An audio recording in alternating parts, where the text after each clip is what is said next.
Welcome everybody to the Budget Finance Economic Development Committee. Today is April the 20th and the time is 9:07 a.m. Welcome. Everybody has been working hard, so good to see you here as we start our Decisions Week. My name is Yukile Sugimura. I'm the chair of this committee, and I want to say that this meeting is being conducted in accordance with the Sunshine Law. As a reminder, when your name is called, if you're not in the council chamber, please identify by name who, if anyone, is in the room with you or workspace, and minors do not need to be identified. Good morning, Vice Chair Batangan. Aloha kako. Aloha. Good morning, Member Cook. Aloha, good morning, Chair. Looking forward to today's meeting. Aloha. Good morning, Member Johnson, you're here. Yes. Good morning, Chair, Council members, community members. There's no testifiers at the Lanai District Office, and I'm here and ready to work. Thank you. Good.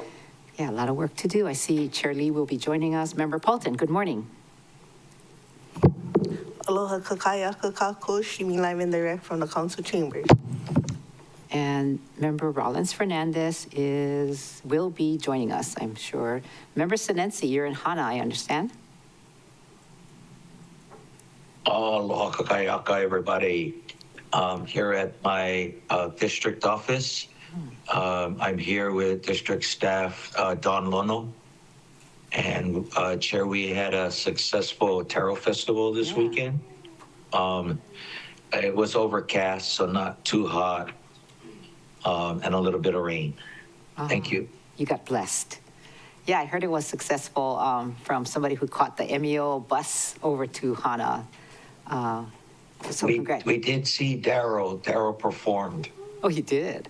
Juara. Yeah. Wow, that's rare. Somebody must have asked him or forced him. Member Hodgins. Good morning, Chair. Good morning, everyone. Good morning. All right, so this morning, assisting us in today's meeting is a BFED committee staff. Thank you very much for working and taking our calls over the weekend also. Our invited resource persons from the administration include Budget Director, Director of Finance, as well as Deputy Director Corp Counsel Wigglesworth. Please see the last page of the agenda for information on meeting connectivity. Thank you, members, for attending today's BFED meeting. We have one item on today's agenda, which is proposed fiscal year 27 budget for the County of Maui. And members, I will be taking testimony after opening comments from our department. So members, today we begin our decision making on the fiscal year 27 budget. Before we begin, I wanted to provide a brief overview of our plans for today and this week. First, Director Martin will provide her presentation on the RPT certification. The certification books are in your mailboxes. If you haven't received it, they're, of course, very well done with some good news, so that was nice. And after her presentation, we'll take public testimony and proceed with members' questions on the RPT certification. Once that discussion is complete, staff will distribute the members' priorities matrix, so we'll do that after. And before lunch, I'd like to address the number of priorities permitted for each member. Once that discussion is complete, I plan to recess for lunch, so members have time to review the priority matrix. And when we return from lunch, hopefully closer to noon, we will first take up duplicate priorities. If there are duplicate priorities, the affected members will need to decide who will keep the priority and who will submit a replacement or substitute proposal. Any replacement or substitute proposal for a duplicate priority will be due, did we change it to tomorrow morning? Yeah, tomorrow morning. And after we complete duplicate priorities, we will take up broad cuts to the mayor's proposed budget, and we'll start with legislative branch and proceed department by department after that in the order used in Bill 55. So we'll look at broad cuts, and then we will dig into Bill 55 in the budget and go in that order. For each department, we will take up members' priorities first, then cuts related to members' priorities. After that, we will review the operating budget, CIP, Appendix A, Part 1 and 2, rates and fees as applicable before moving on to the next department. Once we finish with the departments, we will move on to general budget provisions and remaining budget-related legislation. So we'll take up all of that, and then we'll do legislative proposals. Members, my goal for today is to complete all departments up to environmental management. At this time, I'd like to, I'll start with legislative branch and then go up to Department of Environmental Management for today. At this time, I'd like to invite Director Martin to provide her opening presentation on RPT certification. The RPT certification for members of the public and the members is Granicus number 67. So, and once we receive opening comments, then we'll do public testimony and then proceed with your questions, of which you'll be given 3 minutes per person. Good morning, Director. Good morning, and thank you for having us here today.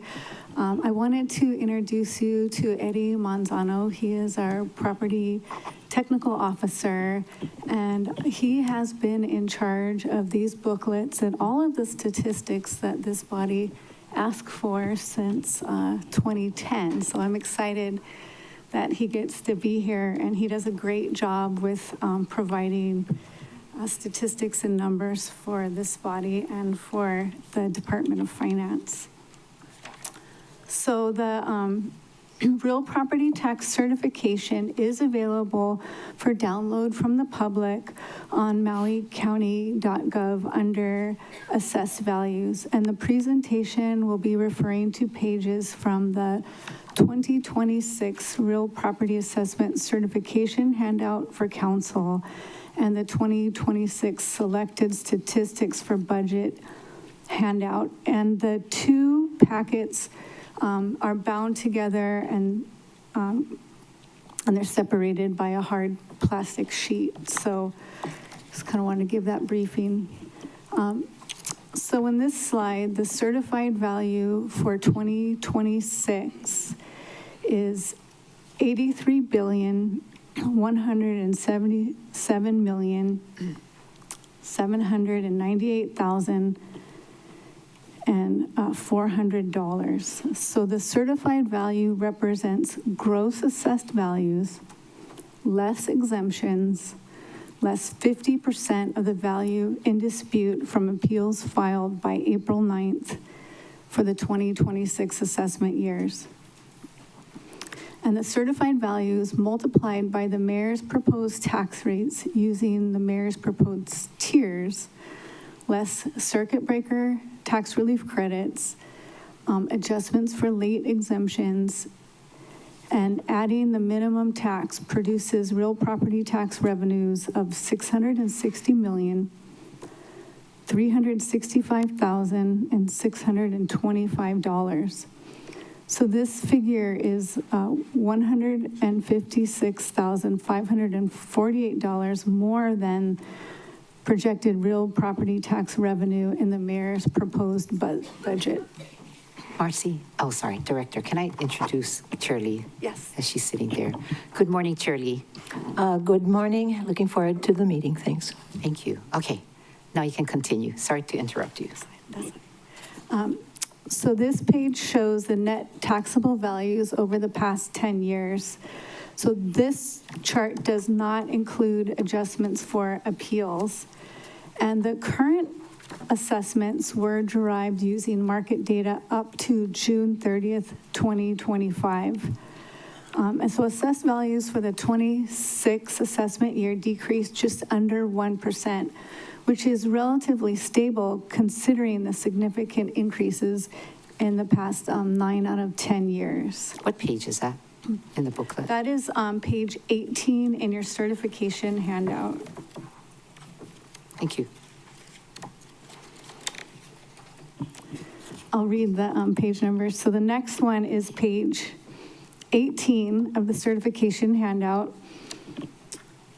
And our total certified value decreased less than 1%. And it's the same trend as the net taxable values. The difference is this figure accounts for 50% of the value on appeal.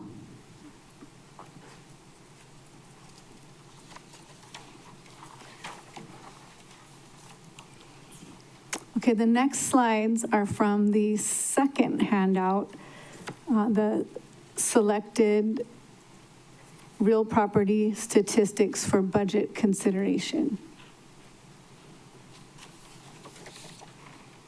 Okay, so, and this is page 3 in that handout. And this is a summary by land class. So this worksheet compares this year's certification with last year's budgeted real property taxes. And values have remained relatively stable in most classifications. The long-term rental classification continues to grow with 4,350 parcels compared to 3,223 last year. And the TVR STRH class shows the largest value reduction. And this is the spreadsheet that I usually refer to throughout the year.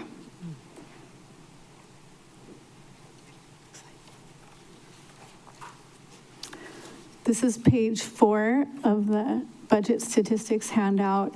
And this graph is just showing the importance of real property taxes in our overall budget. It's 40.8% of our revenue sources.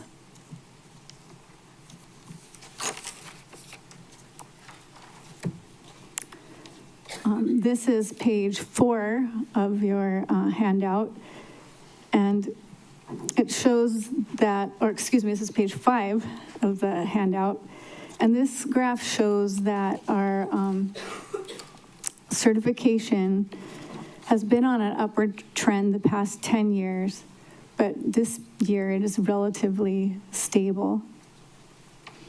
It also shows that our real property tax revenue has doubled within the past 9 years.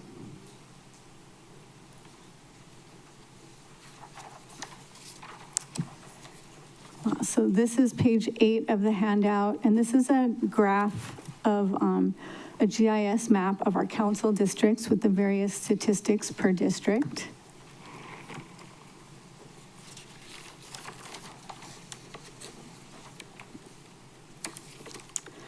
So the current minimum tax is $300, and a little over 7,800 parcels pay the minimum tax. So that's about 10% of our taxable parcels pay the minimum tax. So taxpayers are charged the minimum tax when their assessed value multiplied by the tax rate is less than $300.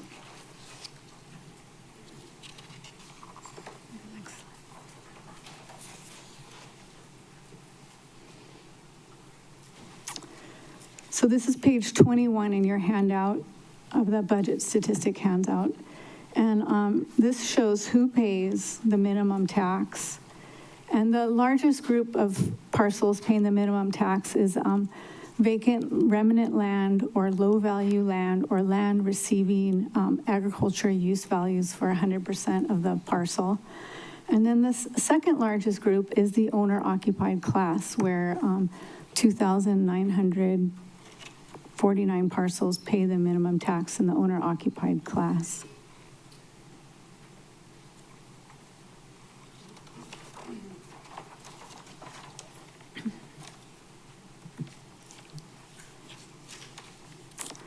So this next slide is page 22 of the handout. And this slide shows your real property taxes under appeal. And this is showing 100% of the taxes under appeal. As you can see, 55% of the taxes under appeal come from the hotel and the resort class. As I mentioned earlier, the deduction for the certification is 50% of the value on appeal. So that impacts your revenue. It equates to 50% of the taxes on appeal are deducted from the budgeted revenue.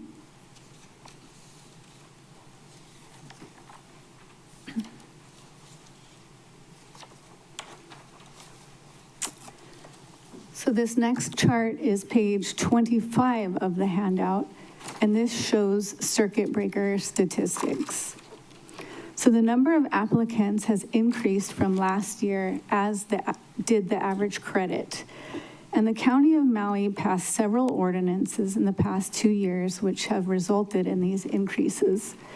So Ordinance 5681, passed in August 2024, increased the credit amount and the building value threshold.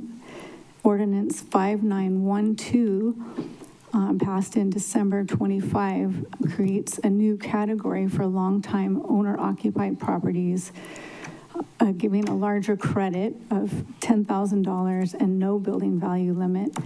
And Ordinance 5868, passed in October 25, eased the federal transcript requirements for certain eligible applicants.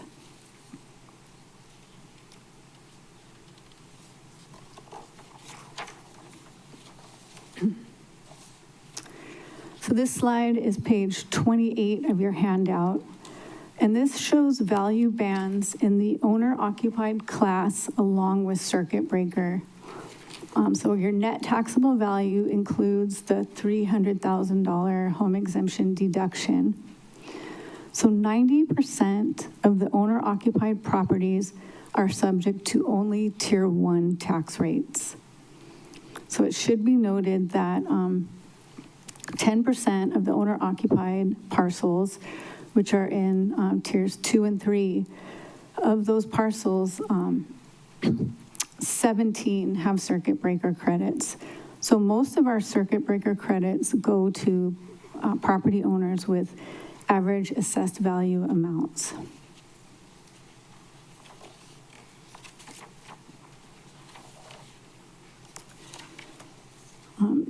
This next slide is page 29 in your handout, and it shows your tax relief statistics. So for this year, about 50% of our parcels will receive some form of tax relief.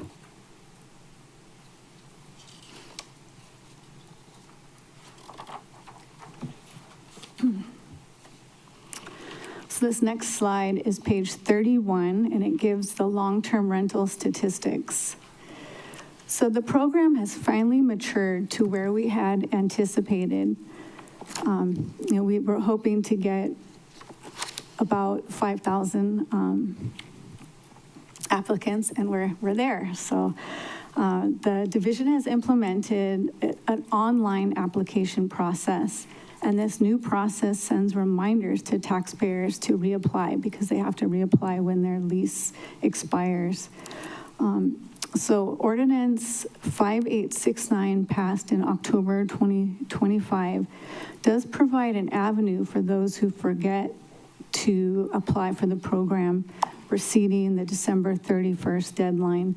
And this chart shows that we have 30 of these late filed exemptions for the current fiscal year, and already we have 28 for the new fiscal year.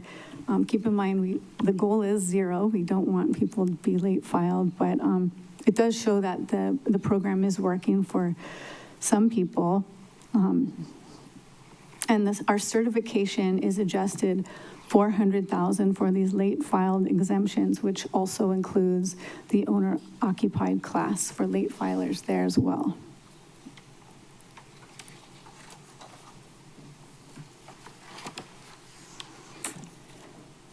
So this is page 35 of your handout, and this is regarding the wildfire property tax waivers. So Ordinance 5913, passed this current fiscal year, extends real property tax relief for properties impacted by the August 2023 wildfires, as long as occupancy is prevented by public infrastructure or utility issues. The property was completely destroyed and remains vacant, or a building permit has been issued, but it has not been finalized. So about 1,300 properties in this impacted area are back on the tax rolls for this fiscal year. And most of these properties weren't destroyed, but had limited access due to, roads being closed or utility issues. And they're accounting for $7.4 million in revenue this year.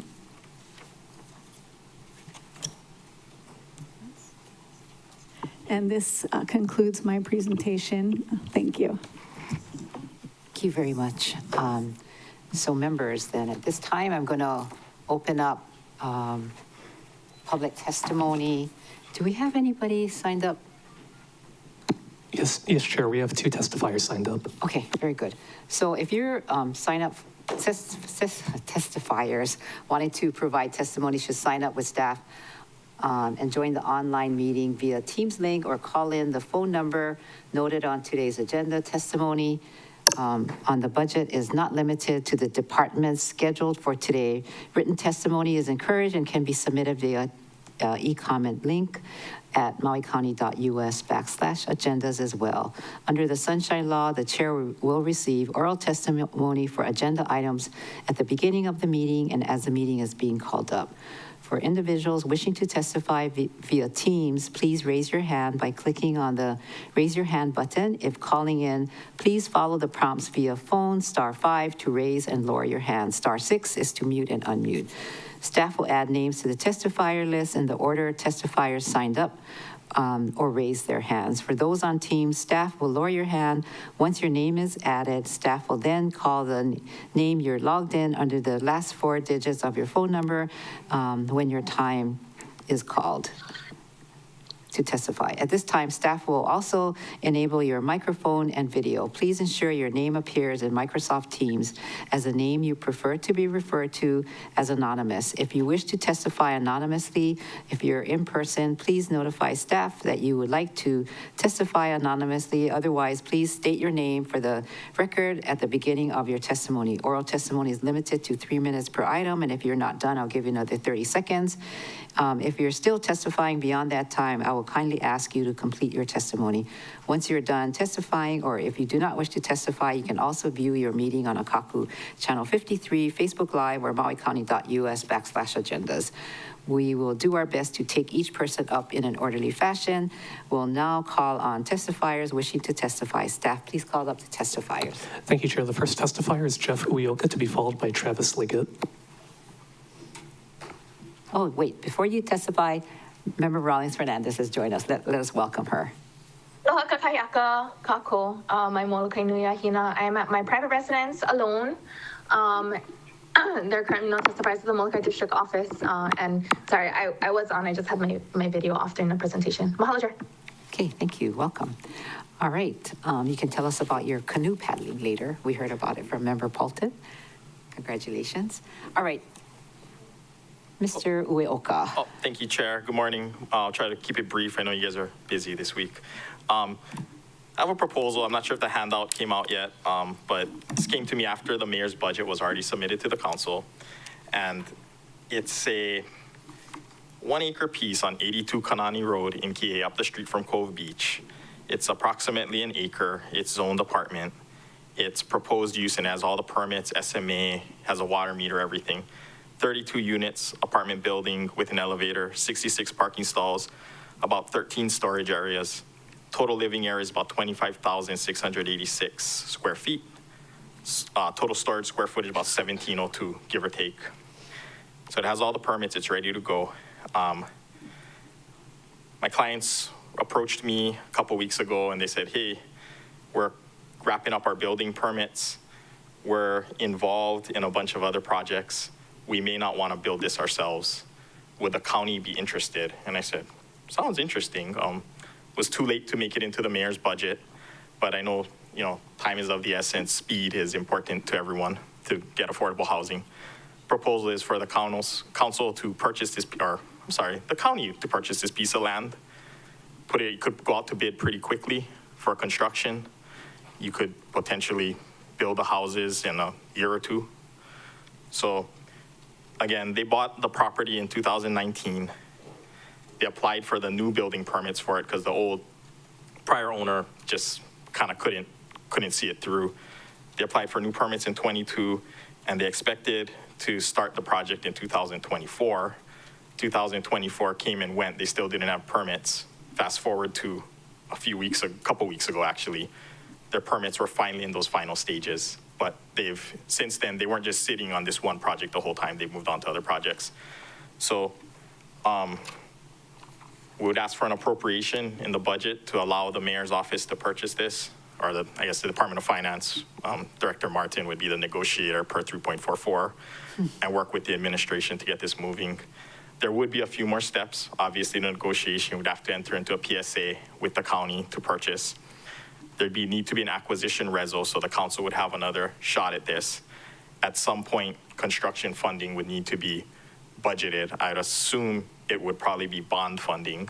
Councilmember Johnson, I think it was in 2022, Bill 61, made it so that you could bond the project and you could pay the debt service through the Affordable Housing Fund.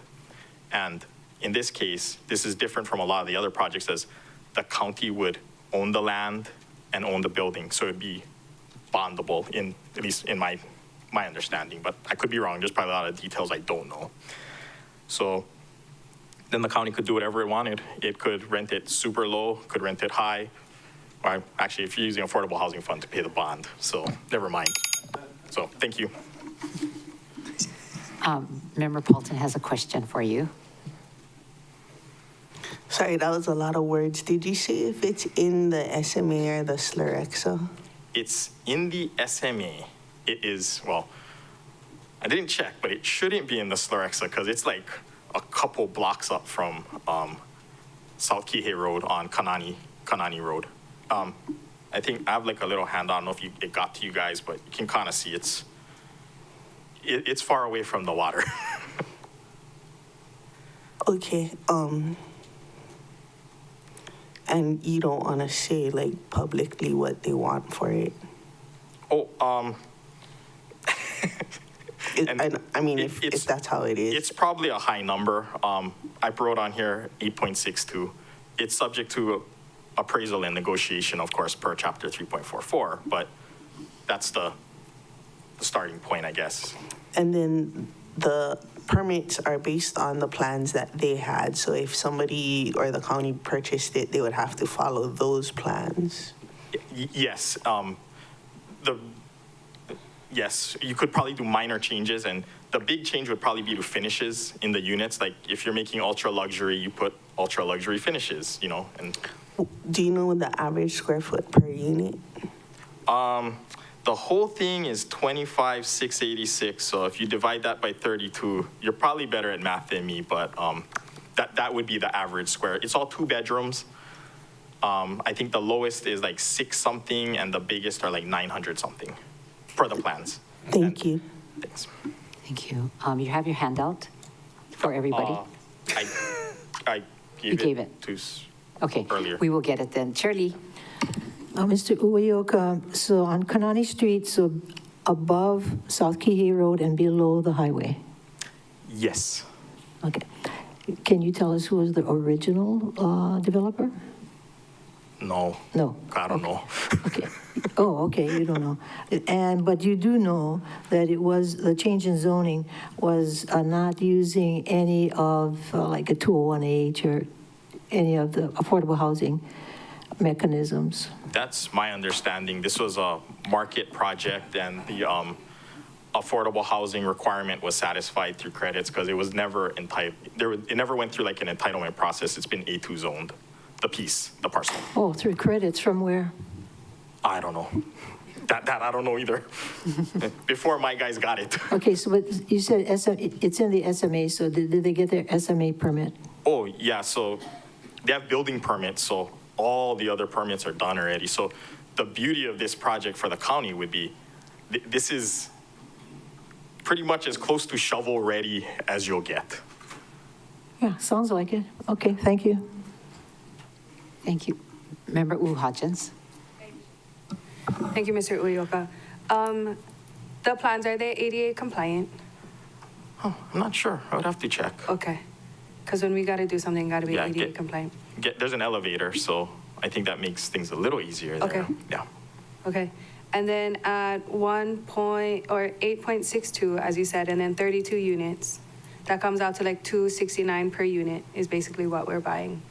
For land cost, you still, Hypothetically, yes. you still got to go up. Yeah, we got to vertical. go Yeah. vertical, but okay. That's the land cost per unit, okay. Yeah. Okay, thank you. Thank you, Chair. Okay, any other questions? See none.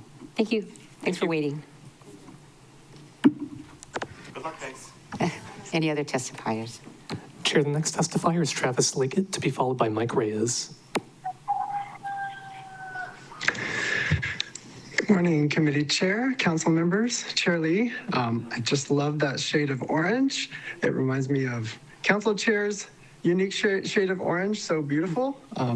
But I'm here to just speak a little bit more about my proposed amendment that I just refiled, and it's pretty simple. So I am proposing that effectively someone introduced this amendment, which would effectively be a referendum on adopting a solution to the stringent total nitrogen requirements of the Lahaina NPDES permit, and basically defunding the fight to suspend those limits, because very many industries would like to see a precedent to effectively defang that decision. Also, allow the MVA regional system to be funded by philanthropy. There have been some concerns about being able to follow simple rules with government procurement that I witnessed firsthand, and I have an actionable plan to actually fund that entire project through philanthropy that I am pursuing. And furthermore, just a quick number. So I have been having treatment for an infectious process that emerged after a wastewater plant tour, and just the treatments for IVIG, retail out of pocket, 10 treatments, $15,000 per treatment is about $150,000. And I have a UIPA response that is right in line for the power consumption for UV at a major plant. So I just think it makes sense. And also, we don't know who's going to be mayor in January, and if there's no funding to advance UV at the Kahului facility, and by the way, 2 thumbs up for advancing the design in Kihei, but if there's no budget item to fund design for the Kihei facility, the Kahului facility in January, it doesn't matter who's mayor in January. No one will be able to do that work until fiscal year 2028. So I just want to keep the options open for whoever may be mayor, who may actually have a different disposition and want to advance that work, because it's just a lot of liability to not have disinfection happening. And it's just really smart, and it's just an elegant solution. You actually meet the requirements of the NPDES decision. You advance disinfection, and I think a lot of people agree that these private projects should be on private funding. And gosh, wouldn't it be cool to just say, wow, this budget amendment is effectively a referendum on adopting a solution, which is what everybody wants, to those stringent requirements in the Supreme Court decision, instead of just funding lawyers to try to suspend the limits, because that is basically a handout to industries that say don't want to see that Supreme Court decision fully upheld. So boy, I've worked hard on this. It's delivered with love. It's an elegant solution. It's the limu. It's exactly what nature does with excess nutrients in surface waters. And the idea is this: you're either going to get a problematic limu bloom in the ocean with excess nutrients, or it's like a controlled burn on the Aina. So thank you so much for your hard work, and good luck finishing the budget. Thank you. Any questions for Mr. Liggett? See none. Thank you. Thank you. Thank you. Next testifier. Chair, the next individual signed up to testify is Mike Reyes, to be followed by Christopher Salem.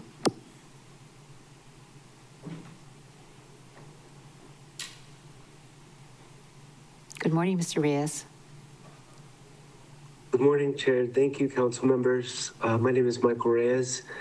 I'm the executive director for Malama Haleakala Foundation, and I'm testifying today in support of Councilmember Johnson's Naulu Cloud Revival budget priority. Specifically, we're proposing a large-scale project on Ka'onulu Ranch to control invasive species, mainly black wattle, which has just completely taken over 107 acres. We want to remove that wattle and plant 462 native koa trees.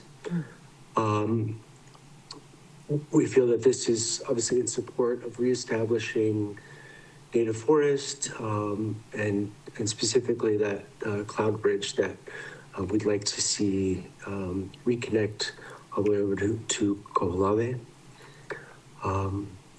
And I guess I'll keep it short and sweet unless anybody has any questions. Thank you. Any questions for Member Paulton? Thank you, Chair. Thank you, Mr. Reyes. Is there any protections on those trees that they wouldn't be used for any other purpose? Like, I mean, I know you use koa trees for canoes and other things, but is there protections that they would not be cut? Thank you for your question, Councilmember. I believe the trees would be intended as like a silviculture. So it would be an agricultural practice. I think typically trees wouldn't be like even large enough to be harvested for like 40 years at the earliest. And so it would be... I understand. I just was wondering if there's any kind of, you know, I don't know, contract or something like where it wouldn't be used like that, like they would stay in the ground and do what they're supposed to do, like on paper. I see. Because that's American style, right? You can get don't cut this down and use it for a canoe or something else. I mean, I appreciate that. I can, I'm sure we can integrate that into the project to ensure that, you know, any koa trees that are planted remain for until they're like a mature koa tree. Oh, I kind of want them to remain in perpetuity, not when they're a mature koa tree be cut down. Like, because you said the purpose is to restore the Naulu Cloud Bridge. How does cutting down a mature koa tree then restore the Naulu Cloud Bridge? So, I mean, I should say that at no point have we like discussed or Kaunulu Ranch is not, you know, in any way stated that their intention is to cut down trees or for this to be a money-making operation in any way. I think that the intent was just to replace an invasive, highly flammable stand of wattle with native forest. Yeah, I get that, which, I mean, I don't know if I'll be around here in 40 years or anyone, but we would like the trees to be around indefinitely. If you were doing this project with your own personal funds, then, you know, in 40 years or however many years, you can do whatever you want. But being that this is a taxpayer funds for a public purpose, and the public purpose is the Naulu Cloud Bridge, to me, I would like it to be there in perpetuity. You know what I'm saying? No, absolutely. And I think it's a great point. And I think that we could work with the landowner to ensure that that agreement is recorded. Thank you. Thank you. Any more questions for Mr. Reyes? See none. Thank you very much. Oh, sorry, Member Cook. Hi, Mr. Reyes. How many acres of black wattle? Thank you for your question, Council Member. It's 107 acres. Wow, that's a huge impact.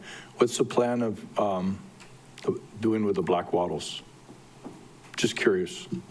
And is that part of the project? That is part of the project, absolutely. So it would likely be, the control mechanism would be like a masticator on like an excavator with a masticating head to just literally remove, like, you know, grind down the wattle. What we don't want to do is expose the soils And so by just mulching those trees in place, we ensure that we're not going to lose a bunch of soil during a stormwater event. Thank you. Sounds well thought out. Thank you, sir. Thank you. Any more questions for Mr. Reyes? Seeing none, thank you very much for being here. And we'll look forward to hearing more from Member Johnson. Next testifier. Chair, the last individual signed up to testify is Christopher Salem.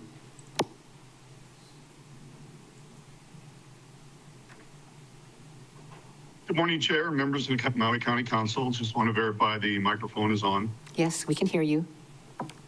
Okay. My budget testimony this morning speaks to the February 2026 fraud risk assessment prepared by Spire Hawaii LLP and presented to the county auditor and the Maui County Council. While that report identifies general concerns regarding fraud risk, internal controls, and the need for, quote, a county-wide framework, it fails to address the central issue before this council. Who currently holds the responsibility for fraud oversight under the Maui County Charter? And why have those existing authorities not been performed upon in the duties to protect the county residents? The report repeatedly references jurisdictional overlaps and conflicts in the absence of a county-wide process. The charter already establishes 3 separate oversight powers and authorities relevant to fraud and misconduct by county officials. First, under the charter, this council holds the power and duty to investigate violations of Maui County county laws and ordinances. The Maui County Council has the authority to investigate the actions of the administration, require production of records, and determine whether director decisions were made in accordance with adopted county laws. Where the violations are found, the power provides for penalties, including fines and, where appropriate, even imprisonment. Second, the Office of the County Auditor, established by the County Charter Section 392, has the same duty and powers to conduct investigations related to the county's finances. The auditor is required to report any potential instances or allegations of fraud. Third, the Cost of Government Commission under Charter 393 and 13.2 has the power and duty to study and investigate organizations. Again, subpoena powers, all the powers necessary to address fraud. In other words, the charter provides overlapping oversight authority through this council, the county auditor, and the Cost of Government Commission. The Spire report's troubling. Instead of identifying which of these charter authorities repeatedly failed to act, the report shifts to discussion towards generalized future process reform. I'm going to shift to a coaching metaphor. You know, everybody loves to go out and play with the balls or control the money like this council is currently doing and hear all the good things that provides. But, you know, one of the obligations of being the head coach of a program is that a lot of times discipline comes into play. And a lot of times parents come into play, putting demands upon us as coaches. That stuff is no fun, but it is my duty as a head coach and has been for over 30 years. It is your duty as a council, all the way from Pat Wong to Moana Ludi's statements about no knowledge of SMA permits and gambling earnings and all of this evidence that's been brought to this council over the last 30 years. I'll wrap it up. Not once has this council ever adopted a formal investigation. And we had that chance with a stop work order on Greg Brown, but that was too expensive. But it's easier to spend $1 million on litigation than 92 on an investigation. I'll wrap it up. The bottom line, it is the responsibility of this council to put an end to all this litigious nonsense. Thank you. Thank you for your time.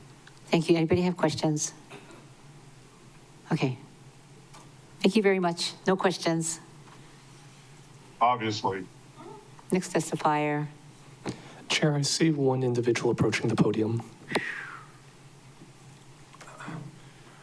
Aloha ka'aha o ke kalana, aloha po akahi.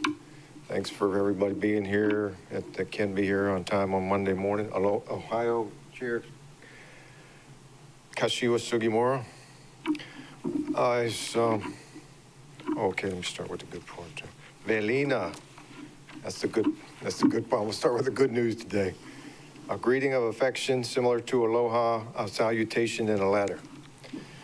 Okay, so I'm glad we're still on the budget thing and thank you, Department, for being here.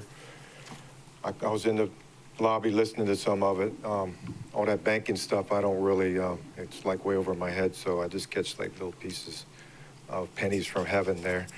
And I think we're talking about the property taxes, and I'm wondering, I hope it's not just my kuleana to watch the churches, because they're supposed to be helping the communities.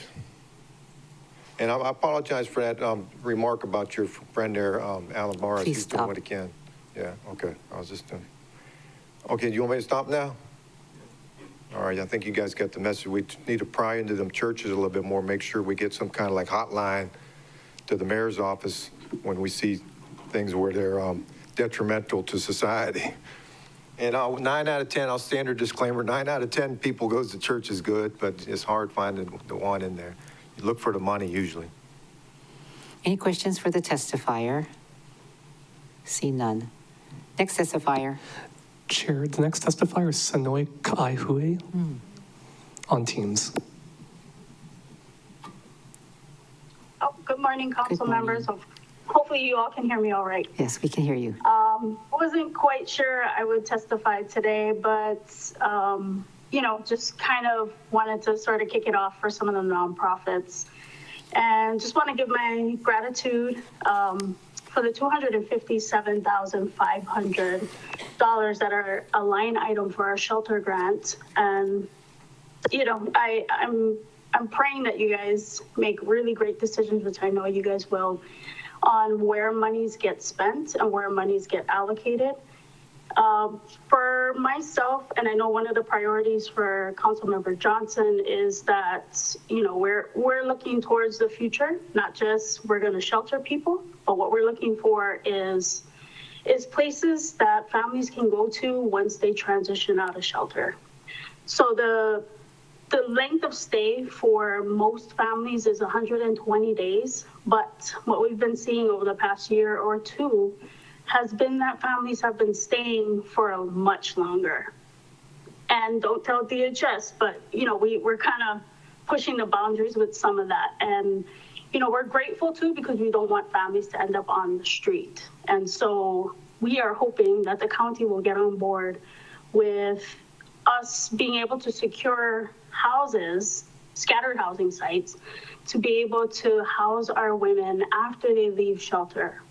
Because the success rate of them really depends on if they can get stable housing. And so that I know has been a long-term goal for myself. It's my 5-year plan, kind of.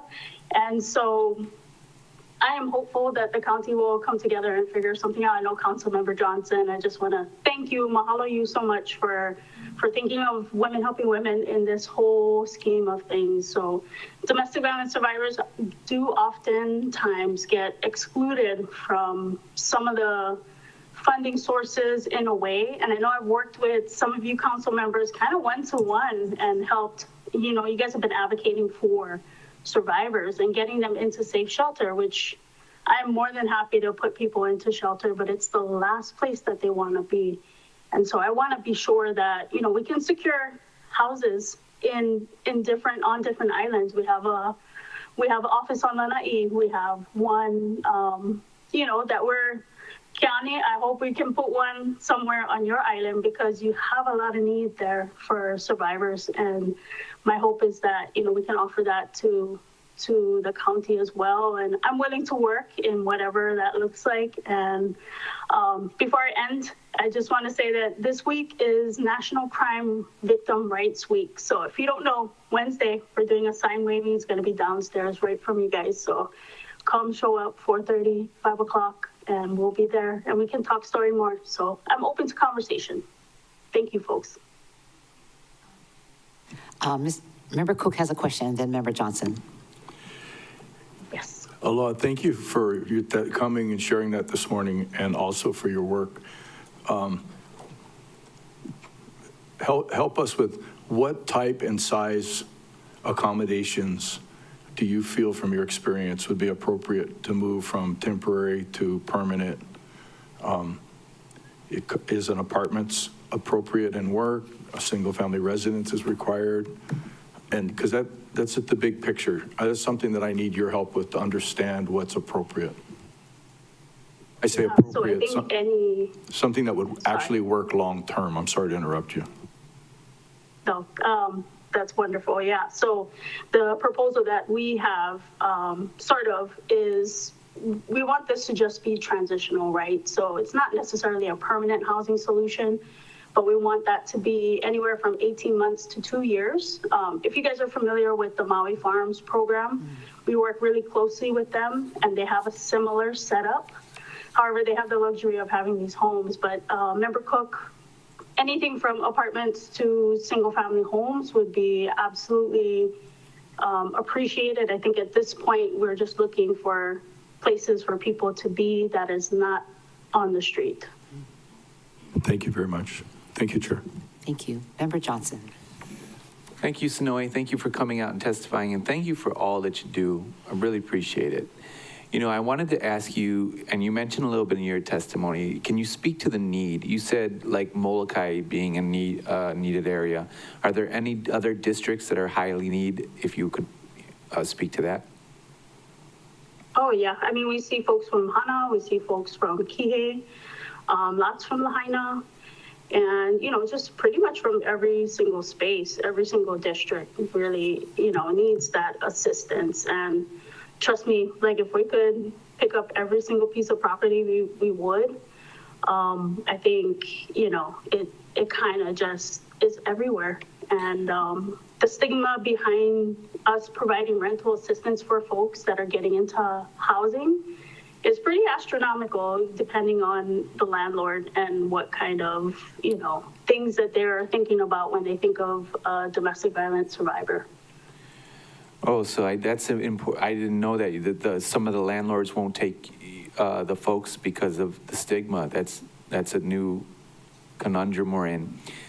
Okay, so I'm sure you could probably speak to this, but post-fire, post-COVID, and with this affordability that we're all struggling with, is your institution, is your nonprofit struggling? Is there more need than you guys have capacity for? Or is there just not enough rooms for these folks?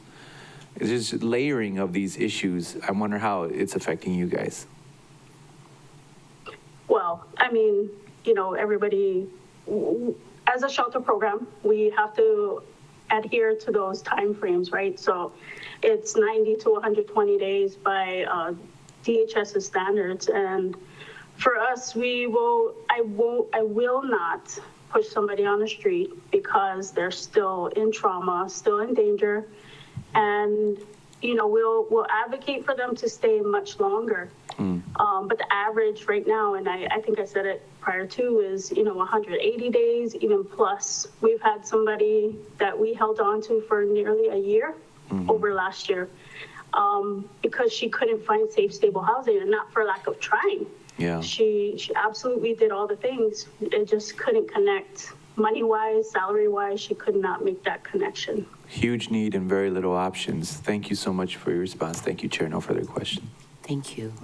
Any questions for Sonoy? Okay. No further questions, but I want to thank you for helping when I reached out to you, kind of in distress, not knowing what to do, and you directed. Thank you very much for your assistance. All right. I'm grateful. Yeah, Pass along my cell phone number to you guys only, not anybody else. Thank you. All right, guys, take care. Thank you. Any other testifiers? Chair, that's all the individuals signed up to testify. If anyone in the audience or Teams would like to testify, please come up to the mic and begin your testimony, or use the raise your hand function on Teams and staff will unmute you. Here's a brief countdown. 3, 2, 1. Seeing none, Chair, no one has indicated that they wish to testify. Thank you. Members, with your permission, I'd like to close public testimony and receive written testimony. All right, very good. So now questions for RPT. I'm going to start with 2 rounds of questions, 3 minutes for first round, and then 2 minutes for the second round. And if members need any calculations or related information from finance, they need to get the request to staff by 9 a.m. tomorrow, Tuesday, April 21st. Thank you. So at this moment, I want to start off with Member Batangan, go down the row, Next would be Chair Lee. Thank you, Chair. I actually don't have any questions at this time. Okay, very good. Chair Lee. Okay, I have a few, but not quite organized. One of the things that stood out for me was that that page on revenue sources. What page was that?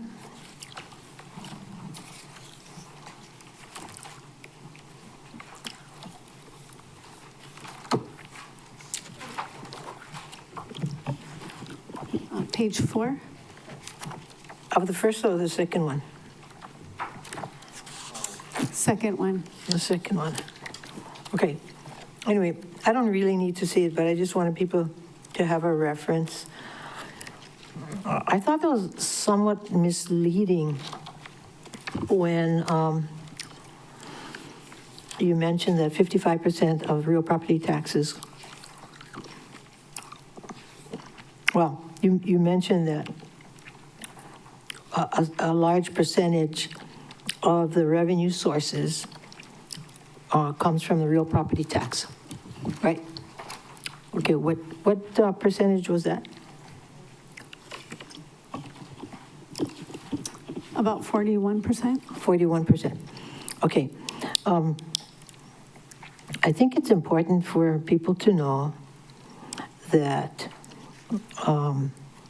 it's much more if you don't count all the revenue sources, because a lot of revenue sources are restricted. So it's not like a general, like real property is not restricted. So it's just like a general fund, right? Because I just want everybody to know the significance of the real property taxes and what's generated there. Because if you just say revenue sources, because you're including fuel and franchise taxes, interfund transfers, charges for current services, which a lot of times have restrictions because it's earmarked for positions and stuff like that. So when you talk about money, revenue sources, and you talk about general revenue sources, that accounts for like, what, 80%, 70%? What do you think? Yes, you are correct. And we could add that actually next year, or if you wanted a chart like that. I think But it would be is- useful. I yeah. think, because people might think, oh, we have a lot of money. No, we don't. You know, we can't use the fuel tax for affordable housing. You know what I'm saying? And the rates and fees, like fees for water, and people don't realize that's only for water. So if you had something like that, then people could understand who's contributing to the general fund. And so that was one issue. And then the other thing, and I ran out of time. Thank you. Thank you. Member Paulton. Thank you, Chair. Thank you, Director Martin, on the appeal statistics. It looks like the total is like about 2 million or so less than last year, but the hotel and resort category went up. Do you know the reason? Could you speculate a reason why certain ones seem to have gone up and some have gone down?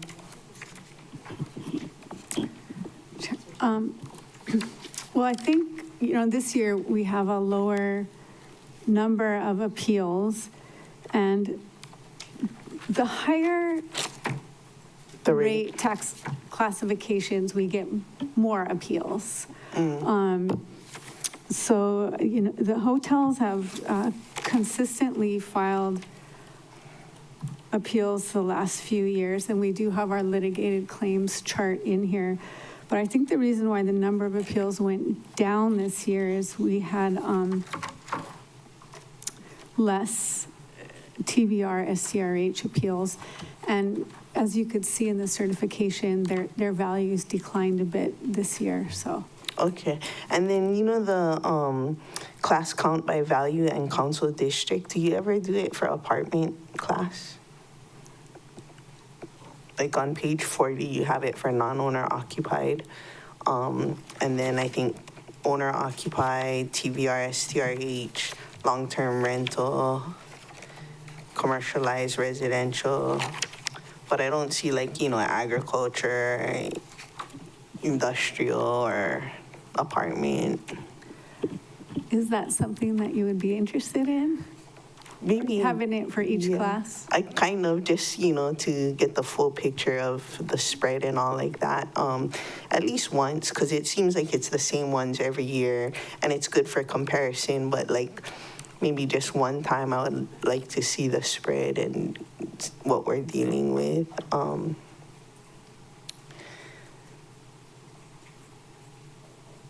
And to go back to the other one, I just wanted to get that in before my time ran out. But the hotel resort, the appeals that you were talking about it's been like 3 to maybe since COVID. Before that, were they annual appealers, the hotel resort class?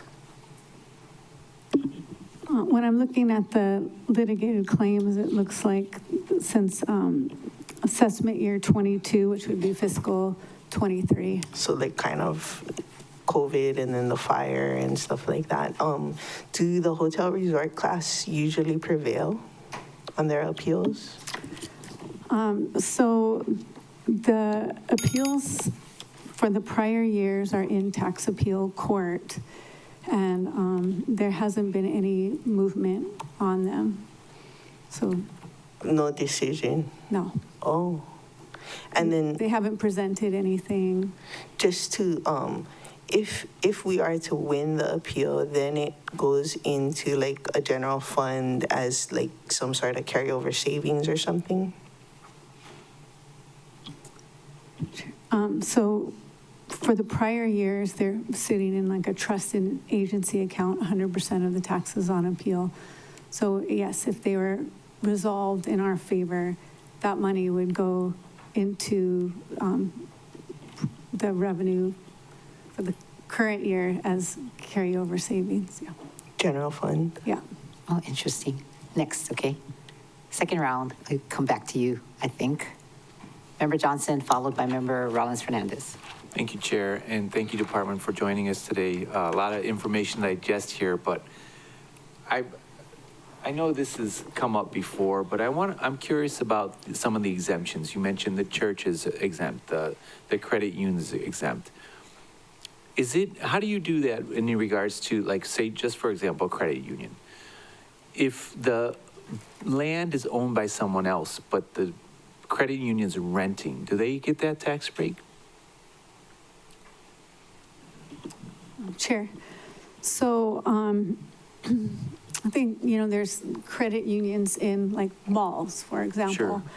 And they apply for the exemption. And so you carve out that portion of the mall assessment and you exempt that. So in other words, the whole parcel wouldn't be exempted. Okay.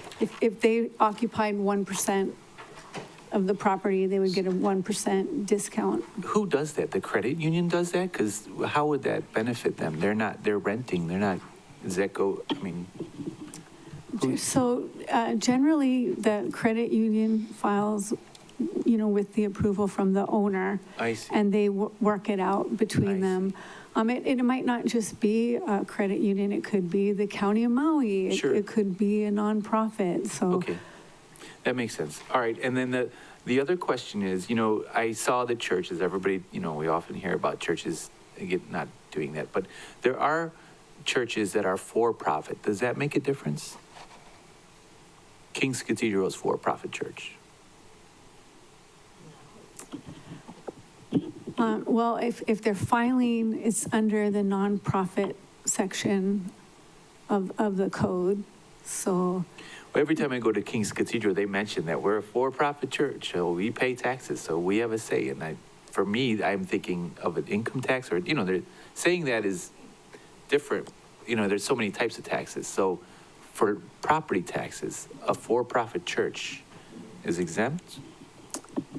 I would have to look at their application and we can do compliance. So if there's concerns, you can contact Okay. the assessment section. Thanks for that. Thank you, Chair. No further questions. Oh, that's very interesting. Oh, okay, Member Rollins Fernandez. Hello, Chair. Aloha, Director Martin. Mahalo for your presentation. Says looking at the specifics per island, and I saw that for non-owner occupied, the count change is 22 less pits or counts, and then 2 less. Oh,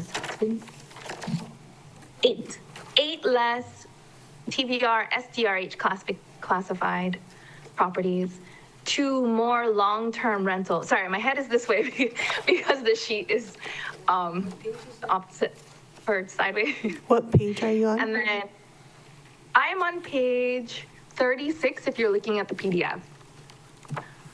But if you're looking at the page number, it's 13. After all the certified numbers. It's the revenue by district for Molokai. So there's 27 more owner-occupied properties, which is really exciting for me. Like, that's really cool. Which is part of the intention of, designing the property tax the way we did. But then there is 2 less properties. Would you be able to explain why there's 2 less properties? Like, if it was demolished or something?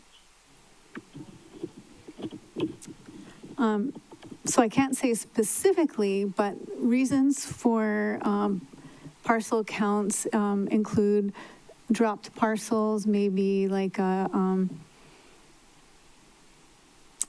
consolidation, or maybe someone canceled a condominium, or it could be that something was, dedicated to the county. So there's a number of reasons why there's a change in parcel count. It doesn't happen too often, but there is, every year we lose a few parcels for various reasons.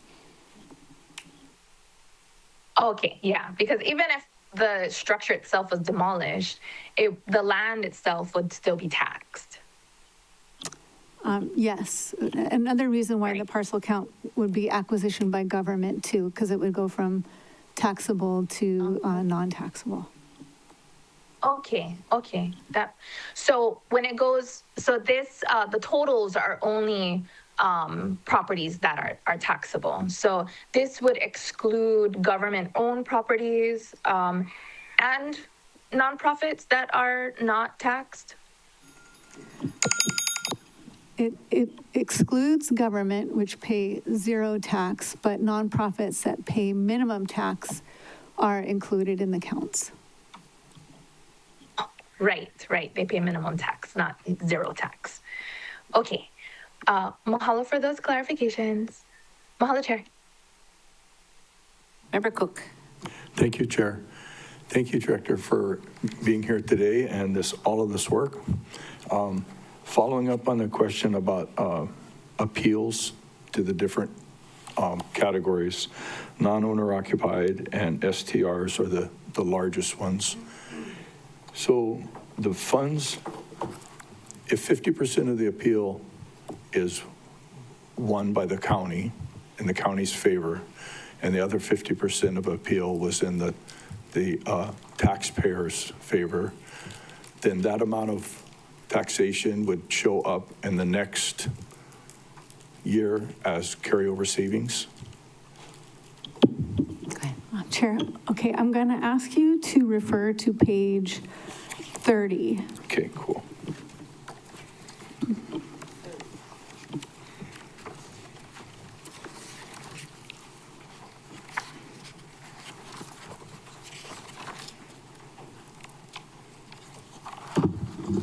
Got it. Okay, so it's kind of a moving target, but the first level of appeal is Board of Review, and we try to finish our Board of Review appeals during the current fiscal year. And so if we prevail in more than 50% of the valuation on appeal, that is additional revenues. That in some cases, so after you, if you lost your Board of Review appeal, you could move on to tax appeal court, right? And then so the money would go back into the trust and agency litigated claims account, and then it would be held there until the appeal is resolved, which would most likely be in the following fiscal years. And then at that point in time, it just goes into the general fund as, again, as additional revenue, but in that case, it's savings. Thank you for that clarification. Could you give a ballpark idea of the percentage of appeals that go into that second, more reviewed process? And that they're going to,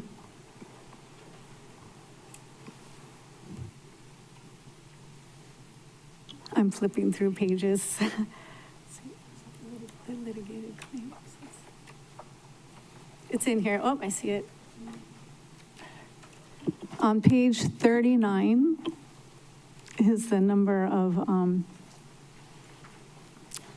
parcels that are in that tax appeal court.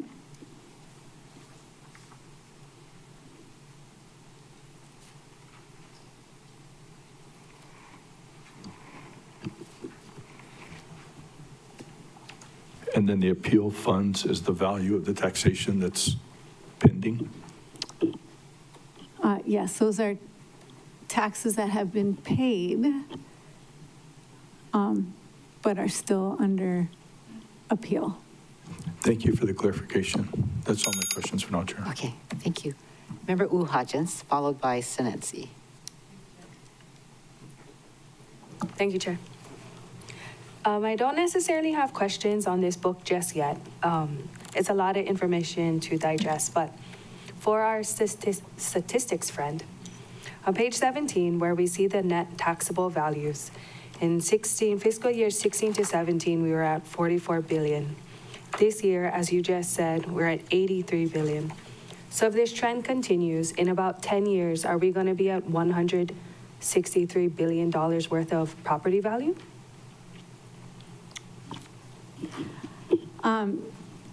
So if you spread that chart over, 30 years, you could see that values, go Sure. up and down.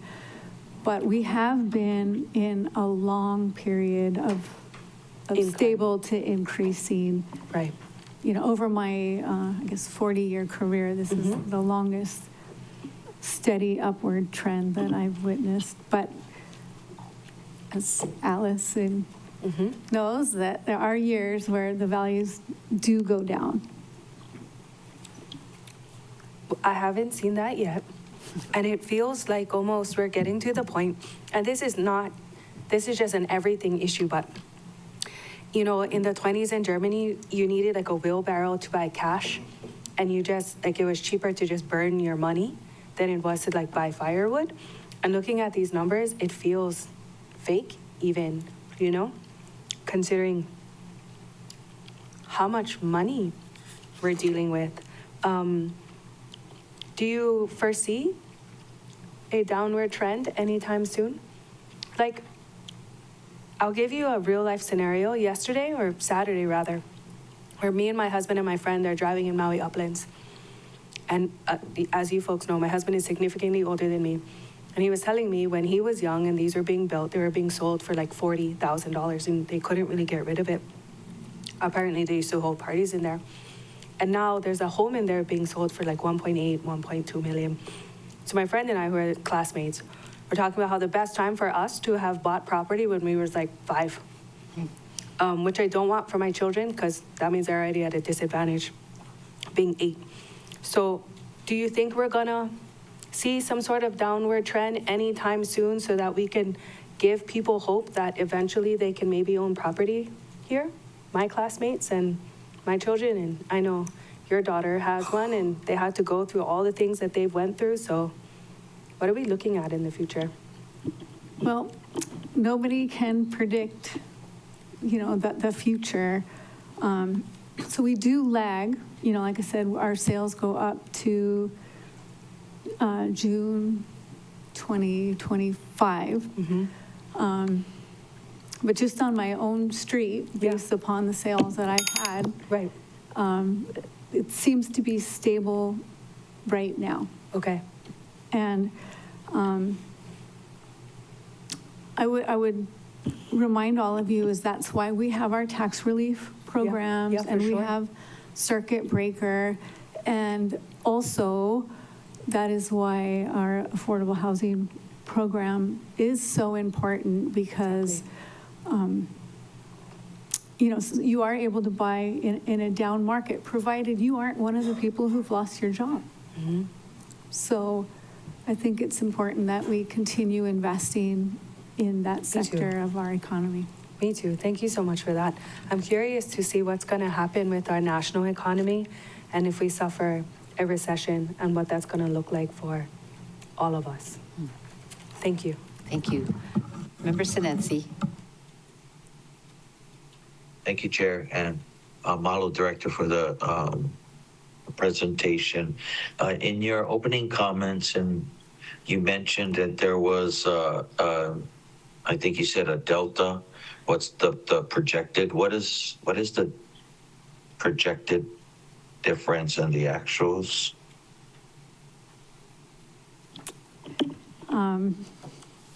Yeah, it's not very large. It was 100, using the mayor's budget and what we have now, there is a $156,548 additional revenue. So I would call that pretty flat. And just for the record, that wasn't because of any great prediction that we do. Sometimes it's high, sometimes it's low. And this year it happened to be almost exact.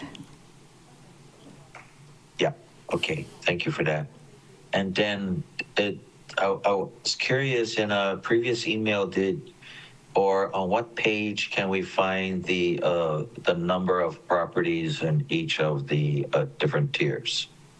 Is that in the report?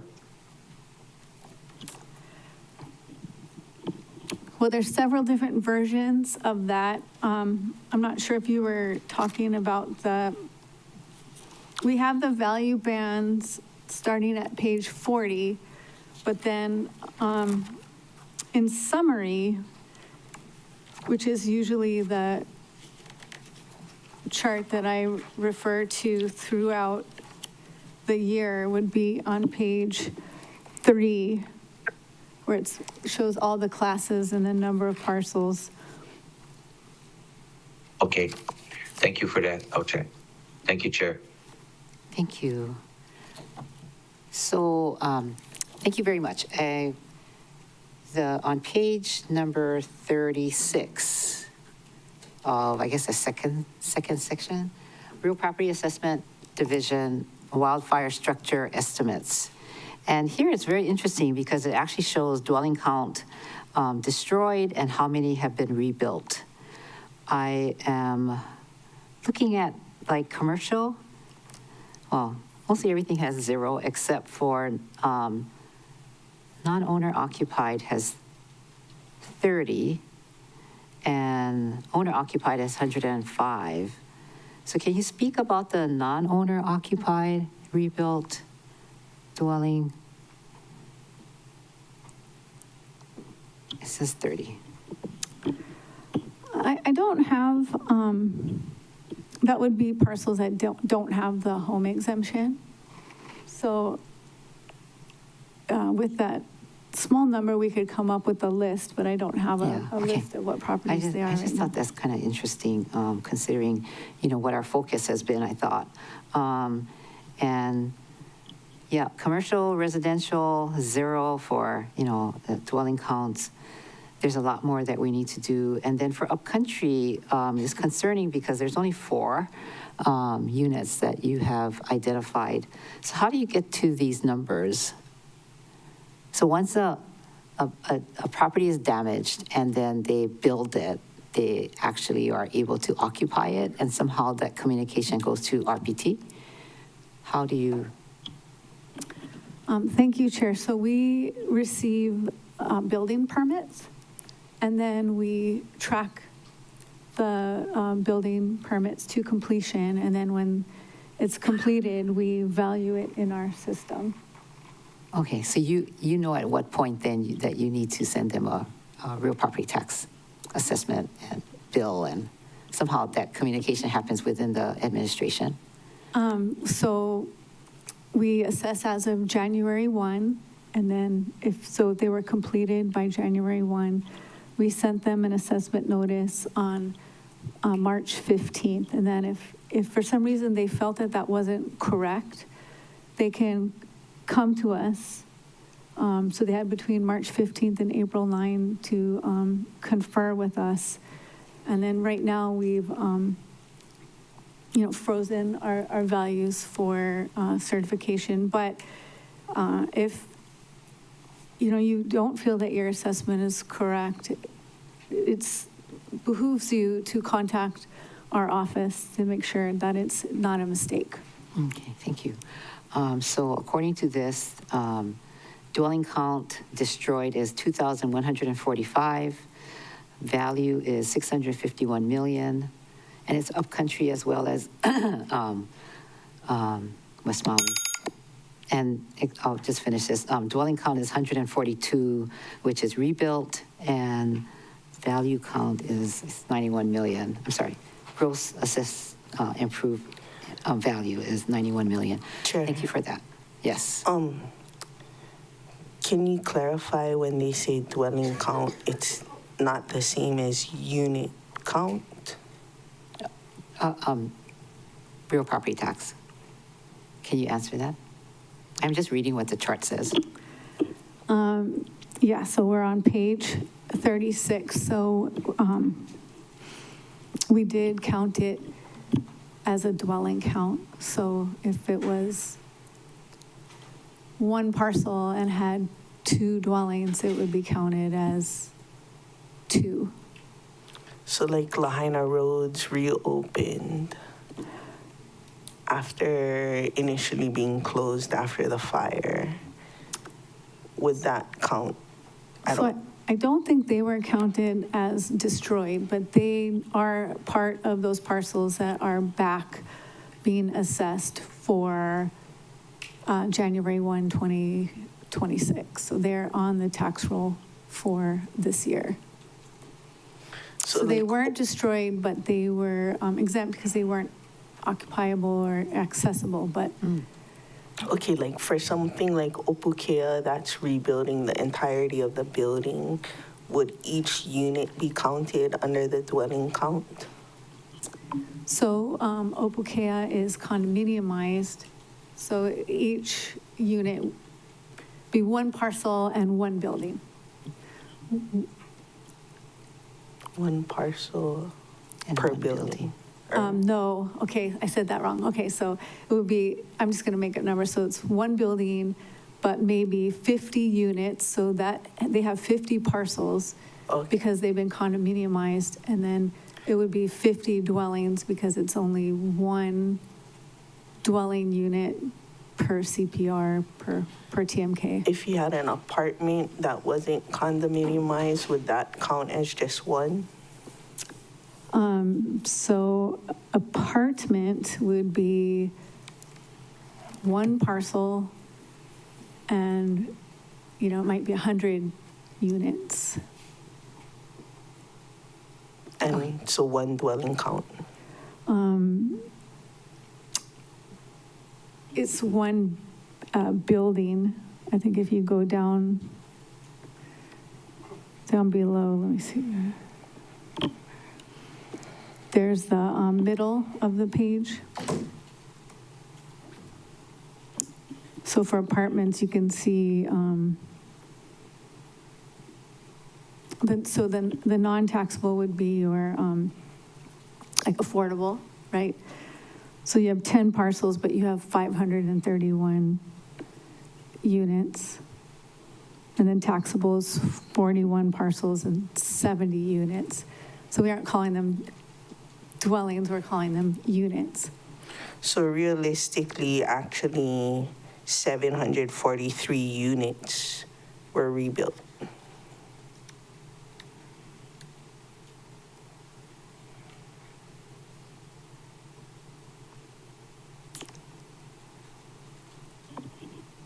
So are you referring to the, Yeah, because what Member Sugimura was saying is 142 were rebuilt, but if you include the 601 units in the apartments that were rebuilt, then, right?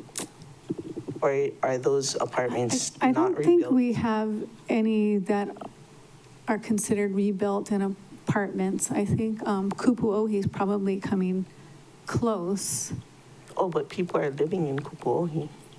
89 units, completely destroyed already, inhabited. On January 1,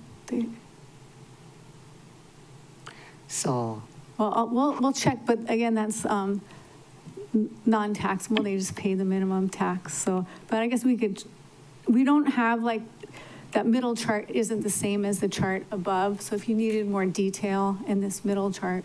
so maybe we can send a question as this is kind of going on. 142 seems low when I know 89 households already moved into Kupuohi.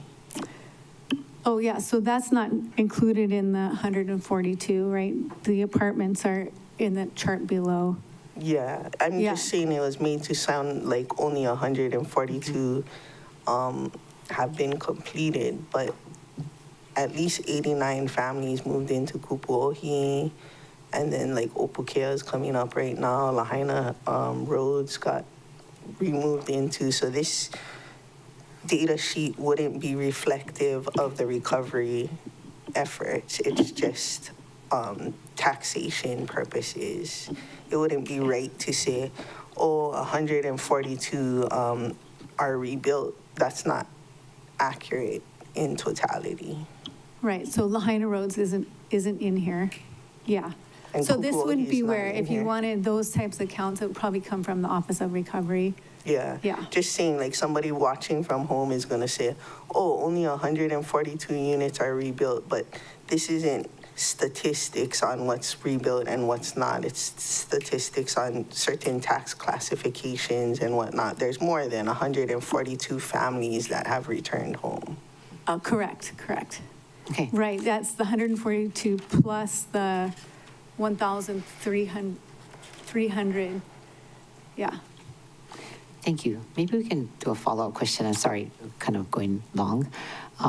Member Batangan, anybody else have second round? Chair Lee has a second round. And Member Johnson, okay. Thank you, Chair. Can I ask you to go to page 4, the pie chart on Maui County revenue sources? So most of these I'm kind of familiar with, but I don't understand how an interfund transfer is a source of revenue or how a lapsed bond is a source of revenue for the county. Can you explain? So this chart represents the revenues in that first page of the budget right there. So it's just showing Like where money is coming from? percentage, yeah. Okay, but I don't Yeah. understand how an interfund transfer generates revenue for the county or how a bond lapsing generates revenue for the county either. So I guess I'm just trying to understand what the sources of all of these revenue sources is, because to me, that's not intuitive. Right, well, this is money that's gonna be appropriated for this fiscal year. Yeah, that's the source of funds that we have to balance our budget, right? Okay, These are but, the appropriations, so. Maybe help me understand this. Like, where does interfund transfer money come from? Is it, like, it's interfund, so it's within the county already, right? We're not, we're not getting money from an external source. But this is still almost 6% of our budget. I'm struggling to grasp what the source of this revenue is. Well, I don't have that in front of me, but we did discuss it in our revenue presentation, so we do have it. So Sorry. you can provide that in writing to us. Okay. Yeah. Yeah, can I ask staff to transmit the question? Chair. Budget director is also on. She just turned on her video if maybe she can respond. Budget Director Milner. So we're talking about real property Thank you, tax, Chair. Thank you, Councilmember Batangan. I'll keep it short, and I think if you want super specifics, then yes, please send the question in writing. But we need to, because of the requirement for a balanced budget, we need to recognize all available revenue in the estimated revenues that's going to be used for any of our expenses, either operating or CIP, which includes those interfund transfers, which the majority of which you'll find under Department of Finance countywide costs. Those are the transfers from general fund to the solid waste. Well, we don't have that this year, but EP&S fund, things like that, that we need to recognize in order to be able to budget under those separate funds. Thank you, Chair. Yeah, I still don't think I understand that, because moving money from one pot to another doesn't generate money. Because I feel like I'm still missing something. So I guess, can I ask that we transmit the question in writing, and maybe I can work with you guys to make sure I'm clear on what this represents? So interfund transfers and lapsed bonds, I don't understand how that's a revenue source. Thank you, Chair. Okay. Chair Lee and Member Paulton, you and I were talking about like in tandem, so if you have questions, you can take the next one. Chair Lee. I know you're trying to bring us back to real property, but the part of the report were sources of funds and all these other things. So that's what we were asking on, as well as real property taxes specifically. But that's what I was concerned with, Director. And I'm not sure if you would be the person to ask, or Leslie Milner, because when we're talking about sources of funds,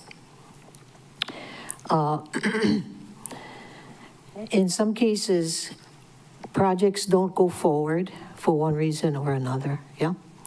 And are you notified when it is when it is determined that a source of funding allocation is not going to be used as specified in the budget? Like, for instance, just recently, we found out there was over $5 million set aside earmarked for the Haggai Institute. And then at early, and almost a year ago, the administration found out, no, that's not the case. It's not going to be used for that. So for almost a year, that money's sitting there in the bank. Are you notified, or is it the budget director that's notified? Is there some kind of report that's generated on projects that are not going to go forward, or expenditures that are not going to be spent? Director.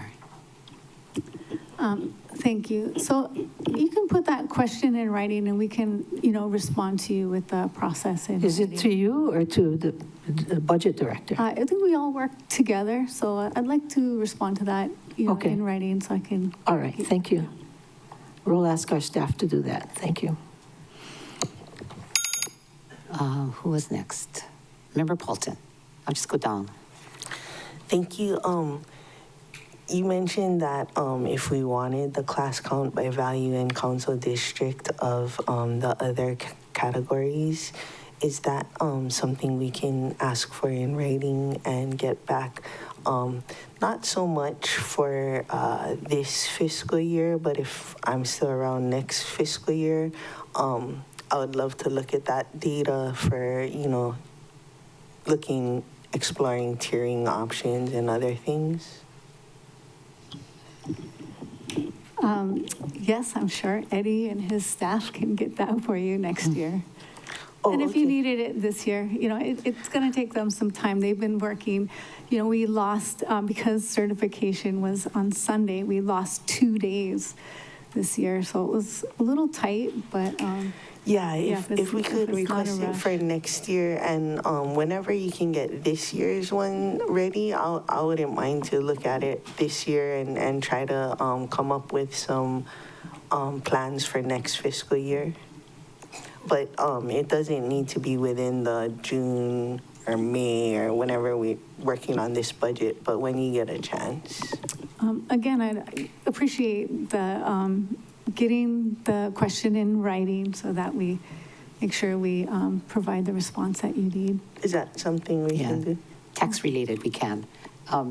Staff, so you can, well, I'm going to ask you, if you have any questions regarding real property tax, to send it to staff so that they can compile it and send it forward to real property tax. So it's one letter going forward regarding real property tax. So that would be due tomorrow morning at 9 o'clock. Member Johnson.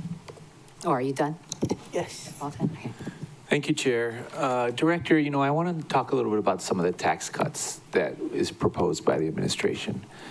So non-owner occupied homes that are over $3 million in value, TVR, short-term rentals, $900,000, tier 1, and then tier 3, more than $3 million. These are, all three of these categories got a tax break this year compared to last year, and that totals $12 million in tax breaks for these homes that are over $3 million in value for example, some of them. The question I have is, why? Why did you guys give these guys a tax break? Please. I'm looking on page 3 of your, but that's where I got it from. Yeah, so,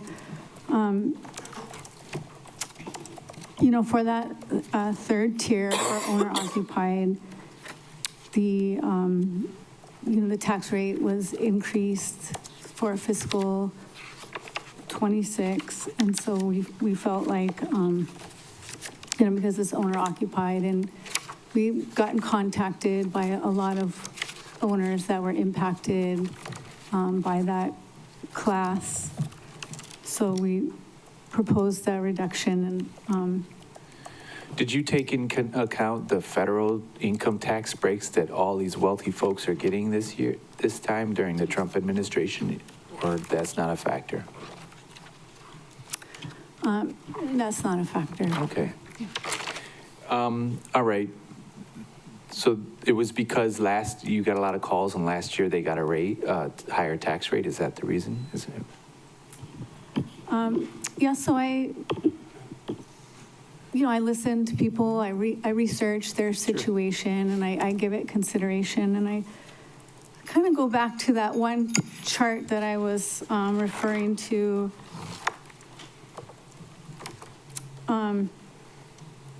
And I think this is important, so I know I'm flipping through pages, but the number of people getting circuit breaker in those top 2 tiers probably isn't where it needs to be, but we have worked on that with you and the new circuit breaker. So that was a consideration of trying to roll some of those people that we got calls from, and I think you all got calls from them, into the new circuit breaker program, which won't take the applications until this August. I see. Yeah. So that was my concern. And in lowering this rate too, part of me listening to the input from the public was working with you to create that new circuit breaker. Right. Yeah. Okay. Thanks for that response. I heard my time. I'll do a point of information, Chair. It'll just take a sentence. But Mr. Reyes sent an email in regards to the testimony this morning about the ranch and not cutting down the trees. And he's spoke with the ranch, and they said they'd be more than happy to put that in writing for us. So just wanted to put that information out there. Thank you, Chair. Oh, nice. All right. Member Rollins-Fernandez.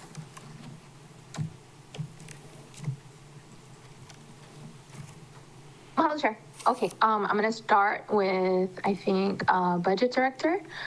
I was listening to Member Batangan's question about page 4, the county revenue sources pie chart.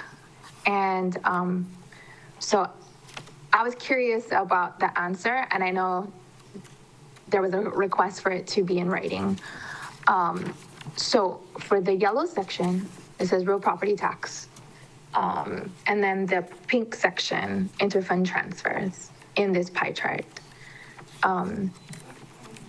Is the 91.3 million in interfund transfer, or a portion of it, counted twice from real property tax in the yellow section? Like, is that amount counted in both pink and yellow? Thank you, Chair. Thank you, Councilmember Rollins Fernandez. Yes, in a way, although as you all know, RPT becomes part of the general fund. So it's a little more complicated than that, but yes, in a way, it does appear twice, similar to the way fringe benefits appear twice in the budget documents where you see them under the countywide costs as well as under the specific departments.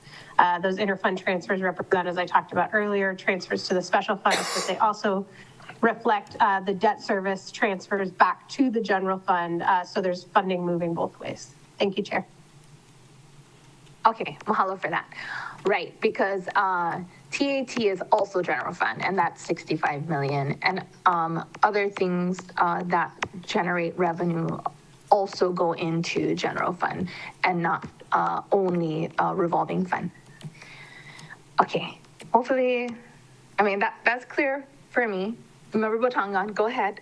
Thank you, Member Rollins Fernandez. I guess where I was thrown off was the presentation of the information as a pie chart, because you still think of them as separate revenue sources rather than having some sort of overlapping aspect. So I appreciate that, Ms. Rollins Fernandez. Absolutely. Okay, and then, oh shoot, I did have another question, but I don't know what it was right now. It's okay. I think I just wanted to, okay, I know what it is. Okay, I also heard the timer, but I shared some of my time in Member Batangan, so I'm going to ask my question if that's okay. Unsolicited, by the way. It was like having those resource at tomorrow's residency area meetings. Go ahead. And we're all the better for it. Okay, so Director Martin, I know, following up with Member Uuhajan's line of questioning about, I know we don't know. I mean, the American empire could collapse tomorrow, and then like Member Uuhajan said, like, then the dollars would be worth less than firewood.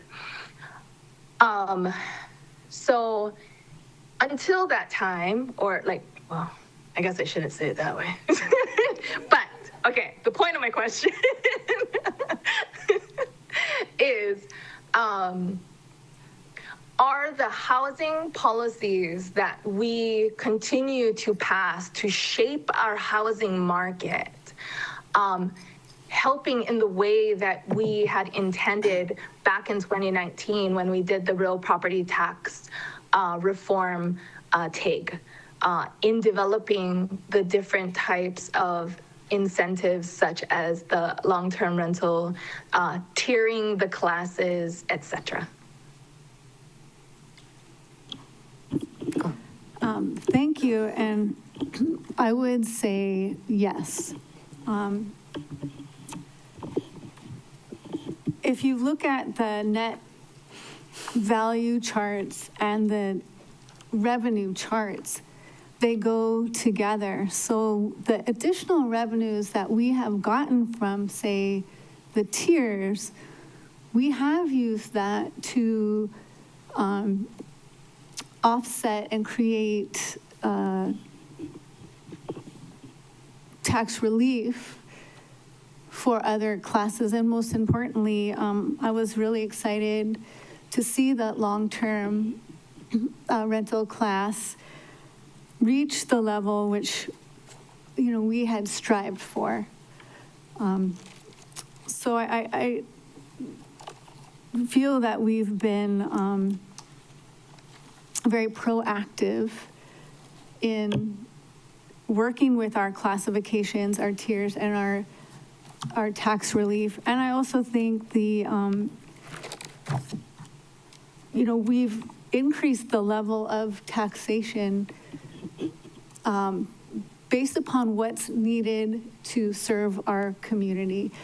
And, you know, the easy thing to do would be to do nothing, be, oh, the values went up, we're going to get more revenue, or the values go down, we're all going to cut, right? But I do feel that the administration and this body really dive in to kind of see what those pockets are. And you can use the tiers, use the classifications, and use tax relief to form a comprehensive program which is good for our economy. Not only good for government, but good for our economy too. Okay. Mahalo for that response, Director Martin. And that I think that was really important, again, as a reminder for all of us here and for the public that watches our meetings, because our residents, what serves our residents is having housing that they can afford. And having housing that they can't afford, the multi-million-dollar, tens of million dollars houses help to generate revenue. But we only need so many of those to help with the revenue to offset some of the tax relief that we provide until a certain point where it becomes out of reach. And then, you know, those houses are no longer serving our people if it's pricing our people out. Mahalo, Chair. Thank you. Okay, just a reminder, this is like second round, 2 minutes. I think we were like interesting. I will then go to Member Cook, Member Hodgins, and Sinensi. Thank you, Chair.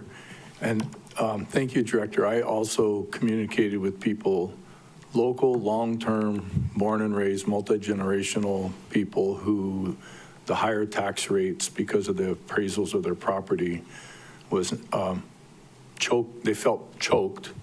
And I believe that you've been working with them to identify different methods and means to acknowledge and accommodate that. I was looking at the tax rates on the non-owner occupied, and over the last 5 years, some of them it's gone up like 10 times. It's gone from like 70,000 a year, well, not 10 times, but to like 350,000 a year for some properties. And I've been an advocate of that, of utilizing those funds to substitute and to subsidize our local tax base and services. And, but I feel that I'm getting the pushback that there's a limit. And I've had conversations with colleagues about, well, there'll always be rich people and the other people will buy them. And part of the challenge I want to point out is a lot of the people in our community who contribute to our nonprofits besides us are the people who have been here for many, many years and really care for the community. They might not be full-time residents, but they've been invested in roots in the community for a long time. So I'm hoping that we can keep the good people here who are going to contribute to our nonprofits and not chase them away. And I think we're at the breaking point. People don't see that and feel it. And I've worked for people and I get feedback. So I'm not advocating for the rich people to pay less. I'm advocating for us to have sustainability in our subsidy for our local residents. So, Director, how much of the appeals have you gotten from the non-owner occupied aspect from our current taxation? What page? Oh. I see the number. I was just wondering, like the vibe, any different vibe, or is this always sort of same complaint, too much? Well, you know, you would be surprised. Appeals come for a variety of reasons. And you appeal values, not taxes. So I will put that out there. And like I said, this year we experienced a reduction in the number of appeals, and that probably has a lot to do with more stable values year over year. Thank you for that. Thank you, Chair. Thank you. Member Hodgins, followed by Sinensi. Thank you, Chair. For right now, I have no further questions. Okay, thank you. Member Sinensi. Thank you, Chair. Member Cook asked my question on the Tier 3 non-owner occupied. Thank you. Thank you. So you're done. Okay. So members, I'm going to just say that tomorrow, if you have, did I miss you, Member Johnson? Sorry. No, Chair. No, okay. Thank you. So if you have questions for RPT tomorrow by 9 o'clock, if you could submit those questions. And if you had questions that are like finance department related, then you're going to have to talk to the finance department individually if your answer was not answered. Is that correct? Chair, staff will just add that as part of that, members are also asked to submit any requests they have already for finance relating to valuation information they need for tiering. So if they have any tiers that they're already kind of considering as the committee looks at decision-making on real property taxes later this week, and they need information on what values are associated with those tiers, we'd be able to provide that to the Department of Finance already during this first round. Any questions? Member Paulton. Shoot, I think when we were doing the range of rates, that's what I submitted, the tiering information. Okay. So, at the deadline, is that what you're saying? You already did it? I already did it. I guess I misinterpreted what the range of rates was, and I was submitting tiering information, which, I mean, I got no problem with the range of rates all you guys submitted, but can you take my range of rates information and that's my tiering information? Okay, do you have it? You have it, okay. Okay, thank you. Thank you. Thank you. Anybody else? Chair, Member Sinensi. I also submitted not specifics, but just what my intentions were. You got it? Did you receive it? So Chair, we'll take a look at those responses that we got from members Sinensi and Paulton earlier this month and review. Okay. Okay, thank you. All right, members. So we are done with RPT. Thank you very much. So submit whatever you want tomorrow. Thank you very much, Director, for being here. And could you introduce your associate again? I'm sorry. Again, this is Eddie Manzano, and he is our property technical officer, and he is, and his team are the people behind answering a lot of these questions and providing these charts, and I really, really appreciate them this year, like I said, because they had 2 less days, so it's, they just do a really great job, and I really appreciate all of this that they put together for us. So thank you, Eddie, and property technical staff. And Carrie, right? And Carrie, yes, Carrie is on we would see vacation. her. Otherwise, she would be here. Yeah, yes. okay. All right, thank you very much for being here. Appreciate you, and I'm sure you'll be hearing from the members for such an important, department. So at this time then, members, it is now 11 o'clock. You want to take a break before lunch? Okay, we'll come back at 11:10.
It is 11:42. Welcome back to the Budget Finance Economic Development Committee.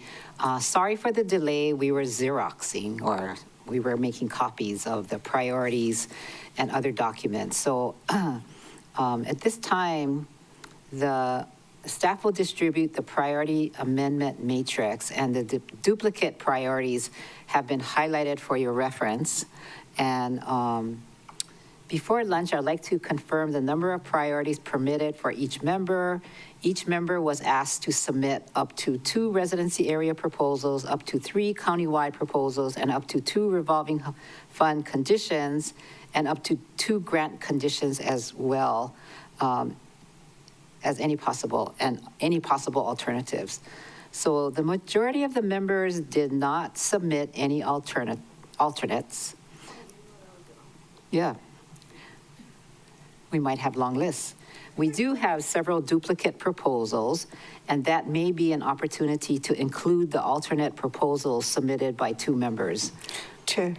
Yes. I was gonna put in about the priority top locations for EMA, and Administrator Lono Kailua Hewitt did say he turned it in on Thursday, but we never received it. Oh, his response. Yeah, so that was my alternate, but we never received it over the weekend. And I did text him that, like, you know, unfortunately never received it because I wanted to put that as my priority. So that's my alternate for the Maui mediation with Kawanoi. Okay, so yeah, we still are missing responses, so it must be one of those. Maybe we can pray that it comes soon. So anybody have any thoughts? I guess we're having a discussion about this. Any thoughts, members? We're fine? Okay. You just got to read it. Okay, once the... So that was my alternate, the clearing of high-risk priorities. I did mention it when Administrator Lono Kailua Hewitt was here, but I just didn't have the data to include because we never got EMA 3 back. Okay. Yes. Chair, so are you asking for discussion on the number and Yeah, if you want priorities? to. Okay, so I just got the package. I just followed the template, but have not been able to read through what other members submitted. Mm-hmm. Did anybody submit more than what the template provided for? Do we have to vote to limit the number of proposals that people are putting forth? I wanted to just put it out there in case anybody wanted to talk about it. You're good? You're good? Okay. So now we Okay. have Member Paulton's going to submit an alternative, right? With, Yeah, as soon as I am able to read the EMA 3. okay, we haven't received their response yet. Okay, very good. So I asked, also, the staff also created a separate spreadsheet that has the duplicates. So all of you, whatever you submitted, they created a separate one, duplicate or overlapping member priorities. You want to explain that, Kirsten or James? No, oh, wait, where are you? Thank you, Chair. We distributed a handout that has the date that we're anticipating the committee will discuss the items, and it has a crosswalk of the page. Oh, no, just for the priorities, the duplicate priorities. Oh, I apologize, thank you. So we did assess and review all of the priorities submitted, and the team identified that there were some overlapping priorities. And with those, we created there are, I think, 3 or 4. And so we created a summary of those so the members can discuss and decide who will keep the priority and who will then find a substitute for that priority.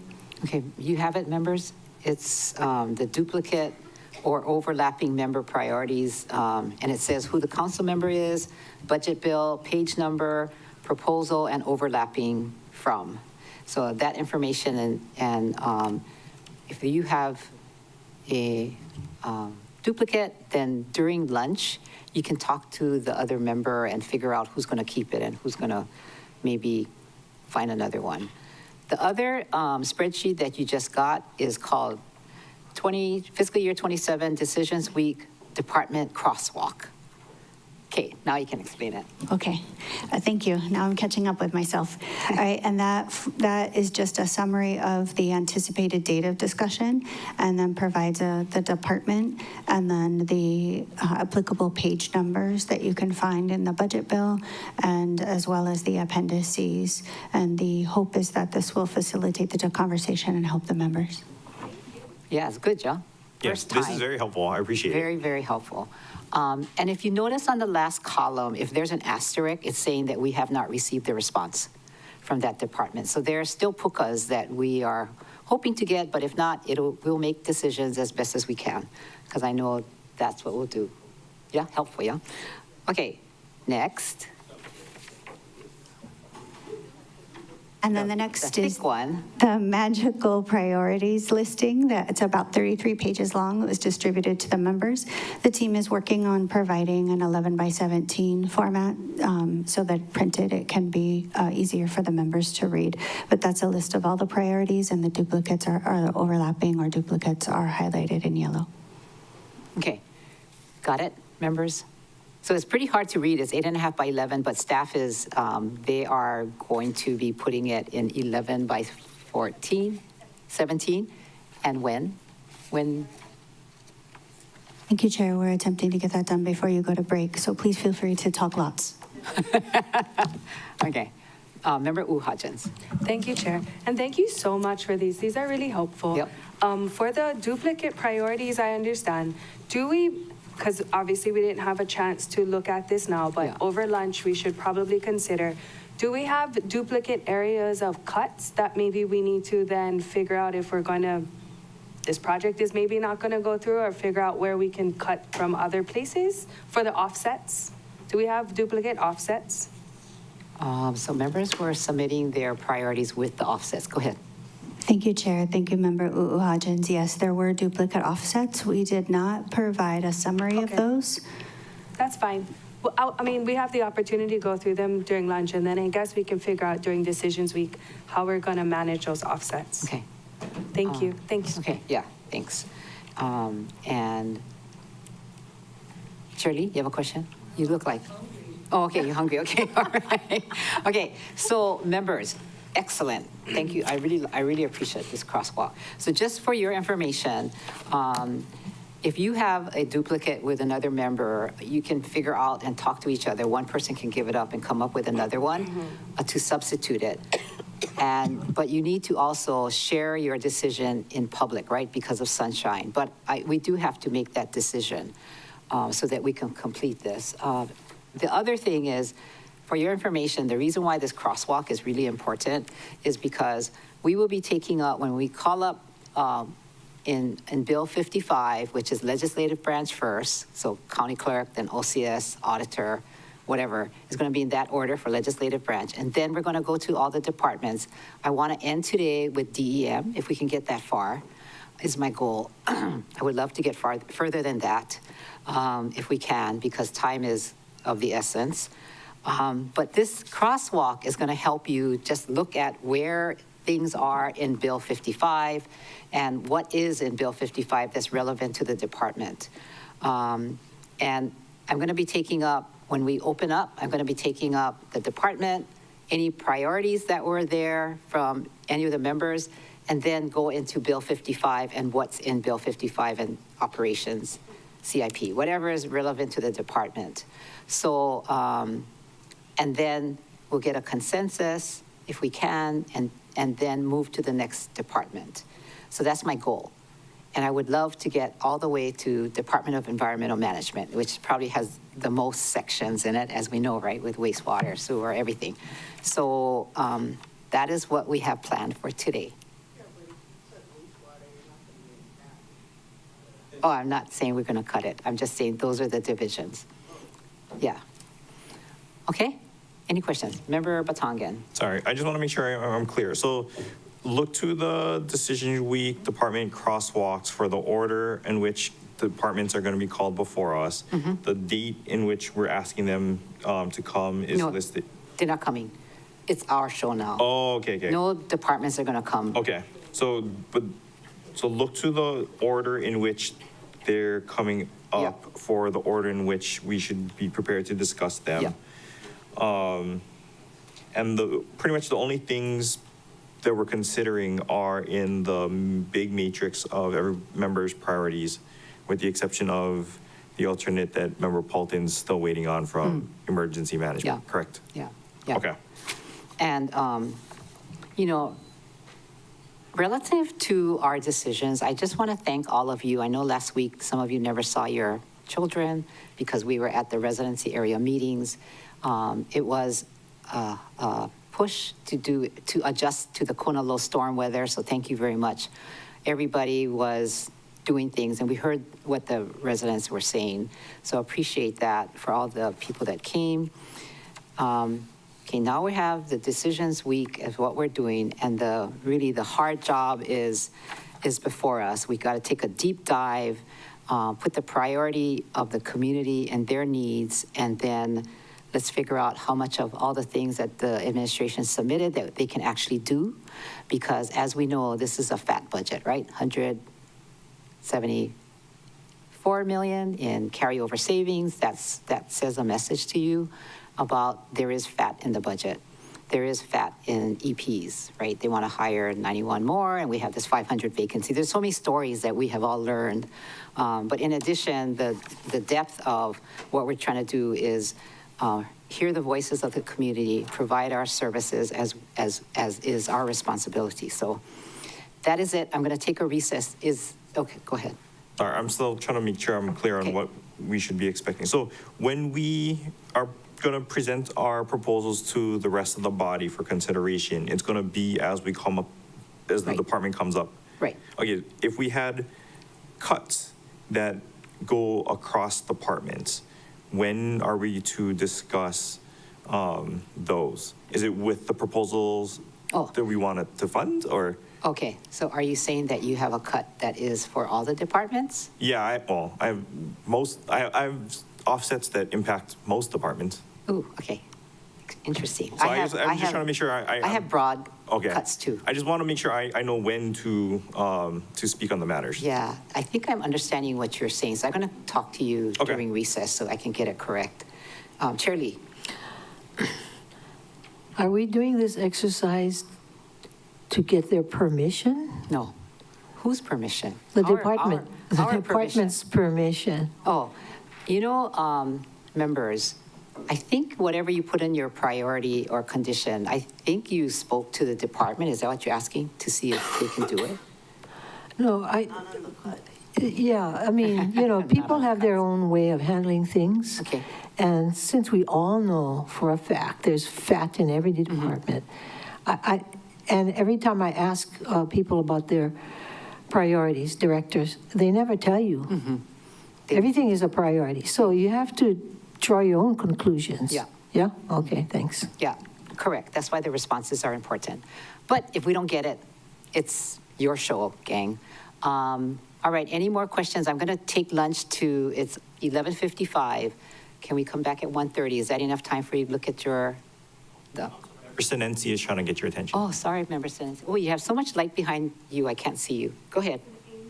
Angel. No, he said you're an angel. Did we decide how many priorities are countywide yet? Okay, so I will read the list.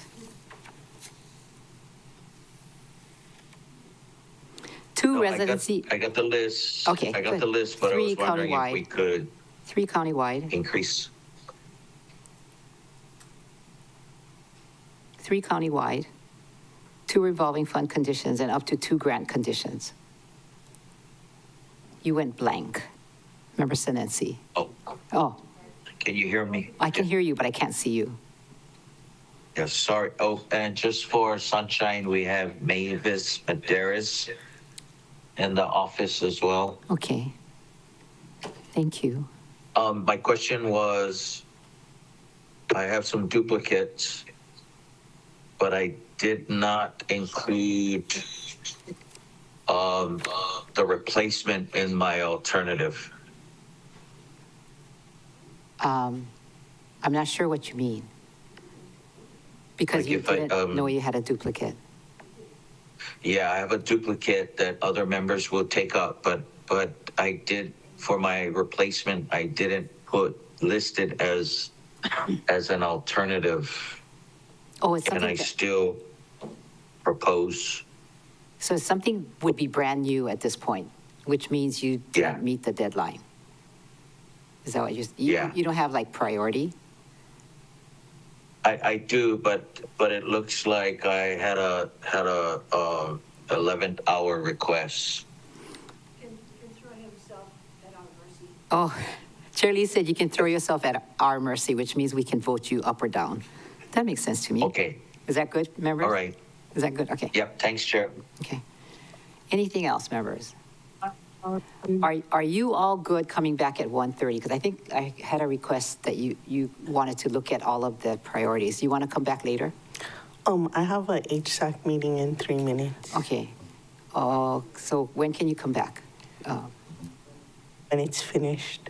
I'll hurry them along. After all, Madam President, you know.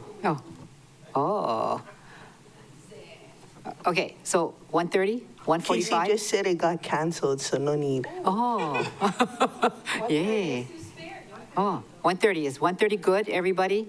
Okay, this meeting is now in recess. 1:30, we'll come back.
Okay, welcome back, everybody. Budget Finance Economic Development Committee is now 1:40 p.m.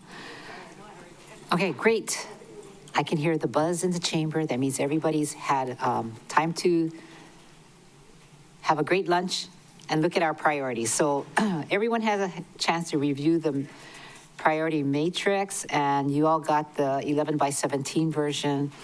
And so we want to take up duplicate priorities. There are currently 8 priorities that overlap. They involve Maui Mediation Service, Street Medicine, Project Vision, and Kahumanu Church.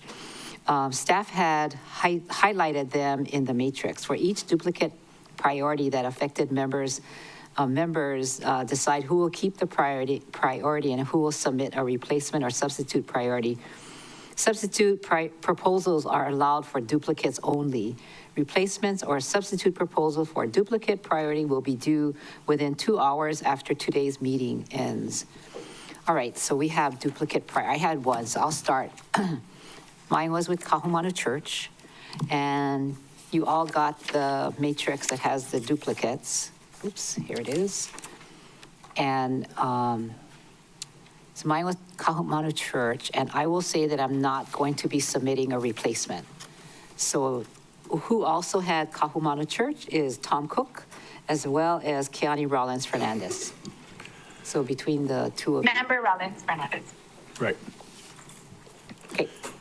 I'm willing to keep it. That's what I was planning. So depends on what my colleagues want to do. Okay. Did you ask Member Rollins Fernandez? Member Rollins Fernandez? Can I Sounds keep good. it? Okay. Mahalo, Member Cook. Okay. Is that okay with you, Chair? Yes. Okay, thank you. All of you okay, members? So Member Cook is gonna purchase the Cove Park parcel and you're keeping Kahumanu, or how, what? It's interesting. Nobody's talking about Cove Park. Oh, okay. So this is only the duplicate for Kahumanu Church. So both of you guys are gonna do Kahumanu Church? No. So I'm not going to submit another priority. And he's gonna keep Kahumanu Church? He's going to keep, and Member Rollins Fernandez said she's fine with that. I submitted like 5.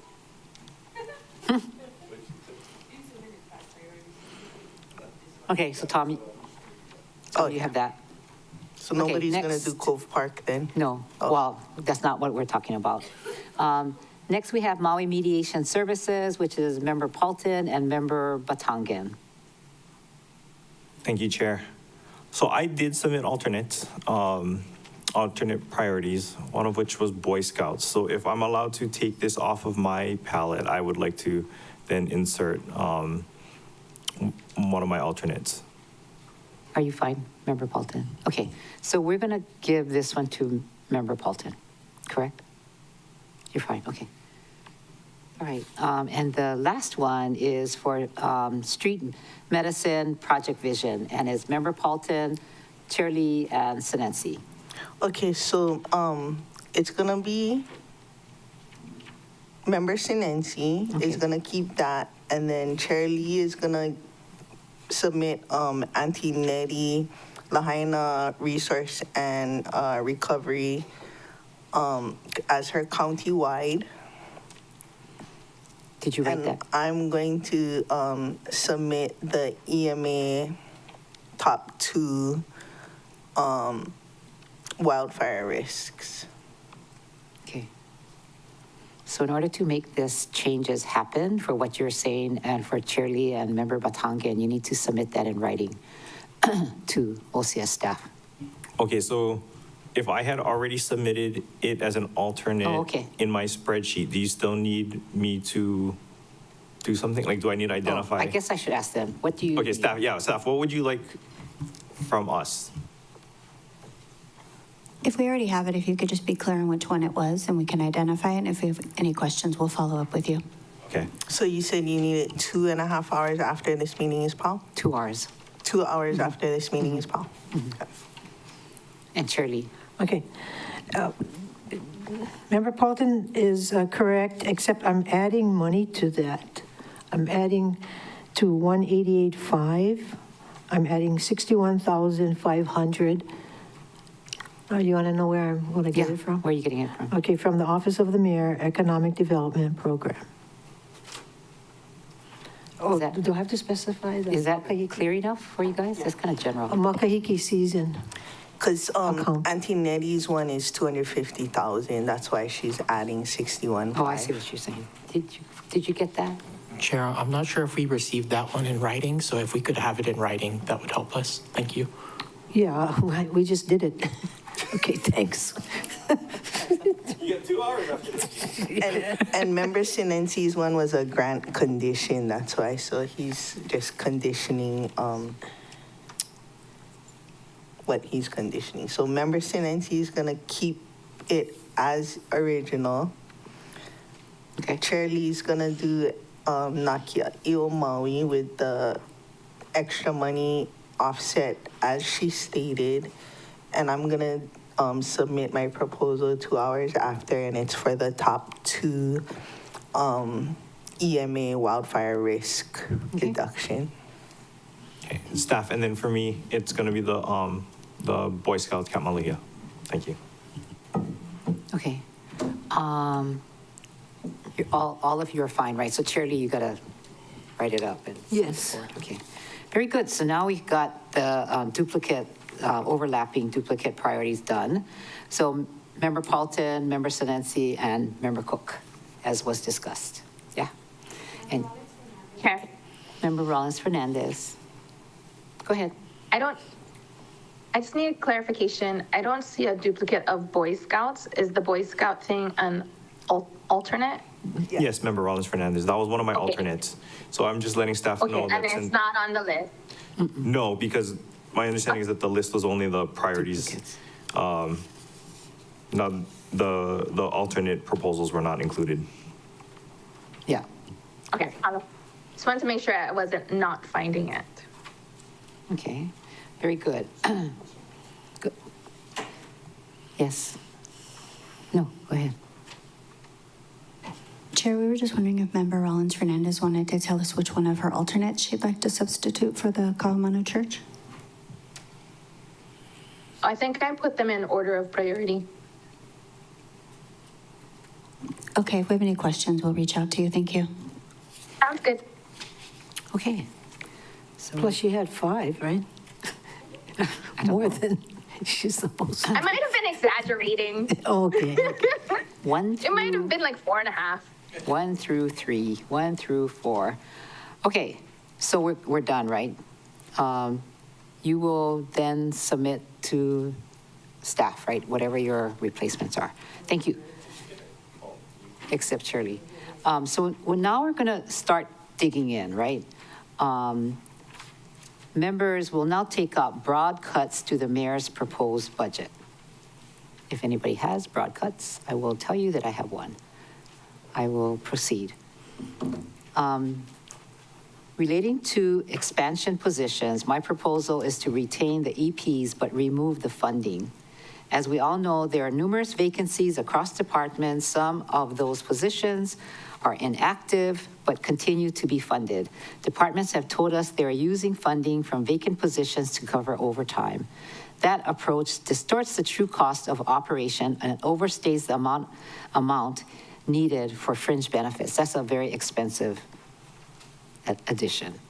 The total amount proposed for expansion positions is $3,441,584, and plus the associated fringe, so that's more. I will now entertain a motion to move the general fund expansion. Can you repeat the number? Oh, $3,441,584 plus associated fringe. So how do we figure out the associated fringe? Is it times 80%? No, but can we leave the associated fringe for now and just remove the money from Yeah.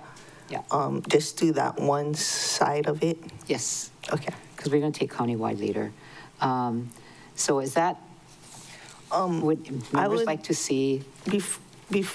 I'll make the motion, but I would like to, I think MEMA said they have a warm body in one of their expansion positions because Maui United Way put it, so I would take that one out. So do you have more detail than that? Their amount that they have Summary of expansion positions included in the budget is actually $323,340.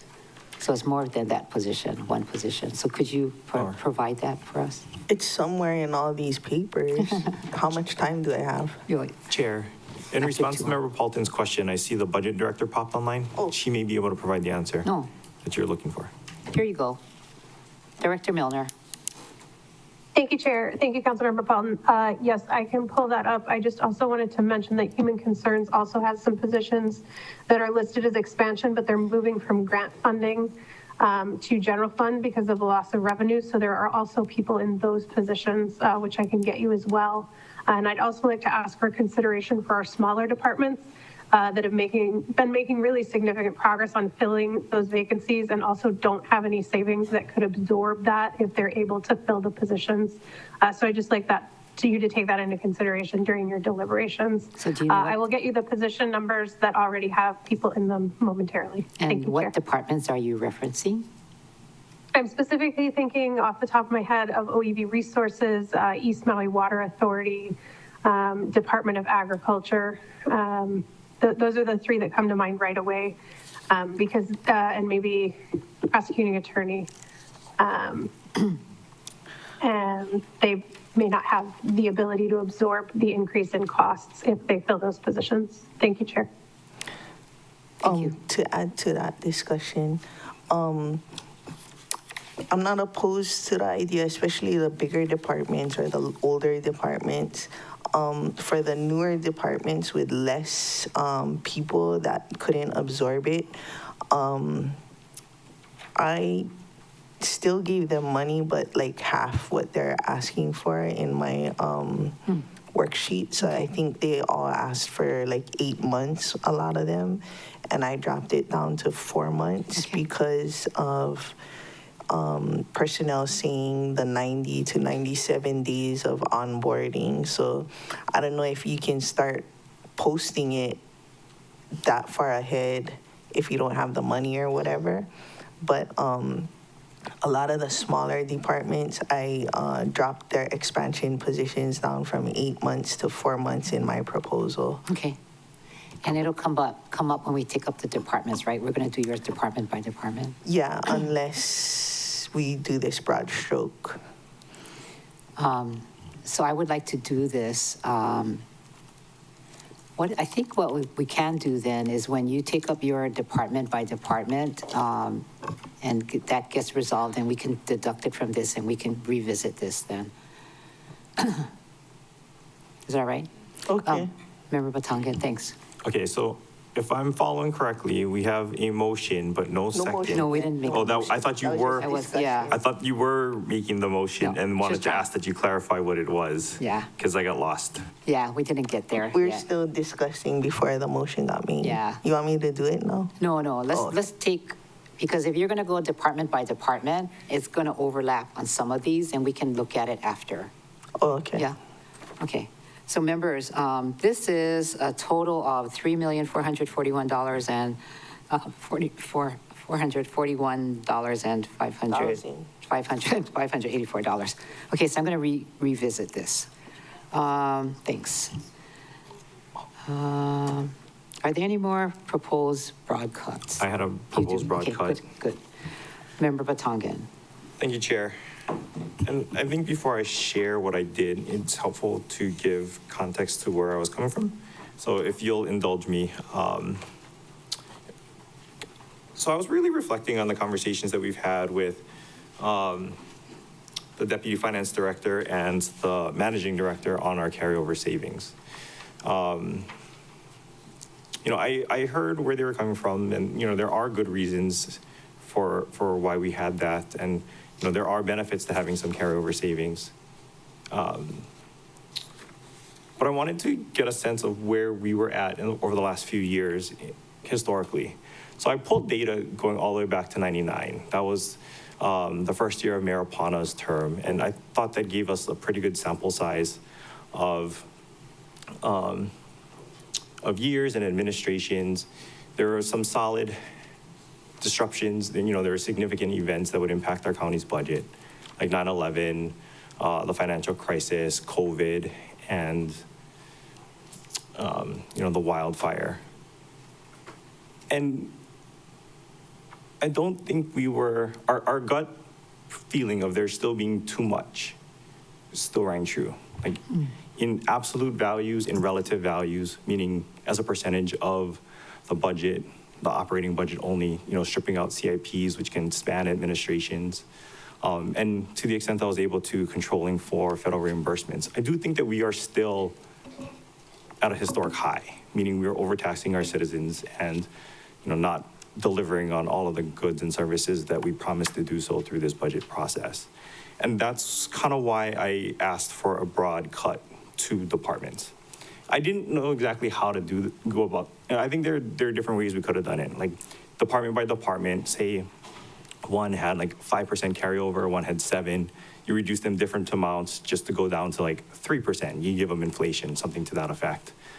But I decided not to, and I instead proposed a 1.25% cut over all of our departments. That was kind of how I started it. And then when I was, again, reflecting on what the managing director said about needing to be able to respond to emergencies, I was like, okay, well, maybe I'll take out the first responders, so police, fire, and DEM. And then, I was further reflecting that and on that, and I came back to the CIPs where, like water's $24 million from last year, for example, could easily just be 2 projects. So I didn't want to penalize departments for, outliers in their budgets. And so I revisited my 1.25% cuts to just non-first responders and limited it only to general funds.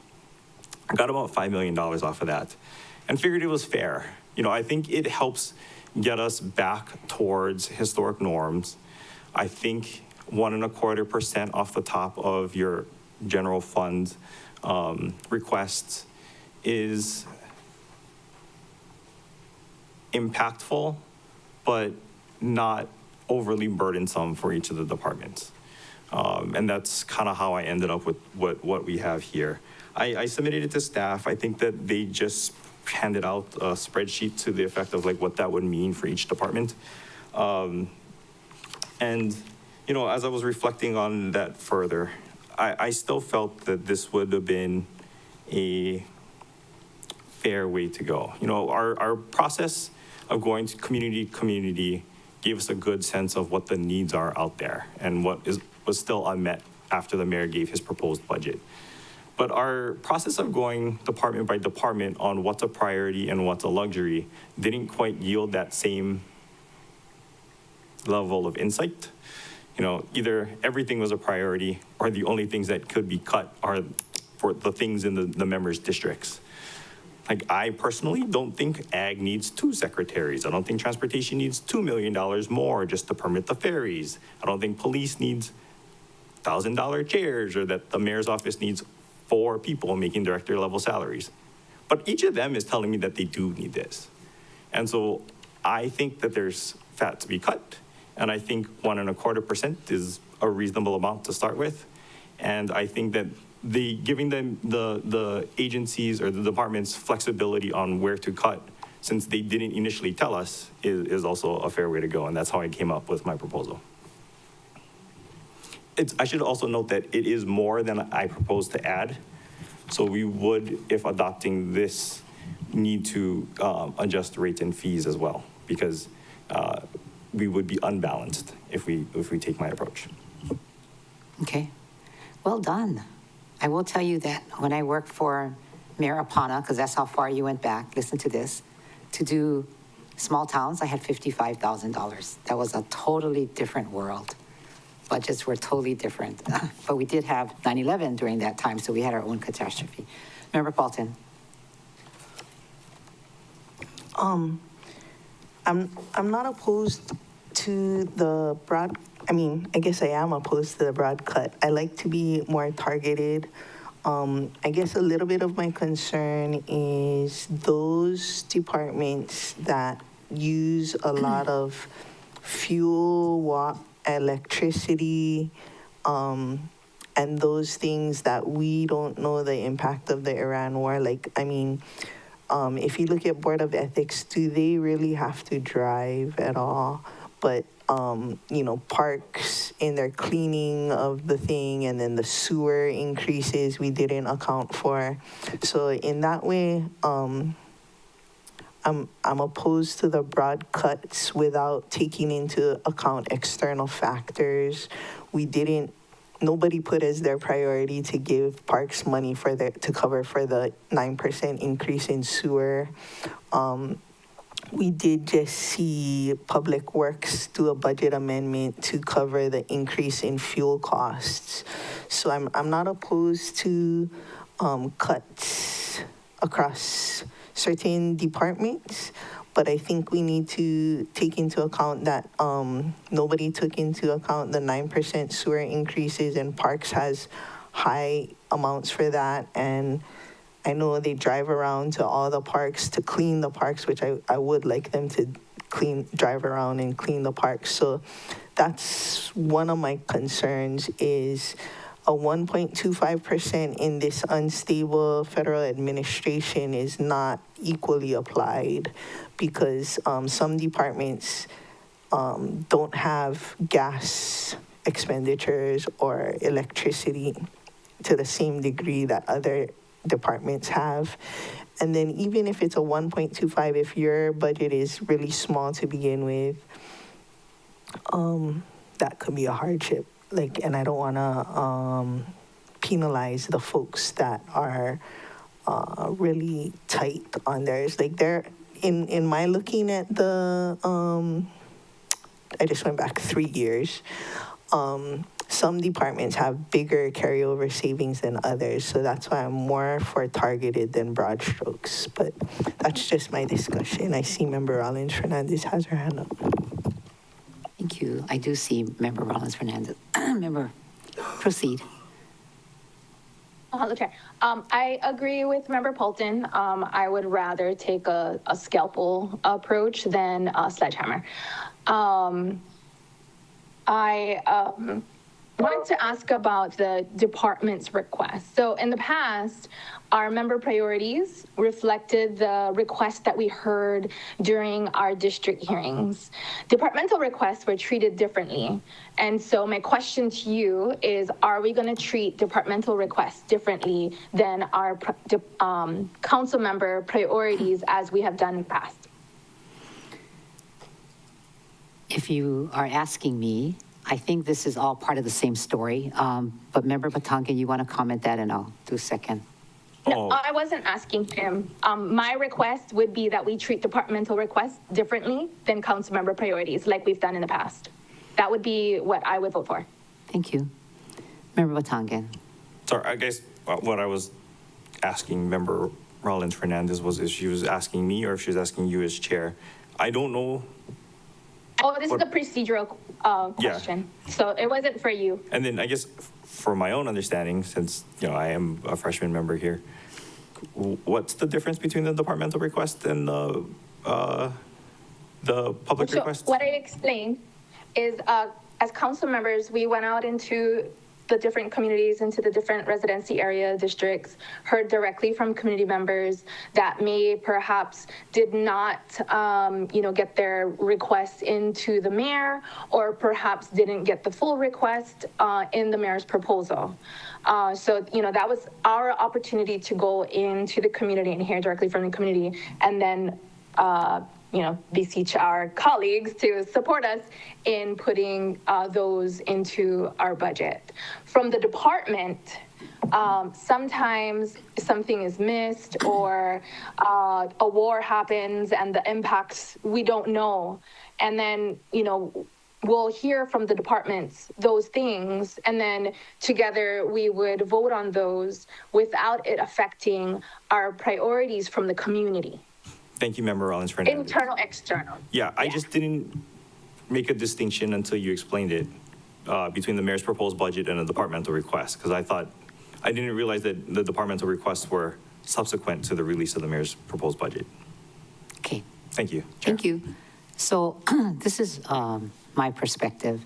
This is one budget, And we were all given opportunities to add priorities, conditions to what we heard from the departments. They sent in their responses, so we have similar information. And then we went out to the community, and we also heard from the community. So some of their requests ended up with our priorities, but not all, right? So we all have a opportunity to measure whatever that is in terms of what our priorities are and what we heard and what we decided. So I don't look at it as different. It is, to me, one of the same. And you as council members have the opportunity to add, subtract, cut, do whatever. I appreciate the work that Member Batangan did for this, because it looks like he did analysis and looked at category A, B, CIP for all the departments, and did your analysis, not for police, fire, emergency management, or not, first responders. So appreciate that sensitivity to what our core values are. So on this, I will say that if you want to take it up later after we take up all the departments, or would you like to take a vote on this? My proposal we're going to do after all the others. So, Member Batangan, what would you like us to do? Thank you, Chair. I'm comfortable either way. I just would like to know, if we vote down my first proposal, I need time to come up with an alternative proposal. So I just ask for that grace. Oh, interesting. And I do have some targeted cuts, but I didn't add them up to make sure that they offset all of my individual ones. I came to the body with this as my first proposal, and this is what I would like to pursue. But if need be, I can take a different approach. Okay. So I am looking at this as one of your proposals.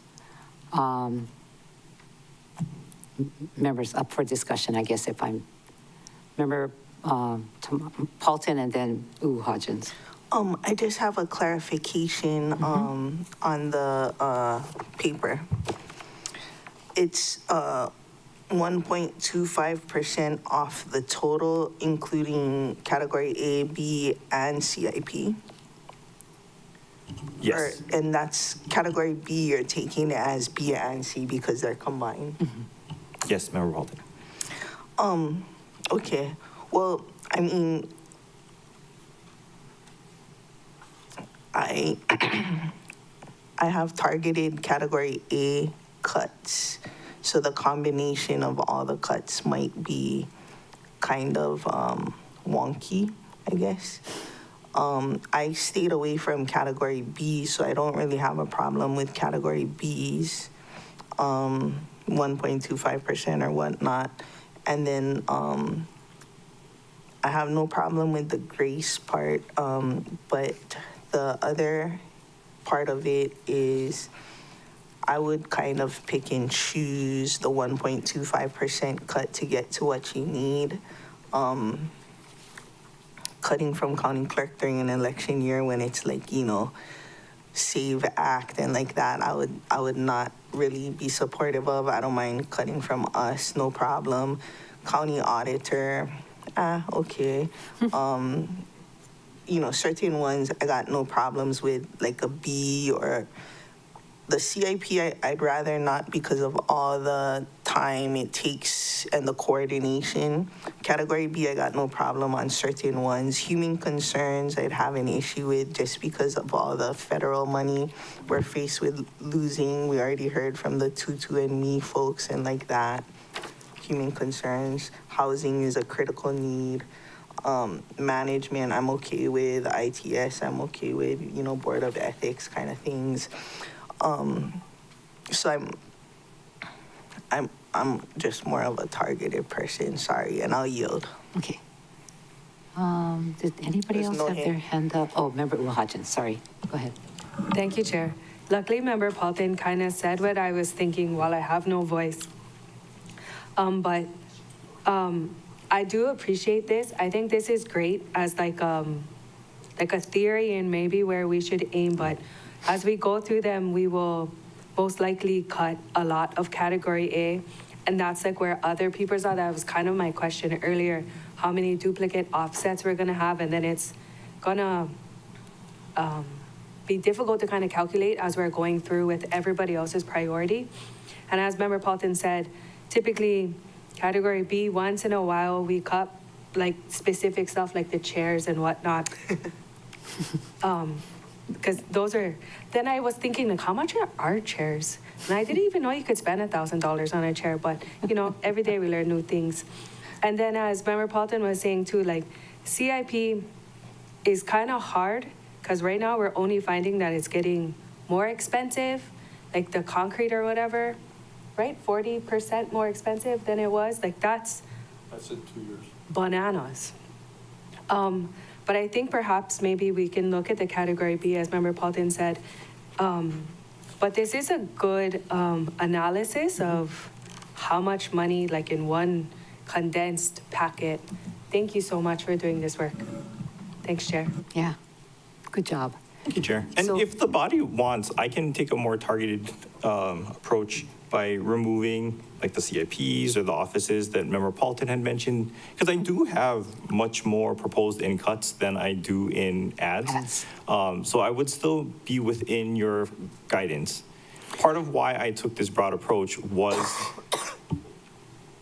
because I wanted to recognize that we have been overtaxing our citizens, and you know, I was comfortable bringing it down. But if we are, you know, uncomfortable with the degree to which I took this, I'm happy to revise the proposal as well. Okay. Well, I have a suggestion on a way forward.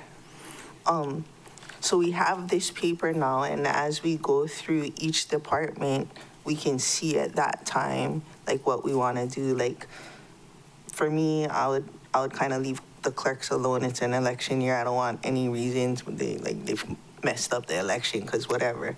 But like, then when we get to council services, I'm okay with a 1.25% across the board personally, you know, but we can take up that discussion as each department comes up. Yeah. So I guess what I'm hearing you say is we'll put this aside and we'll take it up as we take up the departments, right? That's what we're saying. And the same thing with mine. So the ones that I propose, I'm going to wait till we hear. I know you have, you know, department by department, because I've been listening to you ask questions of the departments when they come up, or directors. So I can see, you know, what your focus is. And Member Batangan similarly. So we'll put this aside, not for you to redo the whole thing, but as we take up things, we can reflect maybe, and we'll see how it comes up. Is that okay, members? So we'll put this aside, just like mine, expansion positions. But good job. Member Rollins Fernandez. Okay, so I wanted to, before we set it aside, I think it's important that we answer Member Uuhajin's question, which she's asked twice now. If your process is to credit offsets to a specific council member to fund their priorities, if there are multiple council members that have the same, who gets the credit for it? Yeah. So this is what John Kempo, Member Johnson, is saying. Yeah, I think it's really case by case. And you know, I have to tell you something, that I tried to do this 2 budgets ago, and I was voted down. Nobody wanted to do offsets. So just to get all of you here is a major accomplishment, just to think of that. Because otherwise, we're just taxing. We're just adding to it, right? So Member Paulton does that every year. Well, she cuts also, you know? Yeah. She cuts the most, more than any of the council members, more than any of the council members that advocate for austerity. Exactly. So Member Paulton, thank you very much for all these years for really dissecting the budget and what you've done. I have, you know, all of us have different experiences in budget, but I'm really glad to see all of you here. So my answer to this is, if we won't use Member Paulton. If Member Johnson has an ad, but he found an offset, right? And that offset is going to go into the offset pot, I'm thinking, because as we go through this whole budget, we may end up with more offset or not enough offset, whatever it's going to be. But I believe that because you put the thought into it, there is a balance there, and we'll see if there's duplicates. Okay, so Chair, what I explained before today is that when we received the budget in 2020, March 2020, right when COVID hit, we had to reduce the budget by I think over $50 million. And so the way we did it, because anyone could come up with an idea and whoever's gonna vote on it, that it be divided amongst those that vote on it. So if it's $90,000 and all 9 vote on it, then every council member gets $10,000 to their credit. If you want to calculate it out and be fair, instead of some mysterious pot. Interesting. That all of you should vote on it. But well, it's been done before, and you were on the council when I did it, so yeah. That's a fair way to do it. thank you. All right, members, any other thoughts before we move into the department? Oh, Mr. Member Johnson. Sorry, I had to use you as an example. Well, that brought my point that I wanted to make is that, I knew, and we all knew this was coming, that we were all going to raid one pot, and then what do we do? And I hear what Councilmember Rollins Fernandez is saying, that's the way it used to be done. So one thing that I try to do is I try to add more than one offset, I figured people would want this one particular pot. I won't name which one, but there's a pot that I saw. Everybody's going to go into that one. So then maybe how about this other? So we try to get a little creative, but I'm just trying to add that to what my process was. Yeah, I'm sure we all do. But yeah, I wanted to add that. Thanks, Chair. Thank you. All right, so let us begin. Yeah, the crosswalk as reference, is that what you're saying? Okay, Kaunoi. All right, so what we're going to do is we're going to take up Bill 55.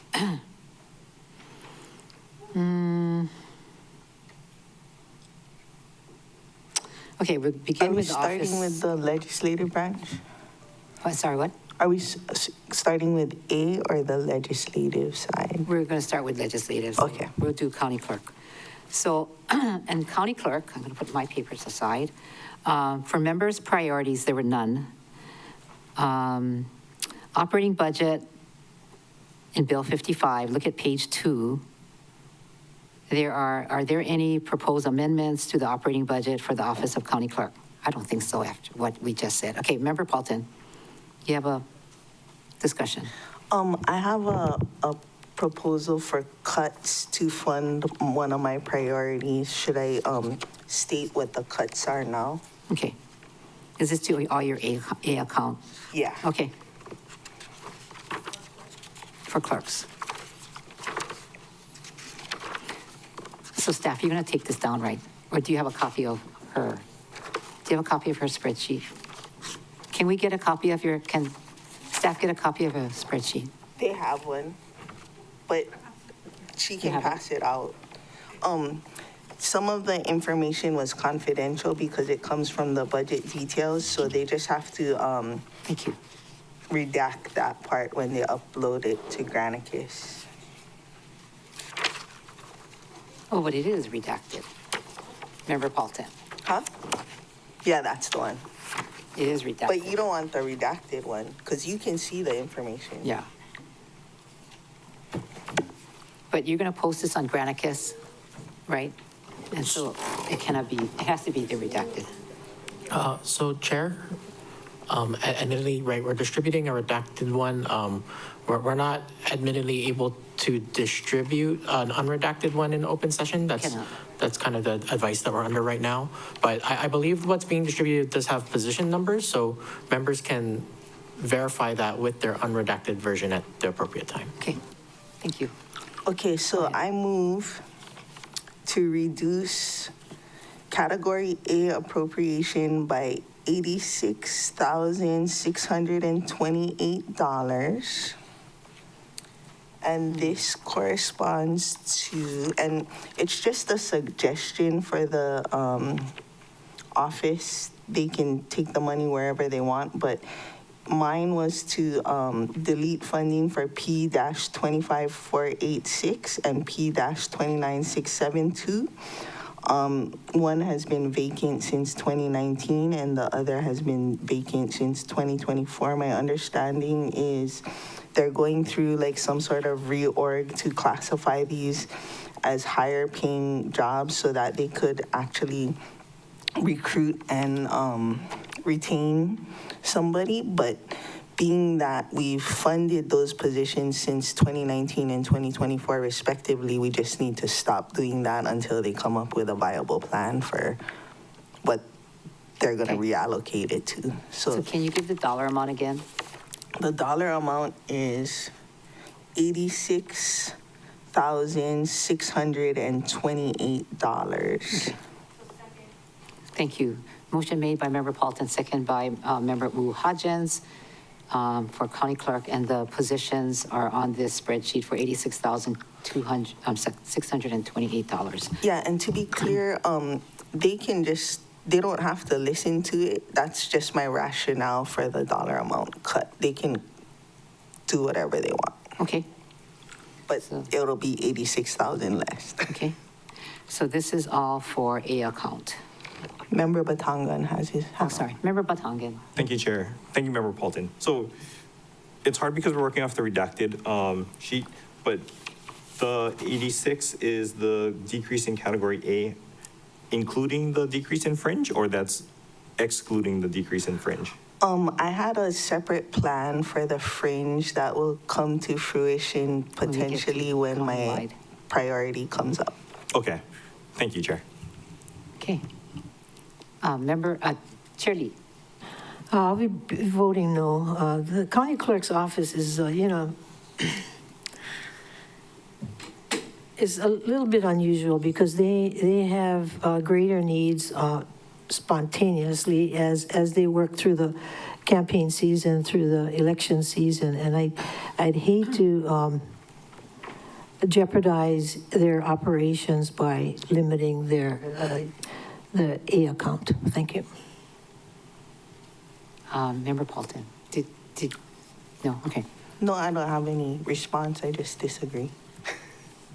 Member Batangan. Thank you, Chair. I have a question. So if we defund a position, but the EP is still on the books, the department can still recruit for the position, correct? Mm-hmm. That's what the active recruitment lists are. So if they do hire, we are required to pay them. So would the department then just come back for a budget amendment? So us decreasing the funding now doesn't prohibit the department from filling the vacancy. Mm-hmm. I just want to make sure I'm clear. Okay.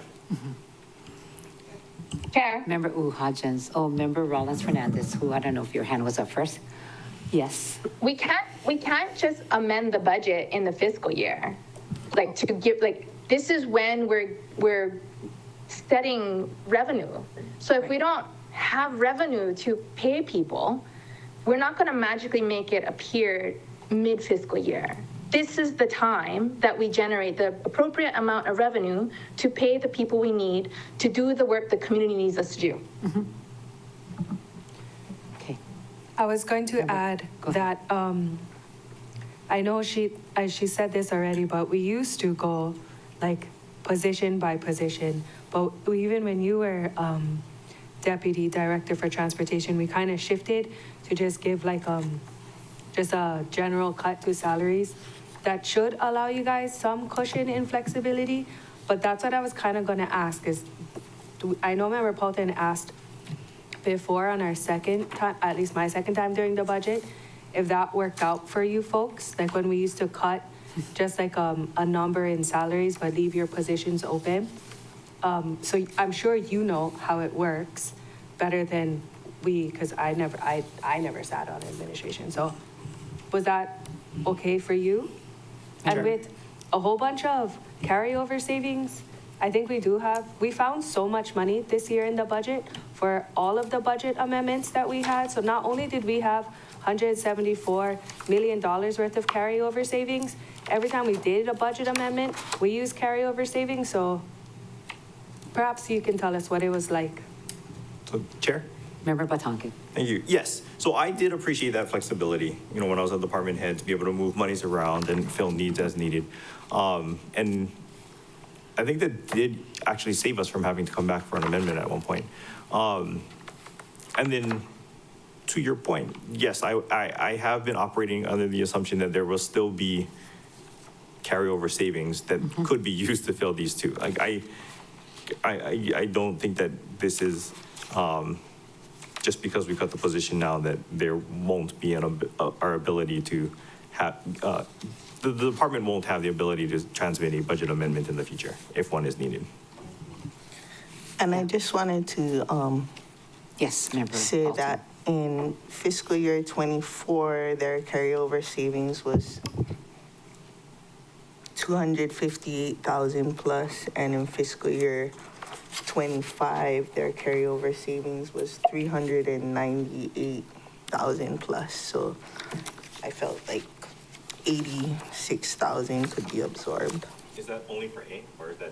Chair. Only for A. Yeah. Member Rollins Fernandez. Chair. Mahalo, Chair. Okay, we're on the clerk's office, right? Yes. Yeah, We so have we're a not number. doing admin. So we can't take carryover savings from the admin side. We can only amend our own budget, the legislative budget. We don't have the power to amend the administration's budget. So we can't just pull from them. It's different. You have to acknowledge that difference. Okay. Thank you. Chair. Member, And it would still need to be certified. Member Cook. Thank you, Chair.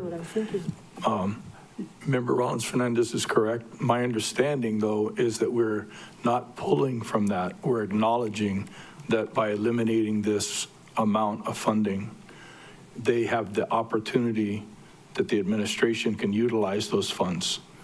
It's the acknowledging that the carryover savings the administration has for their budget amendments, they've come during last year repeatedly for a variety of things by cutting back on a department.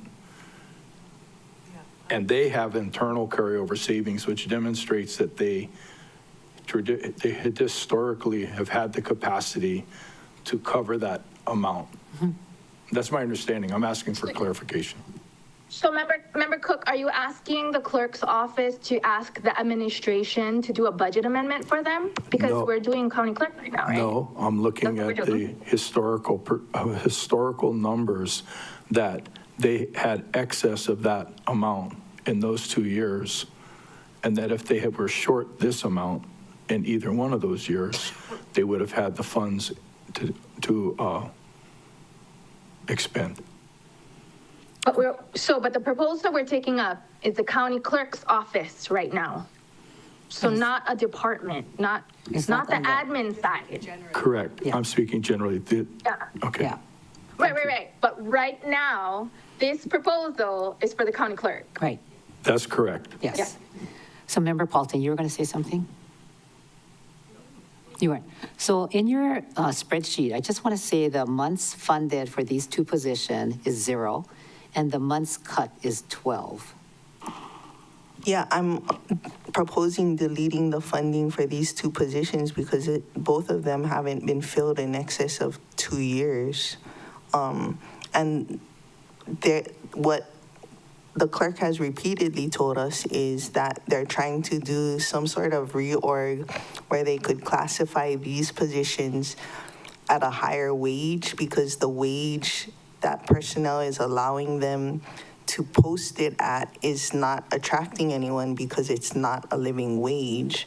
And so if the position won't be filled until they're able to do that reorg, I don't want people to come back and keep telling me, we're going to figure something out. I want them to come back and say, we figured it out. This is how much money we need to attract someone and give it to us, and then I'll give it to them. But since 2024, since 2019, since the former incumbents of the position resigned or left the position, they haven't been able to attract anyone because it doesn't pay a living wage.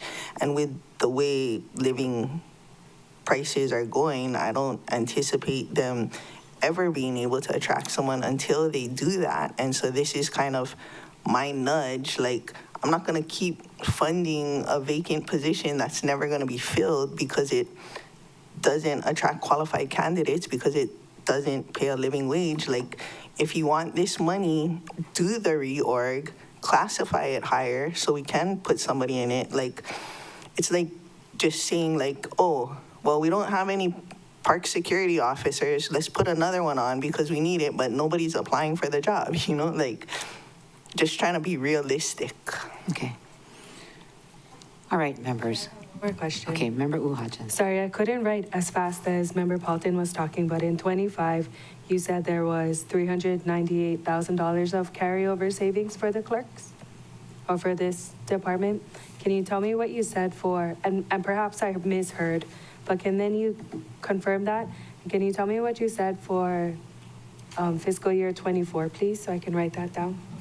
So 2025 carryover was $398,771.64. And in 2024, a category for the county clerks was $258,183.95. Okay. Shirley. Yeah, we have to be careful with the county clerk's office, as I mentioned earlier. They're very unique. They have to have extra money in case there's a special election. You know, there are other unforeseen expenses that come up with them. And, you know, we're talking about $86,000 out of a $1 billion budget. There's millions in other departments. I think we should just leave them alone. Thank you. Okay. Okay, members. Anybody else? So we do have a motion on the floor. Member Paulton, second by Member Uhajan for this particular two positions, correct? The two positions is a justification. They have flexibility to move it around if they want to. Okay, so it's $86,628. Yeah? Okay. So, members, is this a roll call? Can I ask a question real Yes. quick? Is this a particular priority you're trying to fund, Councilmember Paulton? This is a series of cuts to fund my $6 million Lahaina Community Land Trust. It adds up. It won't make or break it. I have, you know, like I said, things up my sleeve if I need to find other money. I don't have it all written out, though. I can go home and write out my extra money pots tonight, I guess, or at another time. Okay. Like Kawanui, I'd ask for some grace to come up with second, whatevers. Okay, roll call. Chair, proceeding with the roll call vote, Councilmember Tom Cook, No. Councilmember Gabe Johnson, No. Council Chair Alice Lee, No? Councilmember Tamara Paulton, Aye. Councilmember Kiani Rollins Fernandez, No. Councilmember Shane Senensi, Aye. Councilmember Nohe Hudgens, No. Committee Vice Chair Kaunoi Batangan, Aye. Committee Chair Yukile Sugimura. No. Chair, that's 3 ayes, 6 noes, motion fails. Okay. So remains, you have to get more up your sleeve. Okay. All right, so let's see, operating budget, which is on page 2. Are there any proposed amendments to the operating budget? Now would be probably the time if Member Batangan wants to do his percentage thing, but I wouldn't be supportive of it.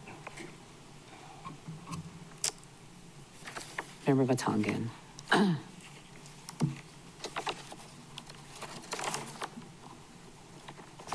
Okay, so. If if you would like me to go over theirs now, my proposal was to cut $42,816 just off the top of the county clerks. One, I think they could absorb it. I think really any department could absorb a 1.25 cut from their general fund, their general funded appropriations. But especially given the carryover savings that Member Paulton had explained to us earlier, I think that it's something that they'd be able to absorb. You're welcome. I'm happy to make the motion and we can take it up now, but I'm also happy to hold off on my more. Well, let's take it up. Sure. Yeah, since we've. I guess I would move, so I move to decrease the. Category A, category B. Yeah, I didn't break mine down by A and B. I just did totals off of mine, which is why I hesitated, Chair. It's because I was trying to do the math in my head as I'm making the motion. But I guess it would just be off the total. 1/3 of which would be from A, 2/3 would be from operations and equipment, to the effect of $42,816. Okay. Second. Sorry, this is part of the issue with us not being able to coordinate beforehand. Yes, I brought sunshine. it as a proposal and didn't know that this is how the information was going to be requested by the other members. Yep. Our constraints are sunshine. Second? I'll second for discussion, but I won't be supporting it. I was just in communication with the clerks, and they did hire 6 new people, so they wouldn't be able to withstand a budget cut right now during election year. Okay. And in fairness to what Member Paulton had originally said in response to my proposal, if I were to revise this, the Office of the County Clerks would have been one of the departments that I would have removed from consideration in this proposal. Okay. So I'm also okay not Okay. making this Okay. at this time. So we'll delete this from the overall then, correct? You can hear the votes. Member Cook. Thank you, Chair. I would support taking county clerk off of this. I think even though we can't give them more money, that department, what they have to work with, and it's just, even if it's just a morale boost that we're supportive of the department by not cutting any of the funds, I think is something we could give them. Thank you. Thank you.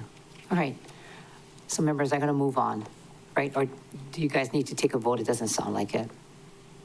Okay. We're not going to take it. Member Rollins Fernandez. Hello, Chair. I support moving on. I don't care to vote on that. Okay. I just have to do a sunshine disclaimer because my children are now home from school, and so is my adult husband, McKenna Fernandez. Wonderful. Member Sugimura says hi, everyone. Hi. Okay. Thank you. Welcome home.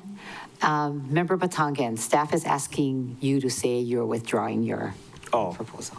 I withdraw the motion. Thank you, Chair. All right. That's And clear, since right? I have the floor, I would also like to say hello to Member Rollins Fernandez's Ohana. Oh, look at that. Aloha. Hi. Aloha, everyone. Okay, very good. Now we're going to go on to capital improvements. There are no capital improvements proposed for county clerks. And then the next section is Appendix A, Part 1 grants, Appendix A, Part 2 special purpose revenue. There are no grants or special purpose revenues for county clerks. Rates and fees, the RAM0 version, page 3. Members, are there any proposed amendments to the rates and fees for Office of County Clerk? Seeing none. Okay. Oh, I had a Yes. proposed amendment. Oh, you do? Go ahead. For rates and fees. Go ahead. On the CD-ROM one, shoot. It said something different. I wasn't prepared for this part. Oops.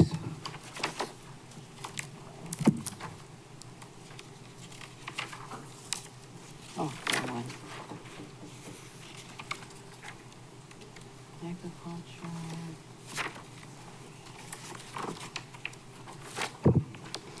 Director Milner, do you remember the wording to change the CD-ROM part in the rates and fees to? It something like changing the CD-ROM to like records.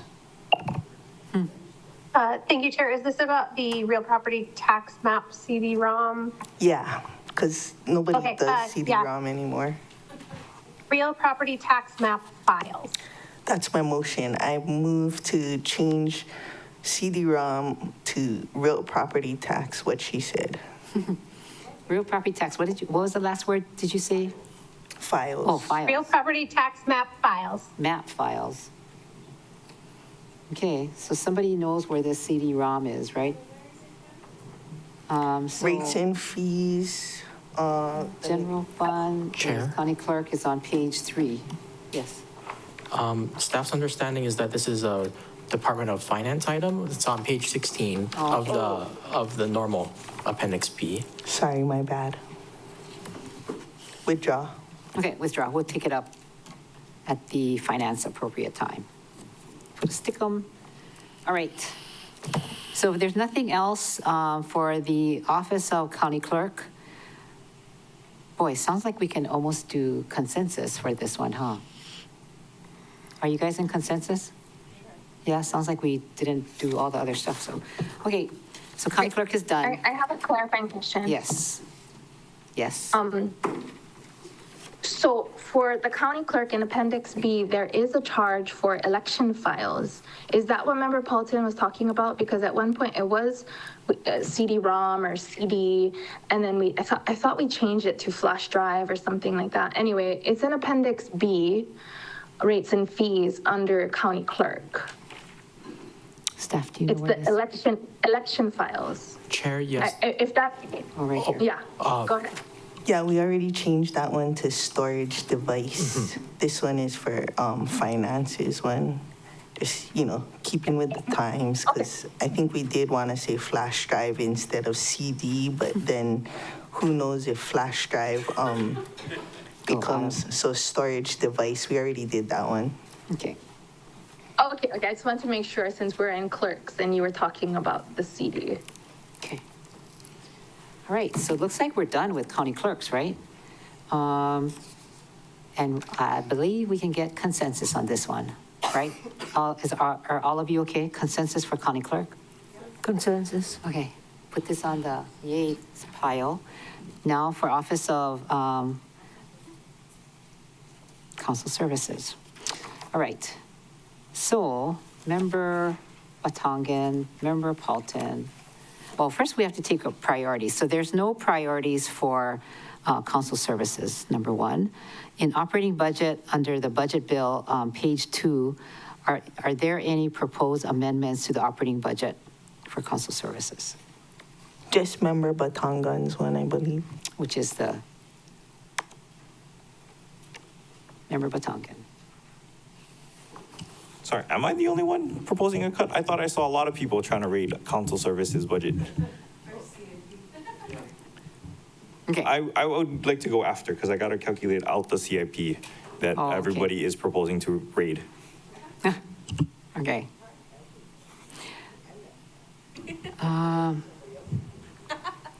So, right, okay, we will not go, we won't do the, no, we can do the budget bill, right? Well, yours would be the only one. Are we Member on? Cook and Member Johnson had. Member Johnson. We're on county clerk, right?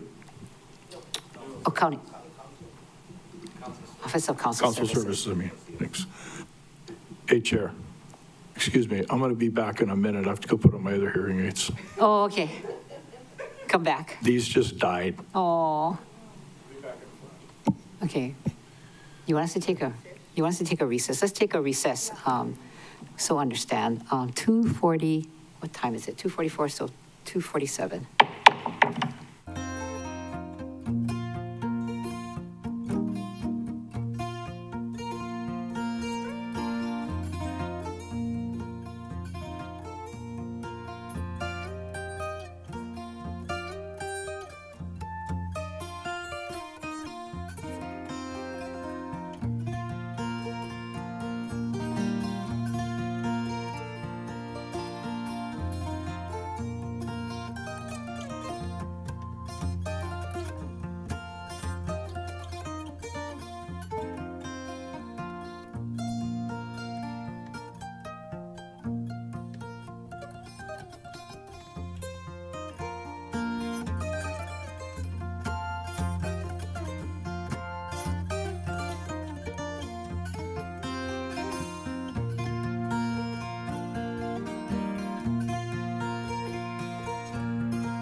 Okay, welcome back. 257. So we're on Office of Council Services, and we are talking about operating budget. And do we have any amendments? Which is Bill 55 and is page 2. Member Watongan. Thank you, Chair. I have the breakouts by A and B categories now. Oh, okay. So I would like to propose that we cut Office of Council Services A account by 99,819 and B account by 44,427. Yes, that is a motion. So that would be cut A account by 99,819 and B by 44,427. 44,427. Yes, Chair. Okay. And then if I get a second, I have additional discussion to share as well. Second? Okay. Member Cook. Chair, discussion? Yes. Okay, thank you. In FY25, just for everybody's reference, the unspent appropriations in Council Services A account was 432,584, and B account, I must be reading this wrong because I don't think Council Services is pulled out from County Council in this, and I apologize, Chair, but I still maintain that they can maintain a 1.5% or 1.25% cut.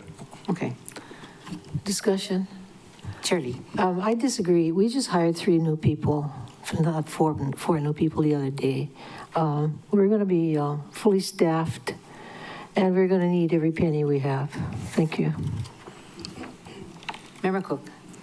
I have a cut for CIP. I'll wait until after this. I just want to let the body know that I have it. Okay. So the motion on the floor is to cut for Office of Council Services, the amounts that Member Batangan said, is it $99,819 and $44,437. Is that correct? 427 for 427. Okay. 44427. Okay. And that was made by Member Batangan, Member Cook, right, was the second. All right, any discussion? Go ahead. Thank you, Chair. I guess this question will be for Chair Lee, because I don't think we have David, but, so we hired 3 new people, yeah. But I know we lost a couple and soon to maybe lose 1 more.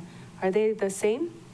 Like the same positions or different positions? I wonder if you could tell us, because I know for a fact we're losing 1 in a bit, but then Member Paulton was telling me we lost somebody else, but I didn't know who that was. So I'm wondering if you can tell me.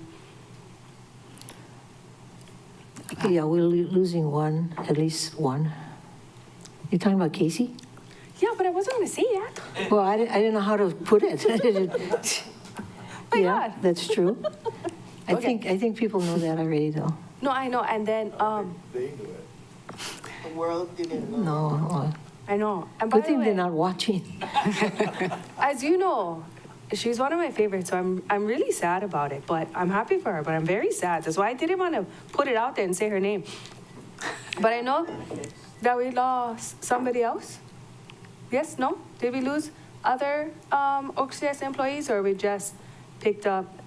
Not that I know of, as of today. Yeah. Did we lose somebody named Tiara? Don't ask her if it's a secret. I know. I'm not gonna keep secrets, girl. Like, we're on camera. I don't know. Okay. Me too. Yeah. I don't know. Maybe you gotta tell her, cause. Okay. I'm not sure what she meant. What I'm saying, we do need the money. If you don't think we do, don't. If you think we don't need the money, then, just vote accordingly. But I believe that we don't have the luxury of 60 vacancies and, 30 vacant. We're talking about 1, maybe. That's the question here, okay? Okay. Okay. Motion on the floor. Ready to vote, members? Okay. Roll call. Okay. Okay, go ahead. Roll call. Chair, proceeding with the roll call vote. Councilmember Tom Cook, Aye. Councilmember Gabe Johnson, No. Council Chair Alice Lee, No? Councilmember Tamar Fulton, I just want to clarify, this is A and B together? Yes. Well, not together, it's separate, but it's the same motion. Okay, no.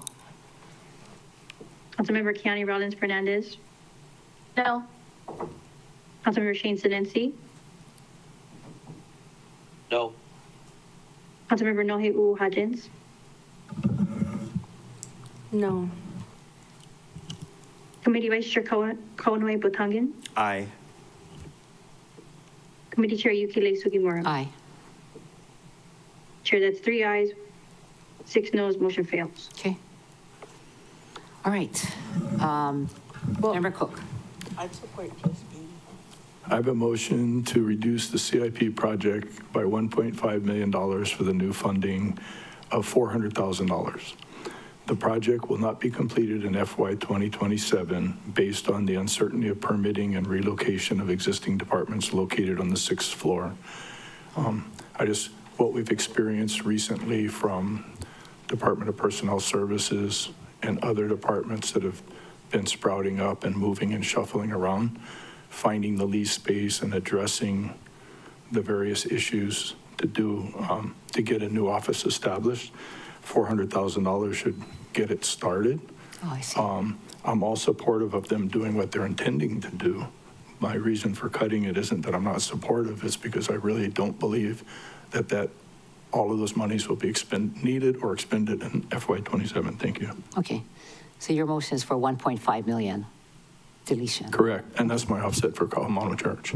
Oh, okay. Later. Any second?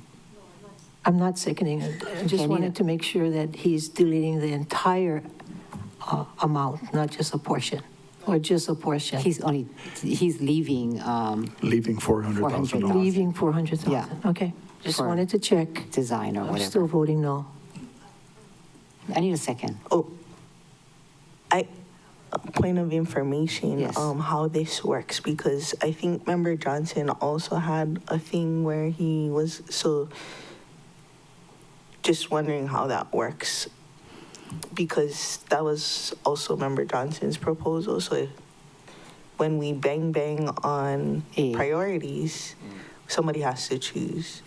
Now we're banging on offsets. So just, I think Member Hudgens and Member Rollins Fernandez were alluding to it, and this is the case by case. So how are we going to address this case? Yeah. So I will answer this for what I'm seeing, is that I think this is going to happen as we go further into the priorities and then, the offsets, right? The offsets is what what you're talking about now. And I think the offsets, we put it in a pot and then we figure out where we are at the end of the day, because the ads are what members focused on and then the offsets came with it. So in this case, you are already taking off your offset, right?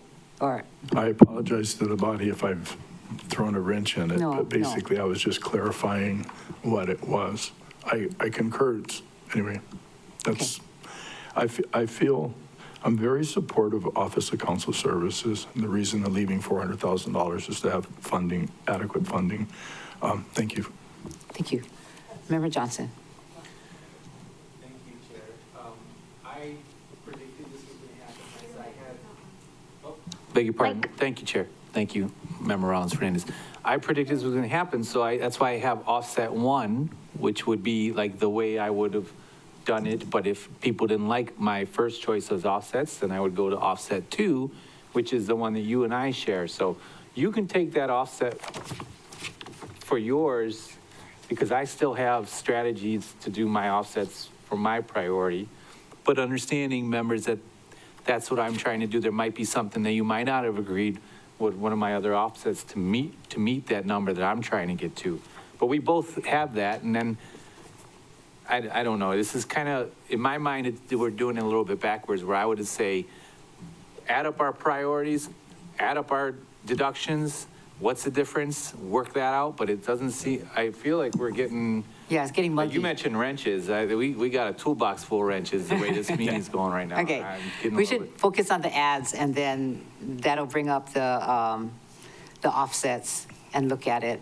You know, it's not going to be one or the other. So I hear you. Go ahead.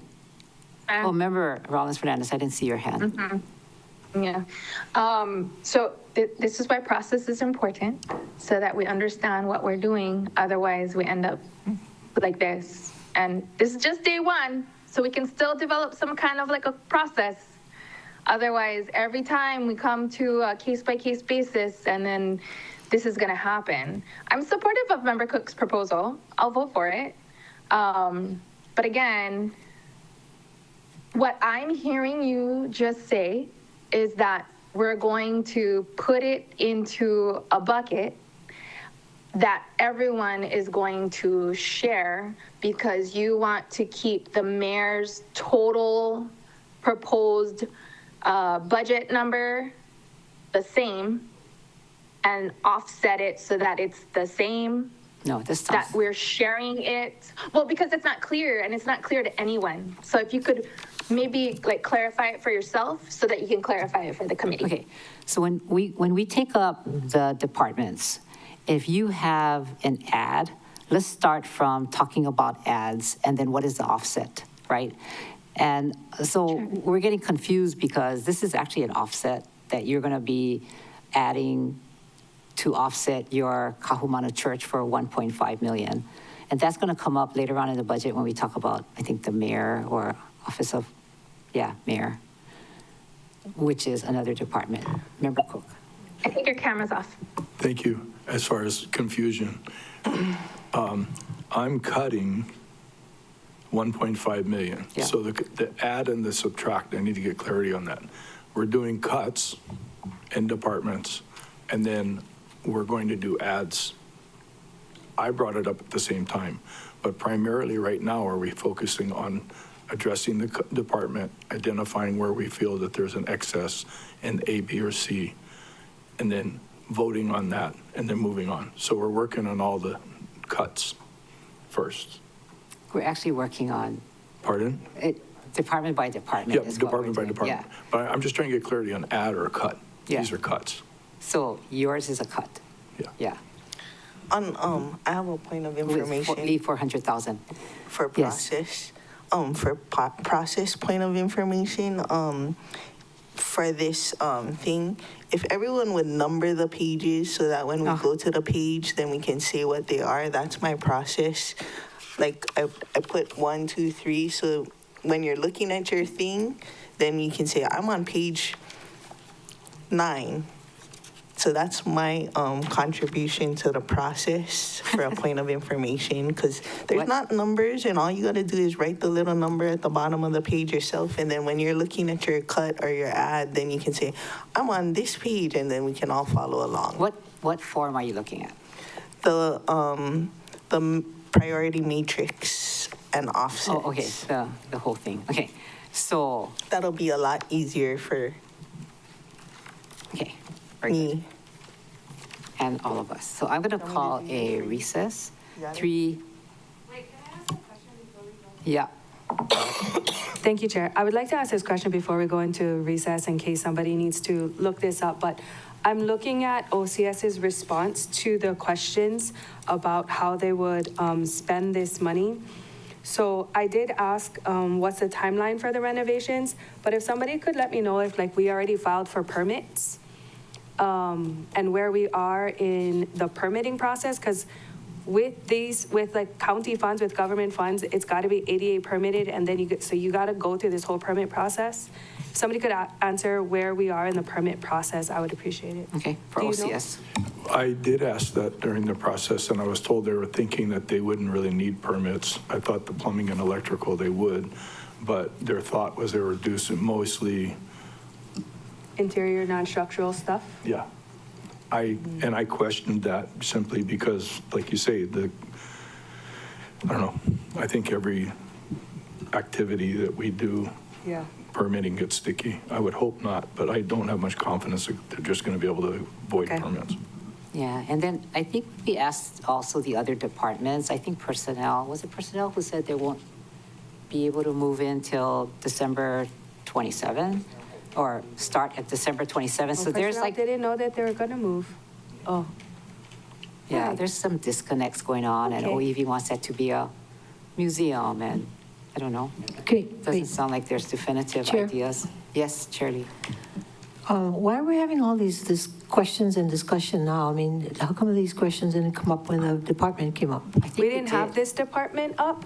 We didn't have OCS, well, at least then I wasn't here for Okay. OCS's department. But I'm trying to, for the reason why I'm asking is if we're gonna vote on this cut, then I would want to justify why I'm supporting it, because I didn't propose this cut. Okay, and then I think we talked about this before, because I believe, at least I have told you guys on a number of occasions, that we need space for for OCS, so that we can have 6, 7, and 8 together. Yeah. Apparently, you know, the 6th floor, the 7th floor, and the 8th floor. Apparently, the Kalanapakui building is not suitable for us, because originally we were promised to have the Planning Commission conference room and the 2nd floor, and we're not getting it. So it's not helping one bit.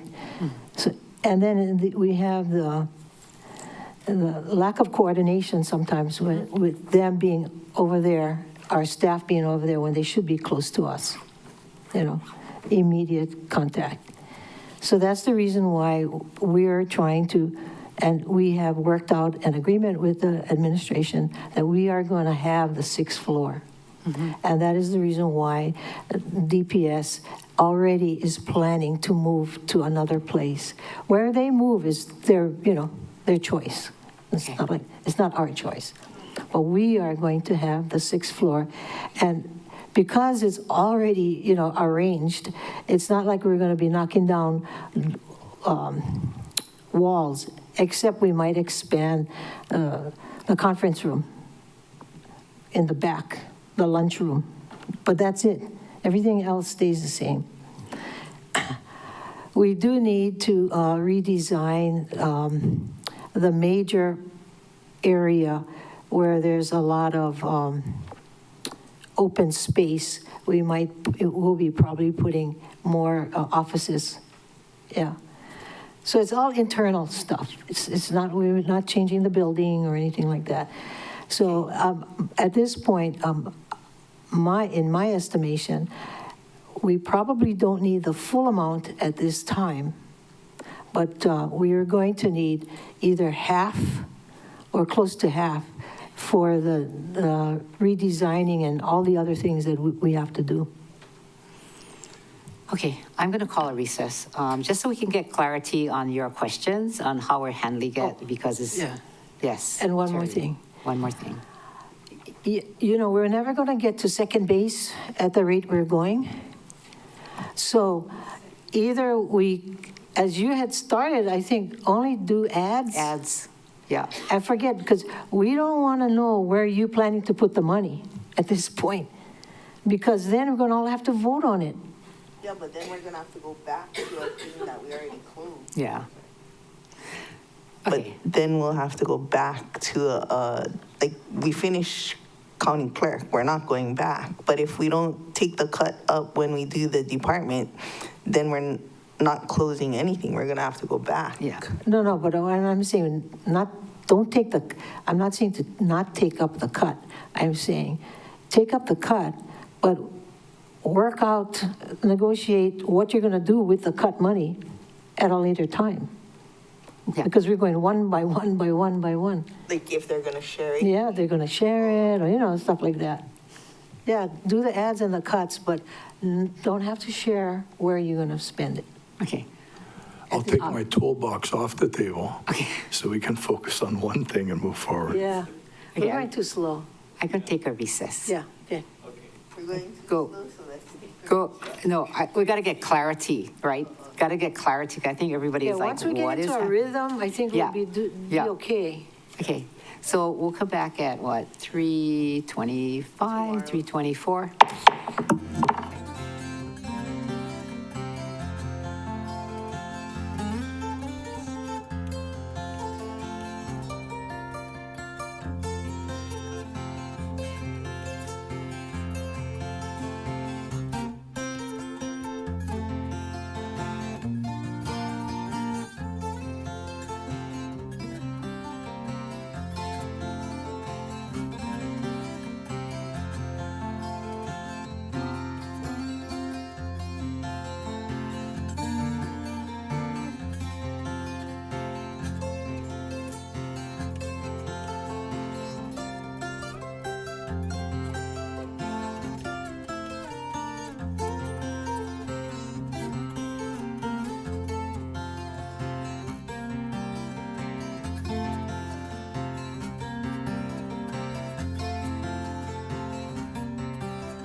Thanks. Okay, welcome back. It's 3:34, and just to kind of unsort this discussion, so by department, we're going to go through the matrix, which is all the priorities that you received. I don't know how many pages, I didn't finish numbering my pages. But thank you, OCS, for that.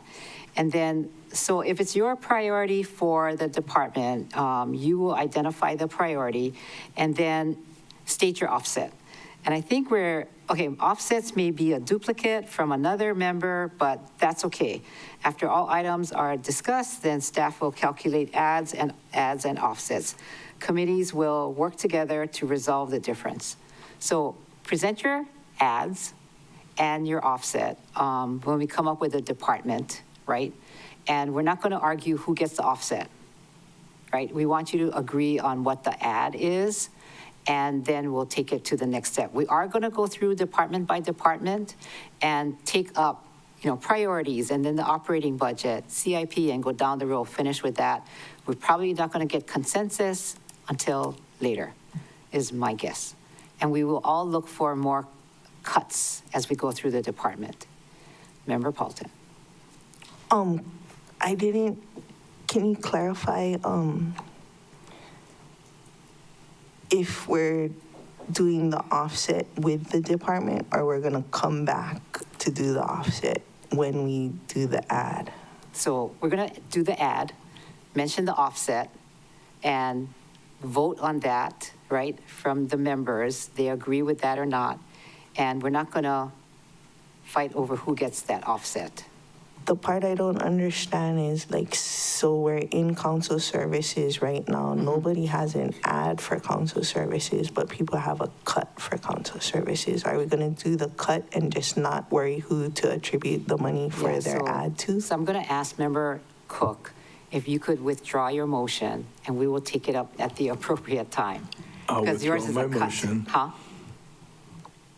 I'm sorry. You withdraw. Okay. Per request. We didn't have a second. I will withdraw my motion. Okay, thank you. Thank you. Member Batangan. Thank you, Chair. Sorry, I'm a little confused on the appropriate time. So, because the initial matrix that we were using was the crosswalk. Yes. And so, according to that, I thought this was the appropriate time. Am I just missing something? Are we switching over to the members' proposal matrix now? And that's why I'm... No. You're right. Okay. There's no crosswalk. So it's not so when we are presenting our proposed adds and subtractions, we're still taking them up in the order of the crosswalk, not the Bill 55. Yeah, not the 11 by 17 matrix. Oh, okay. It's department by department. So I think the priorities you're talking about. Yeah. Sorry, Okay. the priorities So matrix. The priorities matrix is what you proposed, and it's by department by department.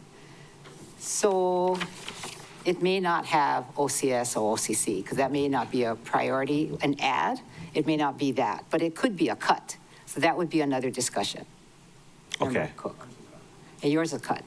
So we're talking about ads. We just want to focus on the ads, and what is the offset is where we are. Member Sinensi.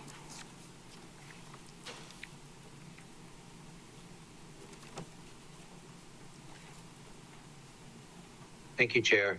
And so when we do bring up the offsets, then we'll have a chance to vote on it then? When you bring up the ads, you'll bring up the offset, and then we'll vote on that. The offset The ads. as well. The ads, Just the ads, not The the ads. offsets. yeah. The offsets are going to be looked at Later. comprehensively. Yeah. We're going to accumulate it, I guess, is a way to say it, because it won't be a fight between Tom Cook and Member Johnson. It'll be an offset Got it. into a pot. Yeah? Okay, thank you. Yep. Okay, so we no longer have Member Cooks. Does anybody have, there's no priorities and there's no Chair. ads, okay. Member Ramos Fernandez.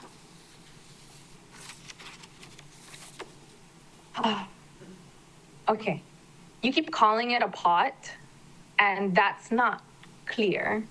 I support doing all the ads and sticking to one department instead of jumping all over the place because the offset may be in a different department, or the cut may be in this department, but the ad is in another department, and that's chaos. Yeah. Which is what we're just experiencing at a smaller scale, which is great that we're going through the smaller departments first.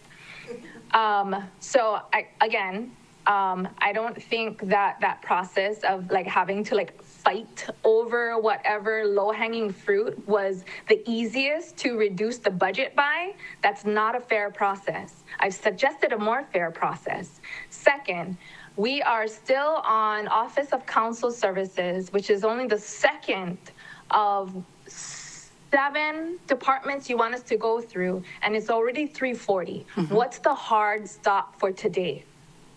What's the hard stop for time? I don't have a hard stop, and I was hoping we could get through Department of Environment, DEM. I was hoping we could go that So far. even if we end up going to midnight, we're gonna go until we finish DEM. Is that what you're telling me? It's really up to you guys. That was my wish, and we're sorting out things that we need to, and hopefully we can move faster. So, Because if we had a clear process that didn't cause confusion, we would be moving faster. we're trying. We are. Member Paulton. I guess the part that I don't understand of the process is all of my cuts are to fund my ads, and I don't have any cuts just for the sake of cuts. And so then what we're doing right now is just adding to the budget, and then we're gonna come around a second time and cut to the budget, is what you're saying? Your situation and Member Batangan, right? You guys are looking at cuts. No, I'm not just cutting for the sake of cutting. I mean, I could do that, but in the past, it's been frowned upon. And so then I'm not wasting my time just cutting for the sake of cutting. I'm cutting for the sake of adding. But it sounds like to me what you said is we're gonna go through the whole budget and make our ads, and then we're gonna go through a second time and make our cuts. So I think your situation, and correct me if I'm wrong, because you have to come up to whatever it is your ad is, that is on, it's on the matrix. Is it on Doesn't everybody have to come up to what they're? Yeah, but yours is also listed, your cuts that you're proposing or your offsets is your long matrix, correct? Correct. You're offsetting it to something. So we haven't come to your ad yet to come to the matrix, so maybe we're taking up your offsets too early, is what you're saying. I kind of want to just go through it one time instead of going through it 2 times, because this is painful enough one time. When you say, can I ask you a question? So when you Sure. say one time, do you mean you want to bring up your ad and then do all the offsets? No, I don't want to bring up my ad per se. Oh. I think whatever we have to deal with that's in council services should be dealt with in council services. Yeah. Because even I'm okay with some of my offsets or cuts funding other people's things if people don't vote for my ad. I want all the ads that I proposed, but if I don't get 5 votes, I'm not going to be hoarding my cuts if there's somebody else's ad that I'm supportive of. So I just want to go through it one time. So whatever cuts we have for council services, whatever ads we have for council services, don't come back to council services. When we're done with council services, I want to be done with council services and never come back. In 2 years as well, but that's besides the point. And then when we do ag, I don't want to do all my ads and then come back to ag. You know, I want to, one time is more than enough for me. Okay. And I guess if we keep a running total of cuts and don't attribute it to any one member, that would be the way to go.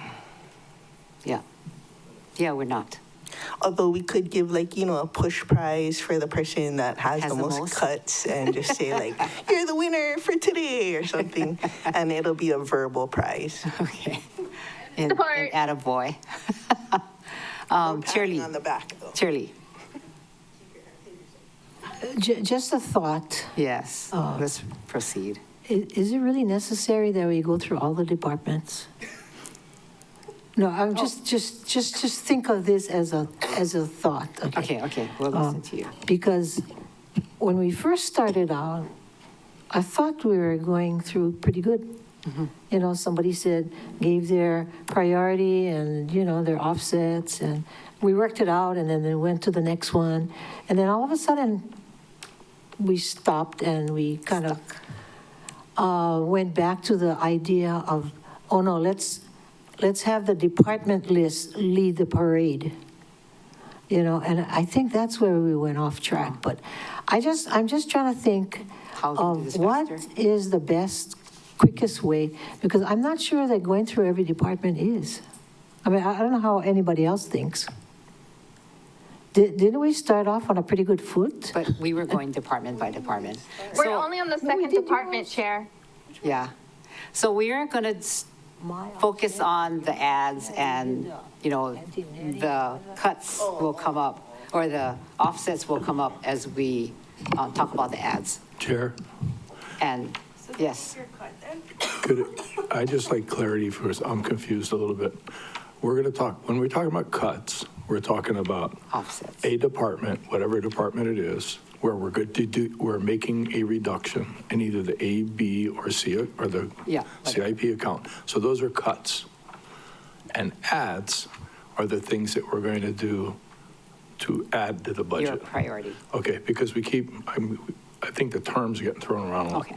So if we focus on cuts, we're focusing on cuts, and then we're going to address the adds that are all of our priorities. Is that correct? So we're focusing on your priorities, and but a cut is a cut. It's not an ad. an offset is the same thing. Okay. Yeah, offset. Thank you, Chair. Yeah, so sorry if I'm making confusion. Okay. I believe to answer your question, we need to go through all the departments. We cannot skip. Because not only is it going to be your priorities, but every, just all the different parts of the budget. Right? Just once. Okay. So we are in Office of Council Services, right? And members' priorities, there are none for ads for Office of Council Services.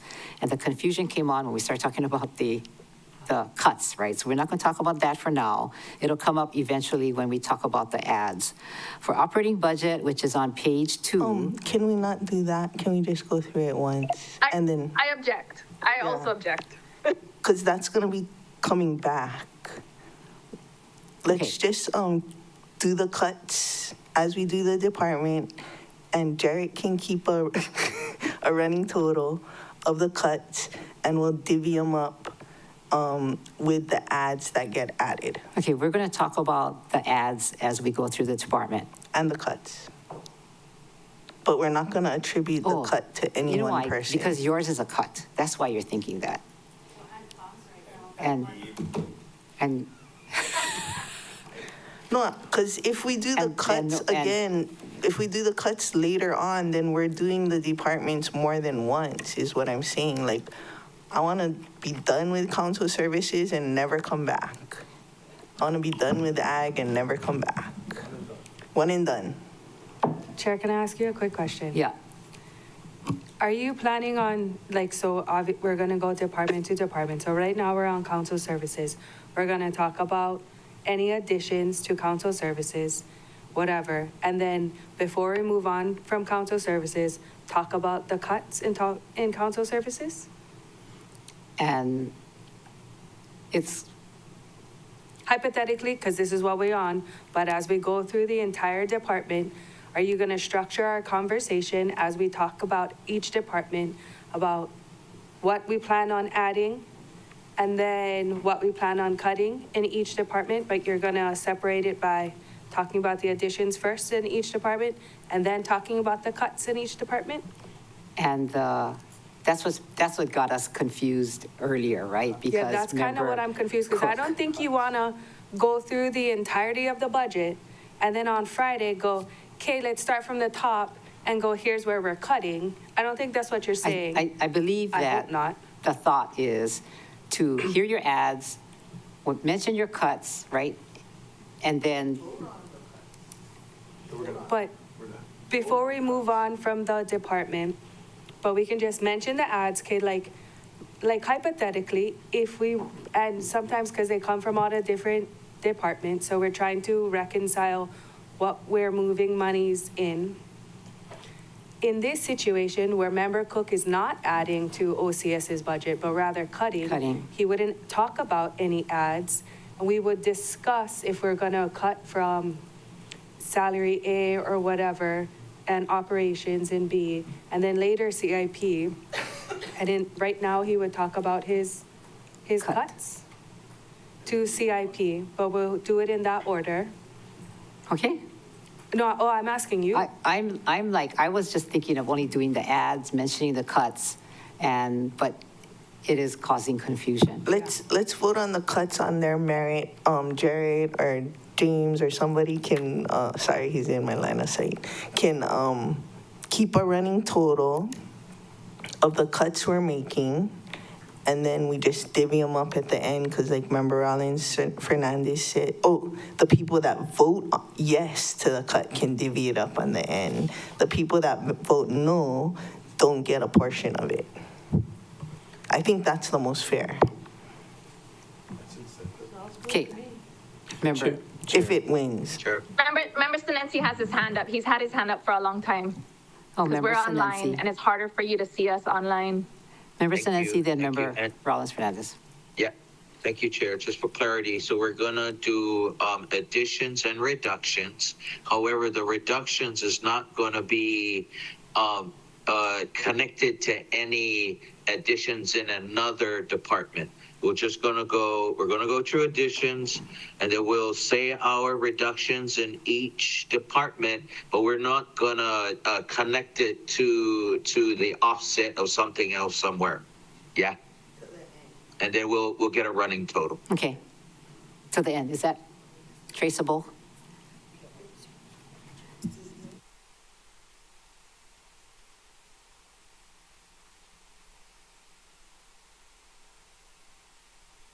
Okay. Okay. Good job, Sounds Member good. Sinensi. Sound good. Member Rollins Fernandez. Mahalo. So I agree with Member Paulton, Member Uwahajans, and Member Sinensi that we stick to one department. We do our priority proposals. We do any reductions to that department and take up any departmental requests and then move on to the next department. Exhibit 1 is how we keep track of all the changes, and that will help us tally all the amounts if that is what we're going to end up doing. Okay. Okay. Member Johnson, you look like you need to say something. Okay, well, I'm not a wrench thrower, but I will ask a question. I have a proposal. You guys love my proposal. Then I have the cut or the offset. You didn't like my offset. Can I say, well, okay, maybe we won't cut from that thing that no one wants me to cut from. I'll see you in property tax rates. And that's where I would make it up. So if I know that you guys aren't really liking my cut, I could hold off till property tax rate time, or is that, no, let's not do that. But I want to tweak his proposal. Okay, tweak Interesting. away. That's what we're trying to avoid, but go ahead. Okay, so if we make a cut, my proposal is if a cut is made, all the people who vote for that cut get a piece of it in their Okay. pot Okay. of what they have to add. And at the end of the day, if we don't have enough cuts to fund our ads, then we all work together to Yeah. tweak the rates. Okay, never mind what I just said. What you just said is fine. Thank you, Chair. Who likes my proposal? Raise your hand. Support. I want to move on. Support. I want to move forward. So if the majority thinks that makes sense to you guys and somebody can keep track of it, yeah, You know who I nominated, but that's not. Yeah, Jared's But not- I'm gonna that's not keep his doing job. it. Okay, so, Chair, Chair, why don't we try it? yeah, let's try it. Let's try it. We gotta move forward. Nobody's going to die. If it doesn't work, we'll switch to something else. Okay, I think council service is a good place to start. okay, so we are doing ads, right? And so So we're gonna Member do Hodgins will- any add, any cut in the this department. The cuts will keep track of, in a running total, who voted for each cut. And each person that voted for a cut, if it's successful, will get an equal portion of that cut to their priorities. And at the end of the day, if there's a shortfall, we'll work on rates together. is it trackable, is my concern. Support. Kirsten and James, is it? If we can find one person in OCS to track it for us, designate that person. Chair, yes, we're certainly able to track the ads and the cuts. I will say tracking ads and cuts per member is, that will be a bit more, so we just ask for some grace with that, that's all. Sure, but we have to vote on each cut, and you're gonna have a record of who voted yes and who voted no, right? Right, so, but it's going to be a matter of tallying each member's, what cuts they voted for and what they, so each member will have like a running total, so to speak. So that's the part that I see the challenge in, but. So each member is responsible for their own running total, no? Or their staff is responsible It's for so it. confusing. I do not remember ever having to do this tally. 2020, we did this. I told you. When you were budget We chair. did this before. When Yeah. you were budget chair, life changed, Exactly. life changed. Okay, No, you're still using my process. This is what I developed. okay, Shirley just went, okay, let's go. Let's go. Member Cook, I don't want to be here at midnight. I do not either, but I can, I don't have So- children at home. I would like to make a motion Okay, to reduce the CIP project by $1.5 million for a new funding total of $400,000 in the Office of Council Services. okay, This project will not be Second. completed in FY 2027 based on uncertainty of permitting and relocation of existing departments located on 6th floor. I would hope that the members will support my motion. okay. So second is Member Rollins Fernandez to your, and the motion is for 1,500 for $1.5 million 1.5. cut. cut, and then the 400,000 to remain in Office of Council Services. Okay. Members ready to vote? Member Matangan. Thank you, Chair. I support cutting this line item because I don't think that we can encumber all of it in this next year, but I do think that this is a little steep. I would be supportive of Member Johnson's proposal to cut slightly less. And since the money is not necessary to offset everything at this point, I hope Member Cook understands. Okay. No. I mean, we can take the vote as it's been moved. I'm just explaining why I'm voting no. I'm not necessarily against the, You shouldn't. You want a piece of it? I'll make that motion. I move to amend the motion to be Member Johnson's. Okay, Member Rollins Fernandez, what is your amendment? Member Johnson's proposal. 1 mil. I'm accepting that friendly amendment. No, you're still looking Okay, for cool. money. Okay, so is it, so you're saying Minus one, leaving 9. it's going to be Yeah. a, No, I instead of would- 1,900, it is I would a 1.9? deduct $1 million and leave $900,000. Okay, Okay. okay, the motion is to deduct $1 million and leave 900,000 for OCS to, it'd be interesting to see this actually happens, but, okay, all in favor of your motion, Member Cook, amended by Member Johnson, say aye. I think this is an aye. Aye. Aye, okay, yay, okay. Yay. Yay. Okay, now we gotta. 1 million divided by 9. Oh, no. 100,000 each. Yeah, 900,000 divided by 900. That's too funny. Okay, anything else?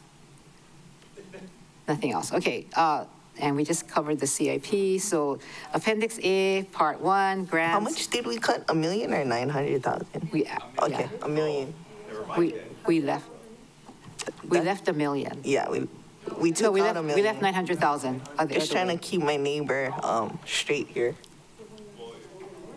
Appendix A, Part 1, grants. Appendix A, Part 2, special purpose revenues. Appendix B, rates and fees, and there are no adjustments or no grants, special, there's none. So anyone have anything to add to this? No.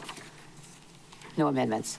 All right, so we are actually done with OCS, is that right? Or member, we're never coming back. So Member Paulton, your things are correct, right? You're fine. You didn't have any cuts for, okay. All right, and Member Batangan, you're good with OCS.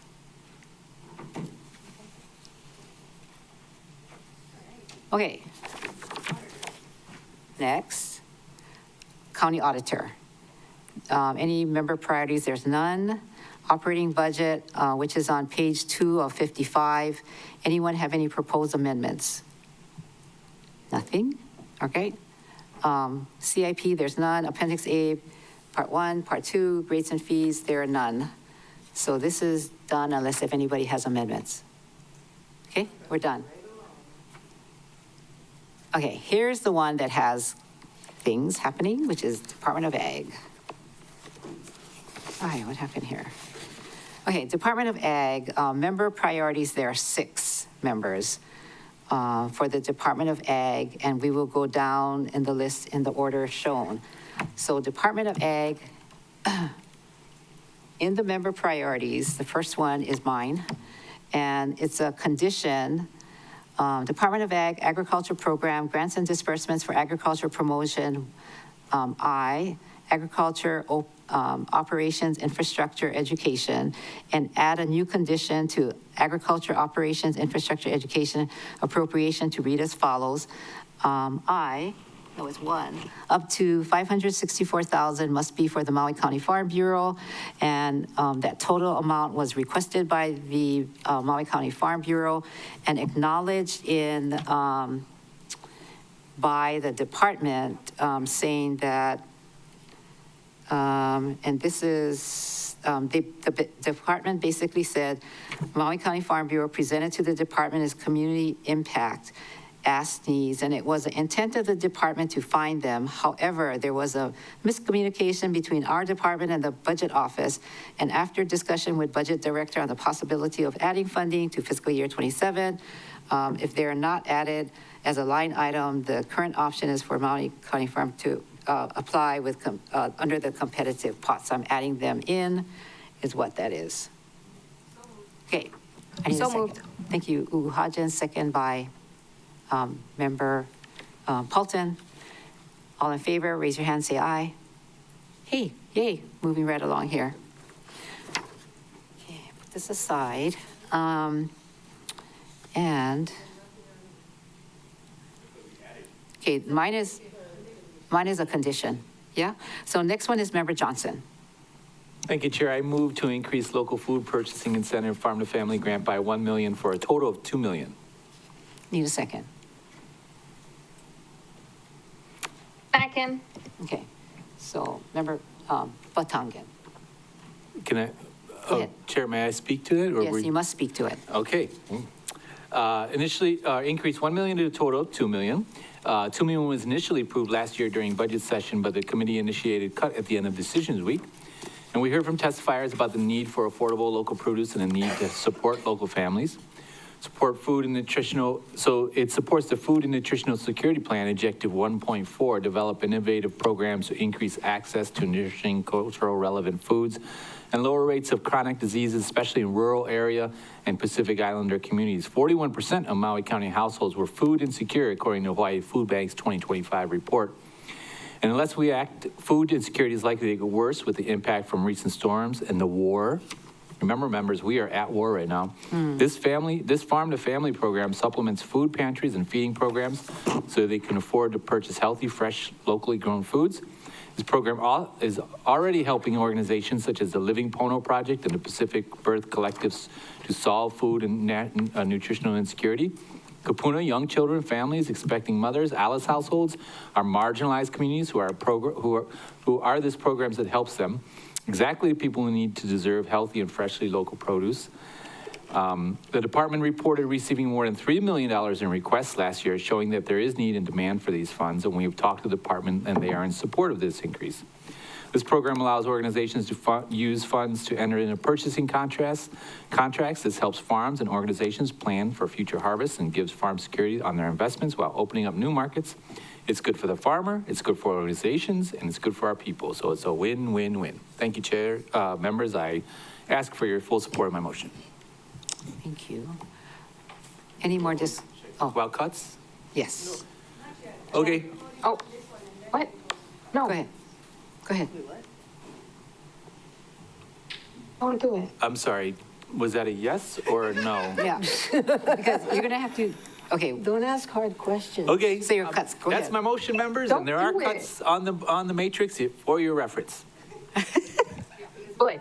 There we go. Perfect. I would like to speak to the motion. Are you done, Member Johnson? Yes, please see the rubric if you need to. Okay.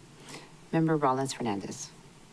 I speak in strong support of this proposal, Member Johnson's proposal. We heard when we went to Lanai at the district hearing how successful this program was in its first pilot year. This is one of the action items, one of the priority recommendations in the Food and Nutrition Security Plan. And so I like to follow the plans that we develop with the community. And it's kind of like the Bucks. On Molokai, we have the Bucks program that kind of serves as a similar program as what Member Johnson's funding. So full support. Okay. And so we have your offsets, right? That is That are correct, listed. Chair.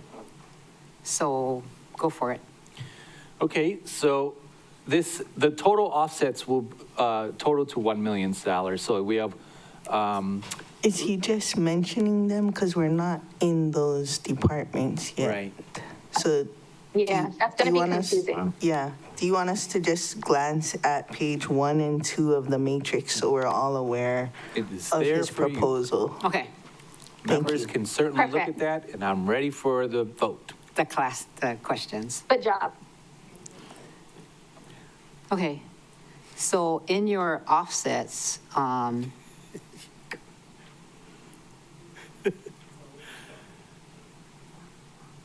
We can all read it quietly to ourselves. Let's take a moment of silence. so let's say if you have the women's tournament, I thought we were sticking to one department at a time so that we can like leave before midnight. I have children at home. Member Hodgins and Member Paulton also have children at home. You said Please. you don't have children at home, so it's not your problem. And Member We do. Batangan. Member I was- Batangan also has very Hey, young children at Member home. Rollins Fernandez, I was joking. I was just saying that I would stay here longer than all of you because I don't have children at home. So anyway, okay, so any other comments on that? No, Chair. Okay. Oh, Member Sinensi, you have your hand up. he says no. You don't, okay. All right, members, so this was a motion by Member Johnson, second by Member Batangan. By Member Rollins Fernandez? Who's second? Member Batangan was Okay. second. Okay, all in favor, raise your hand, say aye. Aye. Okay, Mahalo, members. Way to go. we are done with that. Okay, so we are actually then on Member Rollins Fernandez.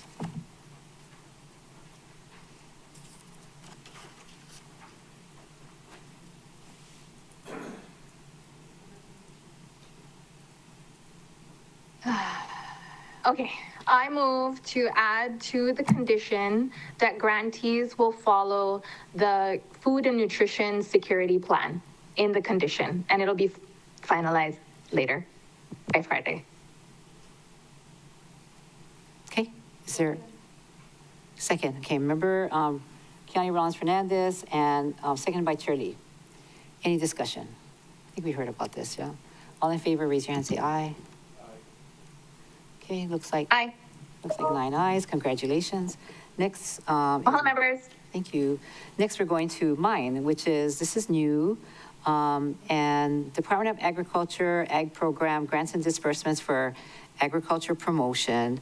And insert new line for $500,000 under grants and disbursements for agriculture promotion to read 11, Roman numeral 11, Lokahi Pacific for the Animal Feed Crop Pilot Program. And, yeah. Second. Thank you. So this is my motion and Member Cook second. Any questions, members? So this was requested from my community as we've gone through the challenges of feeding crops, and the livestock community were saying that they were not able to have enough for their livestock. So this is a program, a pilot program, so that they can grow their own. And Lokahi Pacific has agreed to undertake this. Member Paulton. Just inquiring if there's like a white paper on this, or if there will be by the time we pass the budget. Oh, we can create one. I don't have a white paper, but I will. Okay. But there will be. Yeah. Okay. And it was when we talked to Lokahi Pacific, who has been in contact with farmers, putting up the fencing and whatever, and it pretty close contact with farmers and livestock. She was very supportive of this for needs of the community. I just was asking because the departments requested it, so they can better understand how to administer it. Yeah, what you said. Okay, very good. Member Cook. Thank you, Chair. I want to speak to the motion. It not only helps growing feed for the livestock, not only helps the ranchers, but it also helps our ag industry because it gives them another cash crop that they can grow, and it makes for a more circular economy for our agriculture. Okay, very good. Okay, next one is, so we voted yes, it passed. Thank you very much. And we will come up with a white paper. Councilmember Batangan. We didn't vote. Oh, we didn't vote. I thought we did. We didn't vote. All in favor, raise your hand, say aye. Or is this roll Wait, call? I had a question. Okay. Go I have a ahead, question. Member Rollins Fernandez. Okay. For this program that you're proposing, is it going to be countywide or just upcountry? The farms that requested it, or my community requested it. So I was planning on having it like kind of upcountry, for my upcountry farmers. Do you have a thought? It says It doesn't say countywide that. on the matrix on page 3. Yeah, it's countywide. Chair. And I only asked because you said that Yeah. your district asked for it.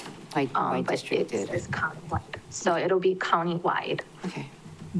Chair, may I? Yes. Having it countywide might work for everybody because the livestock upcountry needs the feed and some of the other areas may be more optimum to actually grow it. So I think having it countywide won't subtract from the upcountry's request. Okay. Thank you. All right, members. Any more? I have another question. Yes. Member Rollins Fernandez. Okay. Because this is a new program and it says countywide number 1, just like we did with the microgrant, the ag microgrants, you'll probably have to communicate to the department how to disperse the funding because $500,000 is only going to go so far. For example, with the ag microgrants, we capped it at $25,000 per applicant. So it'll like Member Paulton asked for a white paper, you'll have to develop the program itself. Otherwise, it's not gonna, we need to know how it's gonna work. Okay. Hear ya. Okay, members, anything else? All in favor, raise your hand. Is this a roll call? Member Sinensi? Aye. Okay, thank you. 9 ayes, motion carries. Thank you very much, members. Next, we have on the matrix. Kaunoi. We have Kaunoi Batongan. Thank you, Chair.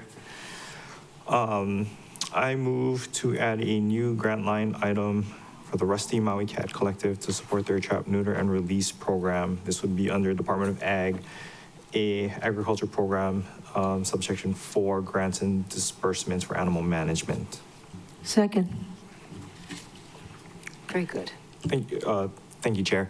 So I'm proposing to add $25,000. The group spoke at our public hearing here in the chambers last week.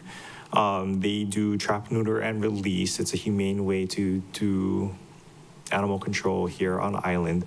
I will say, feral cats and chickens is one of the things my office hears about most, to go along with unpaved roads and cars that are parked illegally on the side of the road. So I guess I would just really ask the members to support this motion. Okay. Member Paulton. I guess same question. Do you have a white paper? I do not have a white paper on this. And to be honest, I can't tell you right now if it's something that is already being administered or if it would be a new program that would be started. I'd have to get back to you on that. Do you have a contact information for the Rusty people or cat people?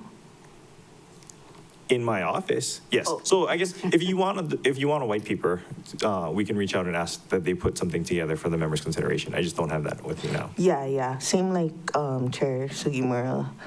Before we finalize the budget, that's what the departments have asked for. So that's what. Thank you, Member Paulton. Yep, we'll follow up with them.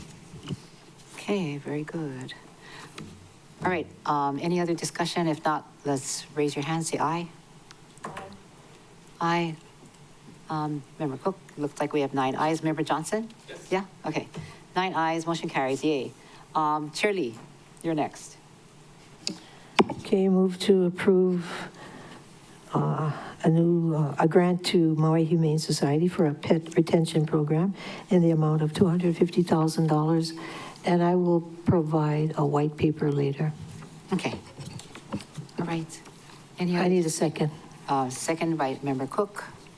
Chair Lee, made the motion. Well, everybody knows, especially with the fires, but in general, there are way too many pets that have been not cared for properly, and the Humane Society has a tremendous problem with all of these pets being dropped off there, and they have a hard time finding homes for the new pets. And I have reached my limit at my house, so I ask your support, please. I know you have such a softie for animals. Anybody else? All right, all in favor, raise your hand, say aye. Aye. Aye, looks like we have 9 ayes. Motion carries. Thank you very much. Chair. Lee. This Member Johnson?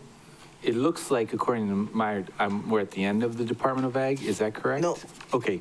I have something to bring up at the end, so I'll wait till we get there. Okay, yeah, we're still going through the rest of it. We're good. This is the members' priorities. Okay, you're fine. All right, so did anybody have any proposed amendments now for the operating budget, which is on page 2 to 5 of Bill 55? Oh, okay. Now it's your turn. I thought we were doing all the priorities first. I had two revolving fund priorities. Okay, so you have more. And Chair, I also have a proposed cut. Okay. All right, go ahead. Member Paulton first and then Batongan. Okay. Shucks, I couldn't find what page it's on, but my first revolving fund priority, I move to give them an additional 20,000 for their vehicle. I think 60,000 was originally allocated, and they said their vehicle would cost 80,000. So, page which? 30. Oh, thanks. Page 30 is where it is. And that's my proposal. No white paper because They're operational. it's what they asked for. Second. Okay. All right, so this is for the Humane Society, and it's a $20,000 ad. Is that right? Yeah. Okay. Any more discussion? No white paper because this is what they asked for and it's theirs. All in favor, raise your hand, say aye. Okay, 9 ayes, motion carries. I have a second revolving fund proposal. I move to add a new condition to read as follows: up to 40,000 for spay-neuter services. Okay, motion made by Member Paulson, second by Member Hodgins. This is one of their other ads that I think Nikki Russell detailed in her email to us that they wanted the county to try and support a third of their spay and neuter costs.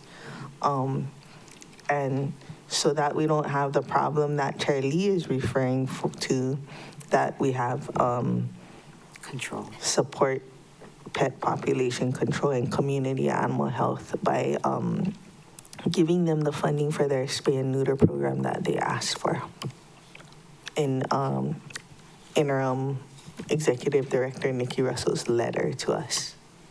Okay. Okay. No other discussion? All in favor, raise your hand, say aye. Second. Oh, I'm sorry. Okay, so this was motion made by Member Paulton, second by Chair Lee. Okay, all in favor, raise your hand, say aye. Aye. 9 ayes. Okay, anything else, Member Paulton? I do have a cut to the Department of Agriculture program. I moved to cut category A by $83,723. And this decreases the months funded for fiscal year 26 and 27 positions that have not yet been created.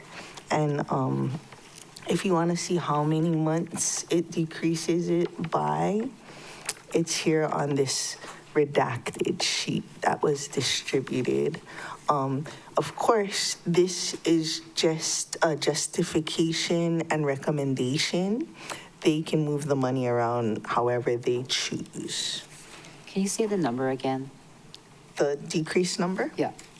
Is $83,723. $83,723. Okay. All right. Members, any discussion? Seeing none. Oh, we have a second? Huh? $83,723. Okay. So Member Paulton and second by Member Hodgins.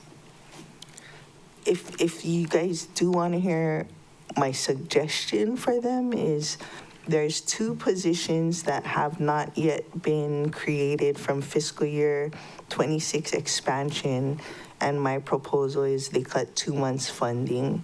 And then I think they said 8 months funding for fiscal year 27 expansion positions, and given they have 2 positions from fiscal year 26 that still haven't been created, I decreased the months funded from 8 to 4. But like I said, if they have vacancies or other things, they can be flexible. That's just my justification recommendation. They can do whatever they want. Okay. Thank you for your thoughtfulness. And all in favor, members, raise your hand. Roll call, Chair, I'm sorry. Oh, roll call. Okay, roll call. Chair, proceeding with the roll call vote, Councilmember Tom Cook, Aye. Councilmember Gabe Johnson, No?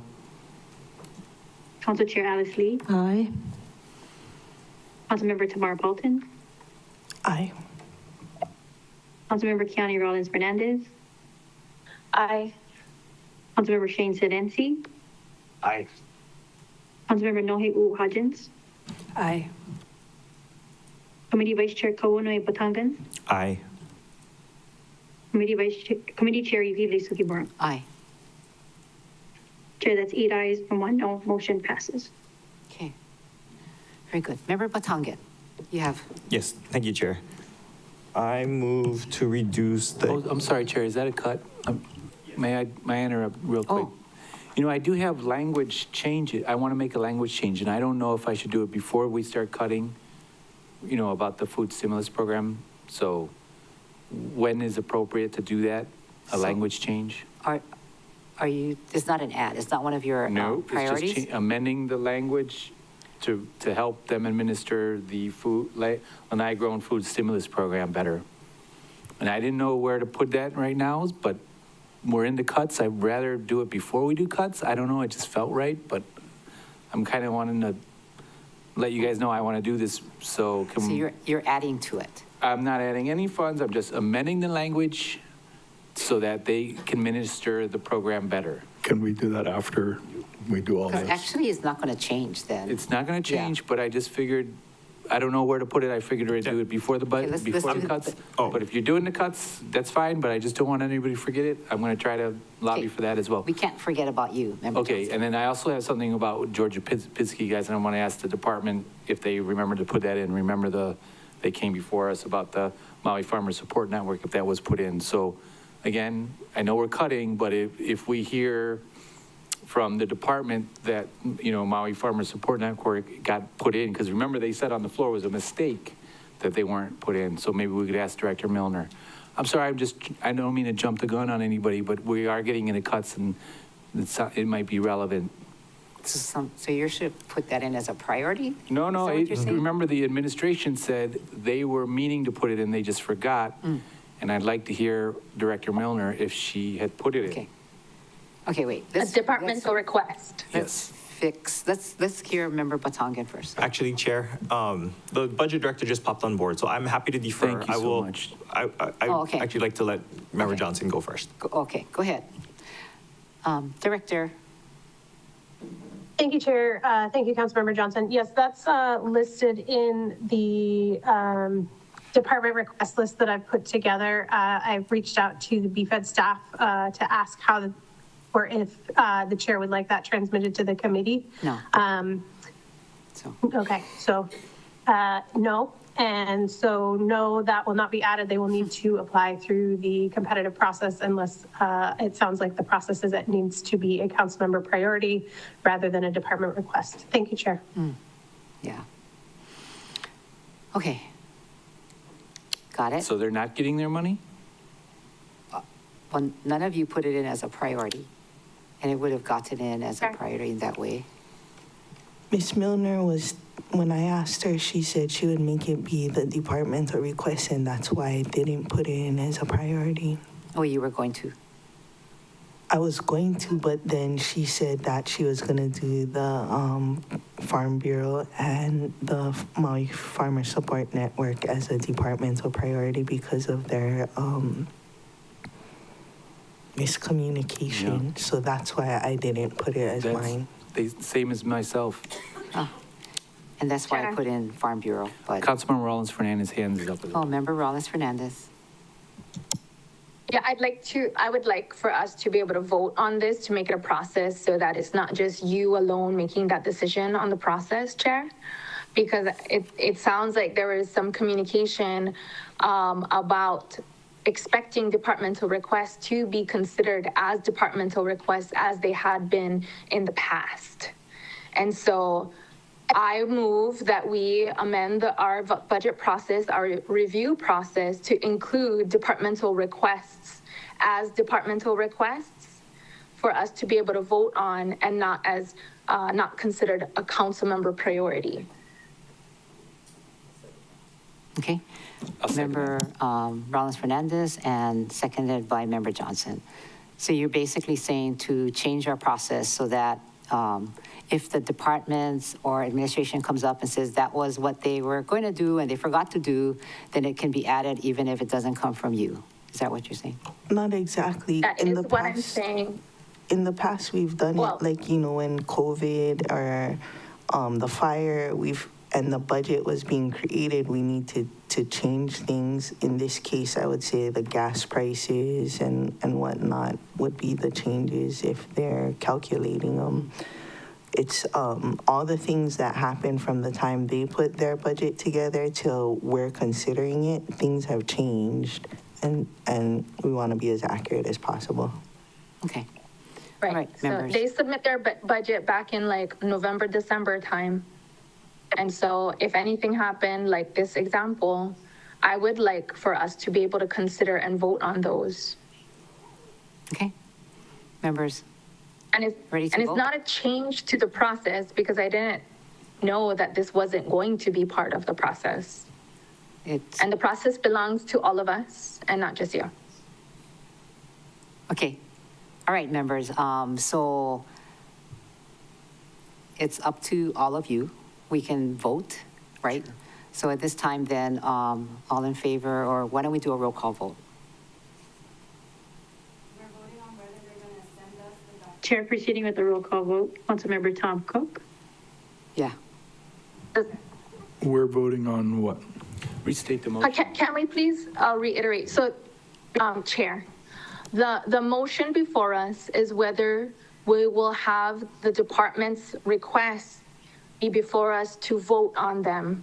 They were not part of a council member priority. So we're allowing the departments to submit things that they may have missed or things that may have changed from the time they submitted their budget to now, April.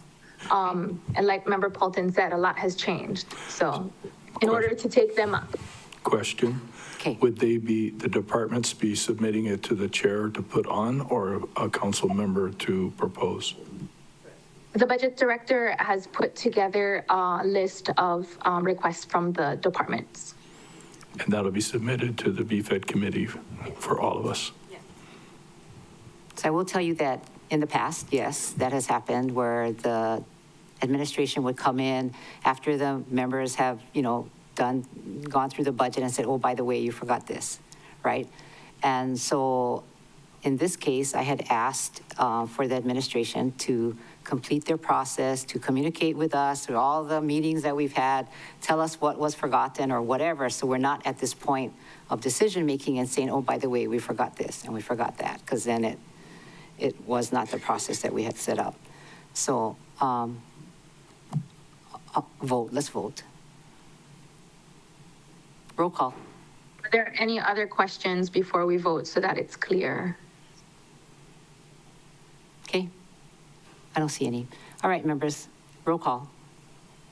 Chair, proceeding with the roll call vote, Councilmember Tom Cook, No. Councilmember Gabe Johnson. Yes. Council Chair Alice Lee.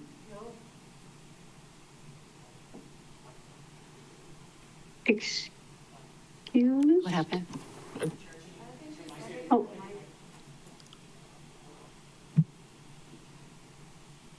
No? Councilmember Tamara Paulton, Aye. Councilmember Kiani Rollins Fernandez, Aye. Councilmember Shane Senency, Aye. Councilmember Nohe Hodgins, Aye. Committee Vice Chair Koonoi Batangan, Aye. Committee Chair Yukile Sugimura. No. Chair, that's 6 ayes, 3 noes, motion passes. Thank you. All right. So, Councilmember Senency has his hand up. Member Senency, go ahead.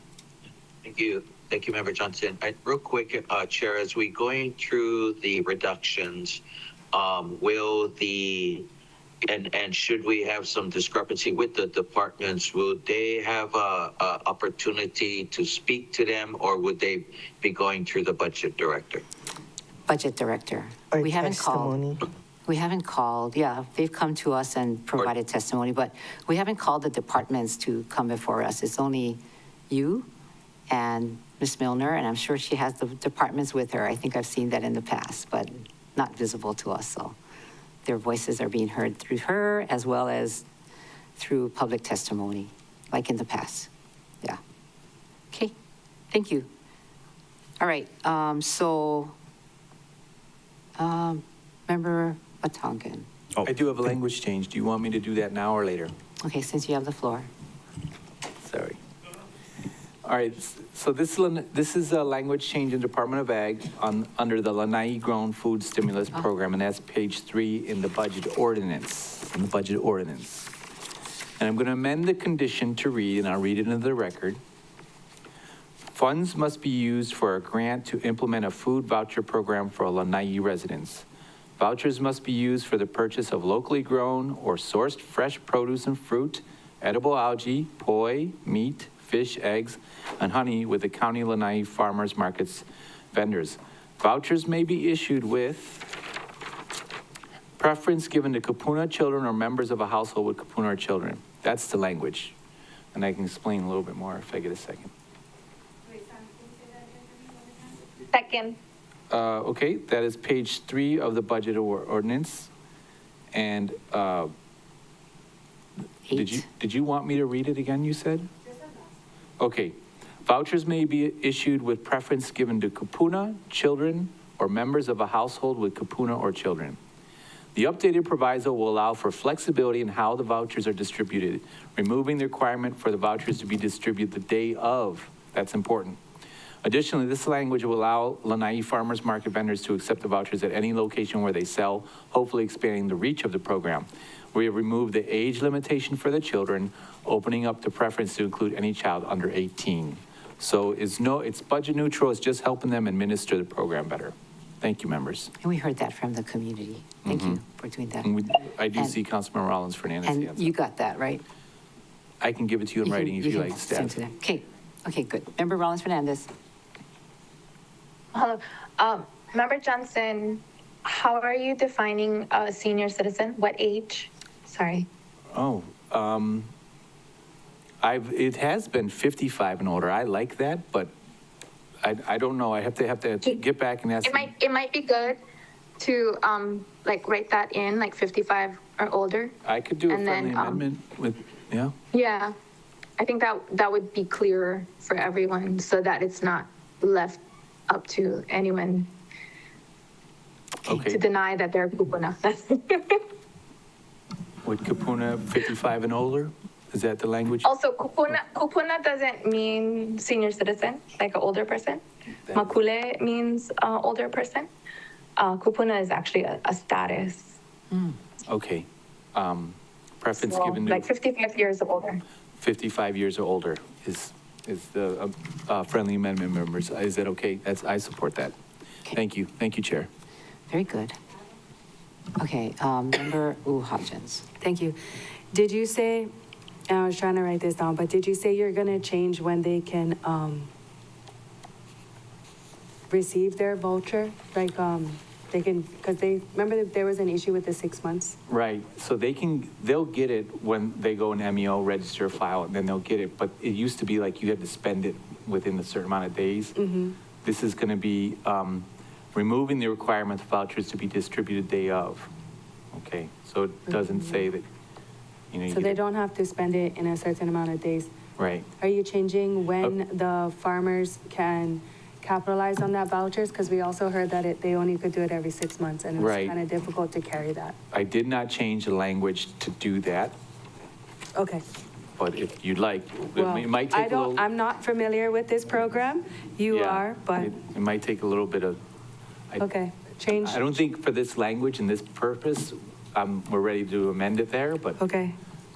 You're just changing the spending limit, spending time. Right, it's really just to make it easier for the administration from MEO.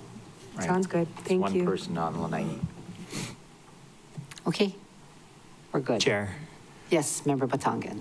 this is an MEO administered grant, so I will be recusing myself from this vote.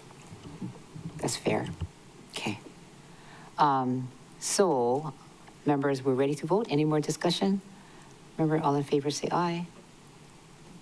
Aye. Member Batangan is recused, I guess is the word, and then, so we have, Chair Lee is excused. Was that 7, 8, 9, 7 votes. Motion. And Member Senency. I don't see Member Senency at his video. Oh, yeah, he walked away. So 6 ayes and Member Senency there, so 7 There ayes. he is. There he is. 7 ayes, Chair Lee and Member Batangan. Mahalo, members. Motion carries. Okay, Member Batangan. Thank you, Chair. I move to decrease the A category by $52,656. Okay. 52,000. 52,656. 656. Okay. And if I get a second, I can speak more. Okay, Member Batangan and second by Member Cook. Thank you, Chair. This admittedly is slightly more than my across the board cut proposal. I threw that out. It doesn't seem to be sticking with the members, and it really makes it difficult for me to go department by department like this. So I'm gonna start taking a more tailored approach. This particular one is the salary for the secretary to the boards and commission. It's a small department. I don't understand why they would need a second secretary just to administer 2 boards. When I was at the MPO, we had 2 boards and our staff was 2 people total when I first got there. We were able to manage, and I don't think that this is necessary. Okay. All right. Any more discussion? Member Cook. Thank you. If I could speak to that, I had it on mine as well. The committee last met on 03/31/25, and so I concur. I think that this isn't something that's going to harm the department. Okay, thank you. Member Paulton. Can I hear from Ms. Milner? Oh, there you are, Ms. Milner. Thank you, Chair. Thank you, Councilmember Paulton. In light of the fact that the body has already cut $83,723 from this department's A account, an additional $52,000 on a department of this size feels pretty significant. So I just really like the body to take that into consideration while considering their votes. Thank you, Chair. Thank you. Member Batangan. Thank you, Chair. So the cuts that we've already done were to reduce the number of months for positions that are not yet created. This particular position is one that was created under a different title, but the department's proposing to reallocate the position. So it doesn't sound like it'd be even ready to fill at this point. Thanks. Okay. All right, thank you. All right, all ready to vote? Okay, all in favor of this, say aye. Chair. Member Rollins Chair. Fernandez. Chair. I wanted to hear from Budget Director. I know she already spoke to the significant decrease to the overall account A, but specifically to the position, if she could speak to the consequence of doing that. Okay. Director Milner. Thank you, Chair. Thank you, Councilmember Rollins Fernandez. I believe in maybe Ag 3, which the body received today, the department has outlined the fact that the Kula Ag Park Committee has not been able to meet since July of 2025 due to staffing issues. So that's one of the primary reasons for this proposal, to try and get that up and running again, to be a more active body. Thank you, Chair. Thank you. Mahalo, Budget Director. I'm supportive of, of course, being fiscally responsible, but I also need our county to be able to operate. And so if this is going to prevent them from being able to operate, then I wouldn't be supportive of it. Okay. All right, anybody else have any comments before we vote? Oh, Chair, you're on the Kula Ag Committee. Yes. You could be able to speak to not being able to meet because of staffing. I don't know if it's because of staffing, because I think they can meet. They have kind of fumbled with technology and just trying to coordinate. I don't see that they need a secretary. So I stand by Member Batangan's rationale for this, and that there's a lot of work to do for this Kula Ag Park, and we can. So anybody else, members? Okay, I'm going to take the vote. This is going to be, sounds like a roll call vote, yeah? Okay. So Member Batangan wants to cut 52,650 from 56. Okay. Roll call. Chair, proceeding with the roll call vote, Councilmember Tom Cook, Aye. Councilmember Gabe Johnson, Aye. Council Chair Alice Lee is excused, Councilmember Tamar Paulton, Aye. Councilmember Kiani Rollins Fernandez. No. Councilmember Shane Senency. No. Councilmember Nohe Uhajins. Aye. Committee Vice Chair Kounoe Batangan. Aye. Committee Chair Yukile Sugimura. Aye. Chair, that's 6 ayes, 2 noes, 1 excused, motion passes. Thank you. All right. Member Batangan, are you done? Yeah, okay. So, Chair. Member Cook. Okay. For Department of Agriculture, I propose to delete 134,576 plus fringe.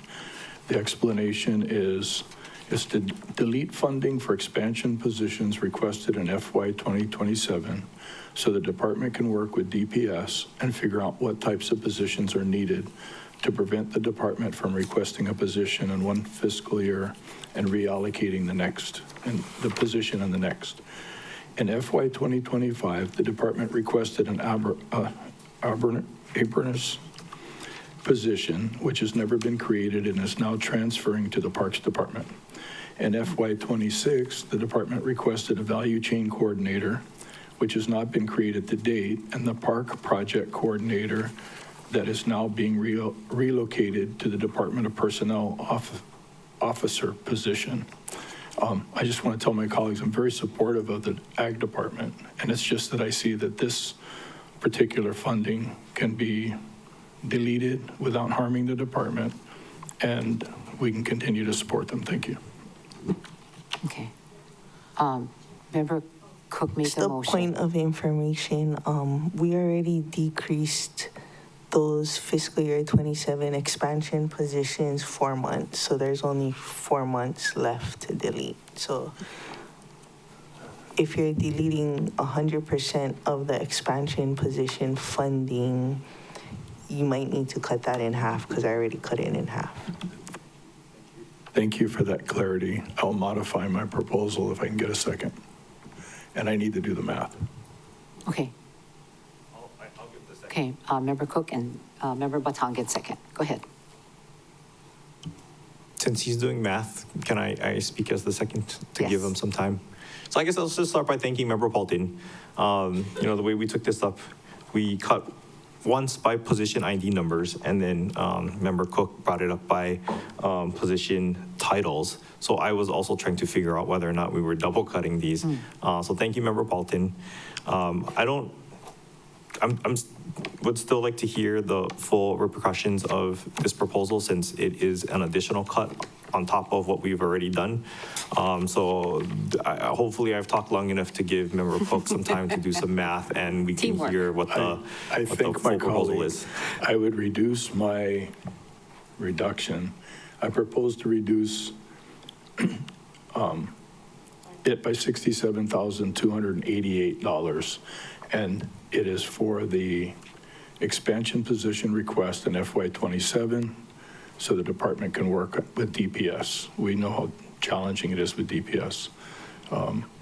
And let's address the fringe when we get to countywide, Plus the fringe, right? I didn't calculate the fringe. because we're going to address it when we get to countywide. What would you propose? Addressing it when we get to countywide. Okay, thank you. So we can vote on this? Chair, can I make sure I understand? So the proposal, because you took a dollar amount, so in terms of like what is left for funding, That's how many months for the positions that you're describing? You're fully decreasing the salaries for these positions. For those two expansion positions that are still, 3 fiscal year 27 expansion positions, right? correct. Oh, I see them, okay.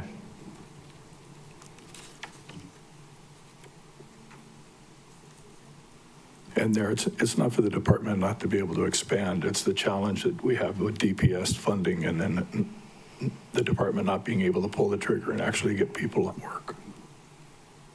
Okay, so in total, so what we've done to the department is we cut the salary, but not the EP for that Secretary 3. We've decreased 2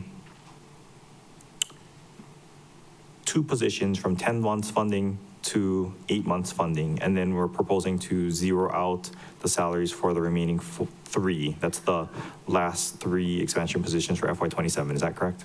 No. Okay. The fiscal year 26 positions, they proposed having 12 months funding. I decreased it 2 months to 10 months funding because, so we're close to May, so that gives them May, June, July, August. That gives them 4 months to firm up the creation of those positions. I see. So when I read the chart that you had created, months funded isn't what was in the department. It was, or from the mayor's proposed budget, it's remaining after the cuts that you're proposing, right? Because if It's cut from the mayor's proposal. So Yeah. like the fiscal year 26 expansion positions, the mayor's proposal recommended 12 months funding. So I cut 2 months from the mayor's proposal, so it's funded 10 months. So that column months funded 10 is after your proposed cuts are adopted. From the mayor's. Okay. Yeah. Okay. Because like if you look down below, I cut 4 months funding because the mayor's proposal was 8 months funding. And so you get it. Yes. Thank you, Member Paulton. Okay.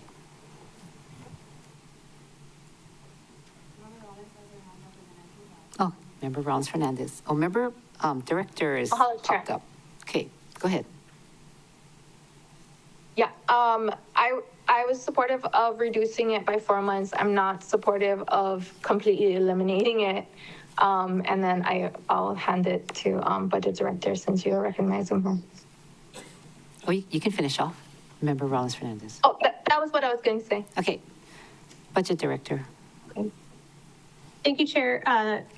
Yeah, I just wanted to add, I did hear from Director and Deputy Director of Agriculture. The Secretary of Boards and Commissions was filled today. So I just wanted to give you that information. And the value chain has been approved by TPS and they anticipate filling that by the end of the fiscal year. So I just wanted you to have that information before you voted on any additional cuts. Thank you, Chair. Thank you. I'm sorry, Budget Director?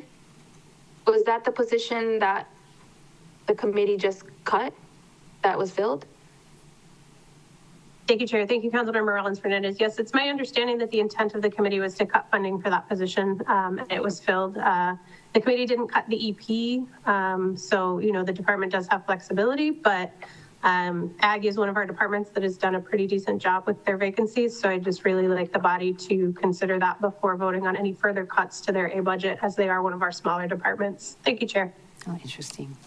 Well, congratulations. So, yes, congratulations to Department of Ag, but Budget Director, where it's at now, is there enough funding for the newly filled position and the currently filled position?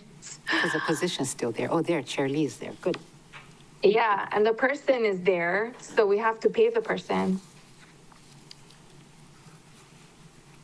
Director. Thank you, Chair. I'll have to do the math now that I have this information on the additional filled positions. But I would definitely be very concerned about an additional $68,000 cut at this point. And, you know, I'll talk to the Department of Ag and they may come testify tomorrow to ask the body to reconsider that $52,000 cut, as well as there is a person in the position that was discussed. Thank you, Chair. Okay, very good. Mahalo, Budget Director. Mahalo, Chair. Okay, so we are actually in Member Cook's motion. Member Paulton. I'm just looking at Ag 1 response, and the position ID is P-00674. That's not correct then if the position has been created. Is that correct, Ms. Milner? Thank you, Chair. There should be an updated position number now that the position has been created. I can get that for you. Okay, because that's what I'm working on when I see a vacancy, is that there's no real position ID. So that's my interpretation. As soon as a position gets created, they should put it in there so that we're aware that the position has been created. That's what I'm going off of. If there's not an accurate position ID, my interpretation is the position has not yet been created. Thank you, Chair. Thank you, Councilmember Paulton. Yes, we work very closely with DPS to do our best to update these numbers. It's possible that position was created after the budget was finalized, which is why the position number hadn't been updated, but we can definitely get that for you. Yeah, I'm not going off of that. I'm going off of the transmittal dated April 9th, page 2. So that's what I was going off of. Thank you, Chair. Thank you, Councilmember Paulton. Yeah, they may have been using what was listed in the budget details instead. So I'll get confirmation for you on that. Thank you. Yeah, so just request in the future, if they're going to respond like that, you can put what it was listed as and what the updated position ID is so that we're aware that the position actually has been created. Thank you. I'll advise the departments of that in the future. Okay. So where are we? We have already voted on Member Batangan, which passed. Yes, if I'm understanding correctly, we are on Member Cook's proposed cuts. Okay. So Member Cook's cut is, sorry.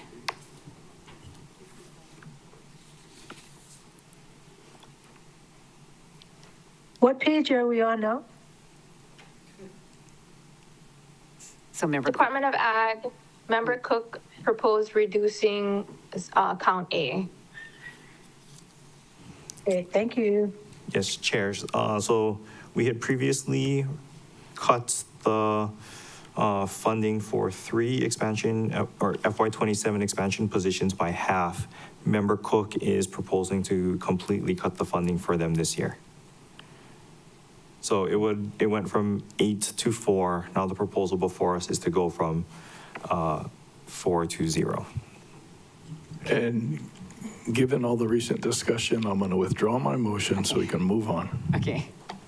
Thank you very much. All right. So. I have a motion. Okay. Go ahead.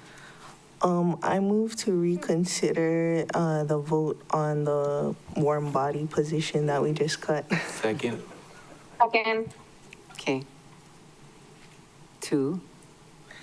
So we got to vote on the reconsideration, which would take us back to before we took the vote. Okay. Cool. On the main. Any discussion on that? Okay. Okay, we're going to vote for reconsideration of Member Paulton. Yeah. All in favor, say aye. Let's hear the. And Shirley joined us too. Yeah, Shirley. Can you hear? Okay. So now we have all of us here. Okay, 9 ayes. Motion is reconsidered. Go ahead. I move to not cut the position that has a warm body. Oh, point of order. Okay. Yeah, I don't know how that works. After the reconsideration, we're at the motion. So either Member Batangan could withdraw the motion, the main motion to not fund the position that has been filled, or we can, just vote on that motion to remove that funding for that secretarial position, which I will be voting against. Okay. Again. I'm happy to withdraw. You happy to withdraw? Okay, so you're withdrawing yours. Yes. Okay. Awesome. We don't have to do that. Okay. All right. So members, I have anybody else want to entertain a motion to reduce category B, 918223B, /6112 contractual services by 200,000, page 1 to 6 of budget details, 1-6 of budget details. CAAG2, page 21 and 22, category B. The funding request is for outsourcing grant writing services. Since the department has successfully filled a position within the department, the funding is no longer needed. That is my rationale. Second. Okay, Member Cook? Oh, shoot, I had that as well. You do have that as well.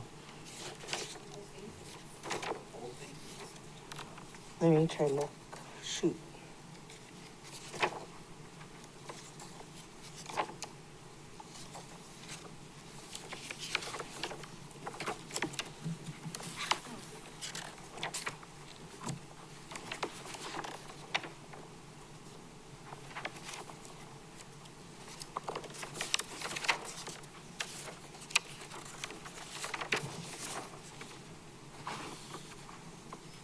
Since we're waiting, Chair, Yes. in reflection on this, I think we should change the name to agriculture so it doesn't always start first in our budget cuts timing. So let's maybe come up with a different name so it's not always first on the chopping block.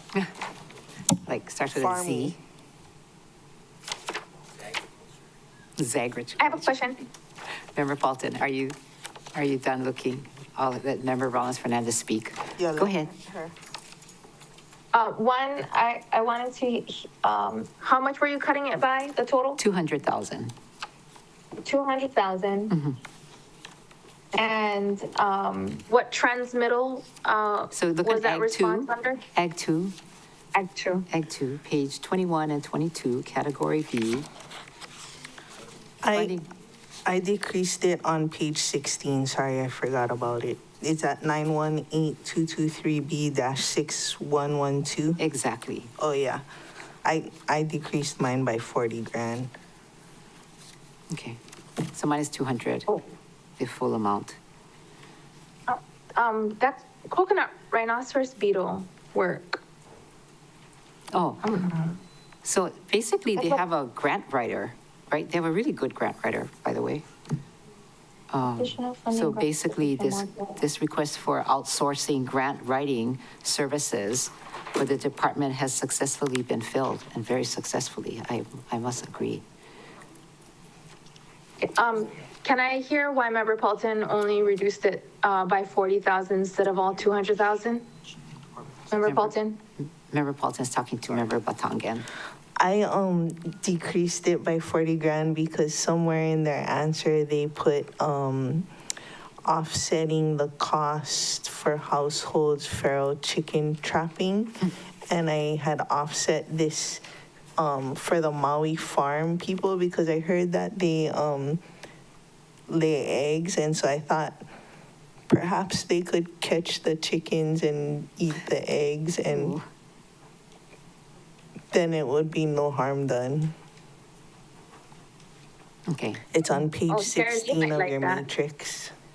So yours is, it would be 160,000 versus 2. It was taking 40,000 from their chicken trapping thing. They said they didn't have a concrete idea, and giving that 40,000 to the Maui farm. And, you know, maybe the Maui farm residents would catch the chickens and eat the eggs, or, you know, chicken papaya. They have a nice operation.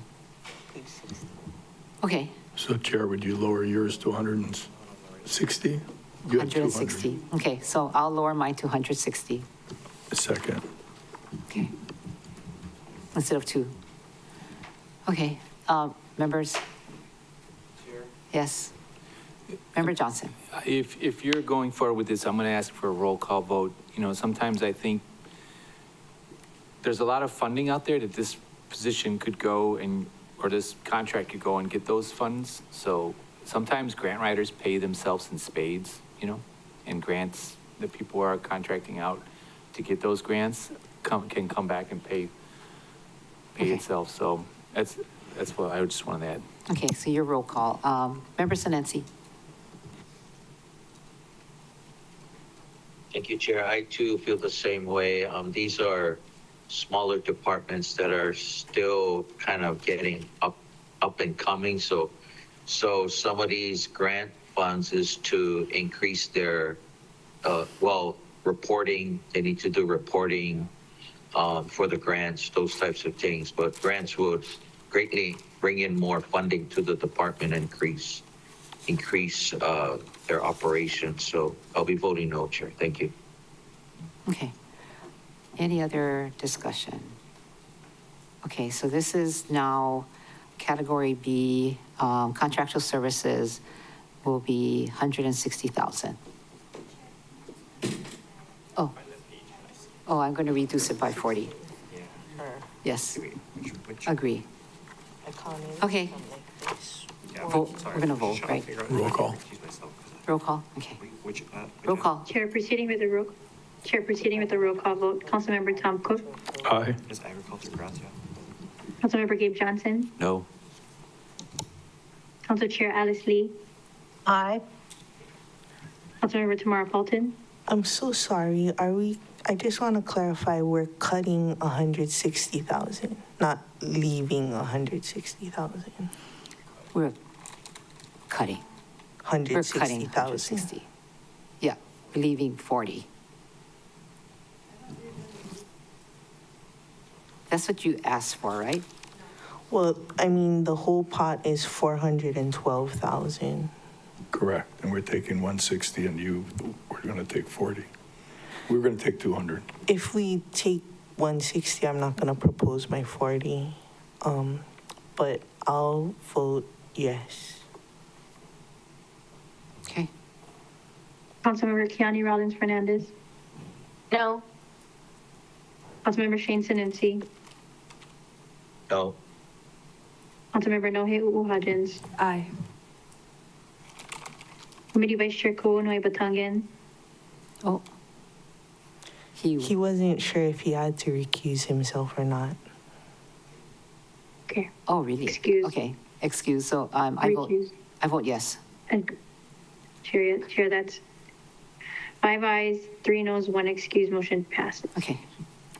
Thank you, members. All right, so for this department then, CIP, there's no proposed CIPs for the Department of Agriculture. Appendix A, Appendix A, Part 1, grants. There are no proposed grants for the Department of Agriculture. Appendix A, Part 2, special purpose revenues. As a reminder, the following funds are under this department. Animal Management Revolving Fund, Chapter 3.84, Maui County Code, page 51, Maui County Agriculture Parks Revolving Fund, Chapter 3.41, Maui County Code, page 51, Molokai Farming Cost Reimbursement Program, page 55. And there are no other proposed amendments to the special purpose revenues for the Department of Agriculture. Are there any amendments to that? None. Rates and fees. So rates and fees in the Ramsier version, pages 3 to 5. There are no proposed rate changes from the administration. Do you have any proposed amendments to the rates and fees for the Department of Agriculture? See none. All right. I wanted to also ask the budget director this question. Director Milner. Thank you. Should the reference to the Animal Control Board be replaced with the Dangerous Dog Adjudication and Appeals Board? Yes. Yeah. So moved. Yeah. Oh, okay. I was going to ask you that. Has that ordinance passed or was it changed? Yeah, I think it takes effect July 1st. Okay, then yes, thank you, Chair. Okay, so move, Member Paulton, we're going to correct this, and second by Member Uwahadjins. So the motion is Animal Control be replaced with Dangerous Dog Adjudication and Appeals Board. All in favor? Aye. Say aye. Aye. Thank you for doing that. Okay. I guess Thank Mr. Hanano for his diligent efforts. He's smiling. Okay, write that in your committee report. Okay, so I think we are done with Department of Ag, members. Okay. Oh, sorry. Okay, it's 5:09. You guys want to come back at 15? Yeah. Okay, 5:15.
Welcome back to the Budget Finance Economic Development Committee. It's now 5:17. And we have completed, yay, Department of Ag.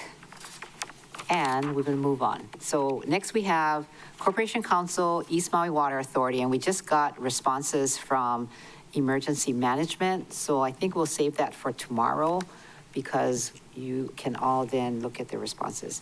So Corporation Council, nobody had any priorities for Corporation Council. Operating budget, which is budget bill, legal services program, page 5. Are there any amendments to Category A salaries for the Department of Corporation Council or Category B? Member Paulton. I did, okay, I'll make the motion first and then we can discuss it. I move to decrease Category A appropriation by $24,884. Okay. 24,000, say again? $884. Okay, for Corp Council. Motion made by Member Paulton, second by Member Hodgins. So for discussion, this is a Safety Specialist 3 position. It's not in active recruitment, and they plan to reallocate it to a Safety Specialist 2 position because I guess, like there might not be enough candidates at that higher level. So I cut 4 months to give them the time to reallocate it so that they can try and recruit somebody to fill it. For your justification. And that's my discussion. Okay. But of course, they can do whatever they want. That's my suggestion, justification. Okay. Any other discussion? See none. All in favor, raise your hand, say aye. So this is 8 ayes? 8 ayes. 9 ayes, okay. Remember, everybody's here. Motion carries. Okay, anything else? That's for A. Any member Batangan? Do you have anything in yours? None, okay.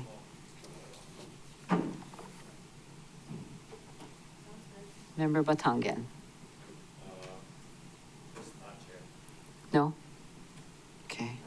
So anything for Category B? No? All right.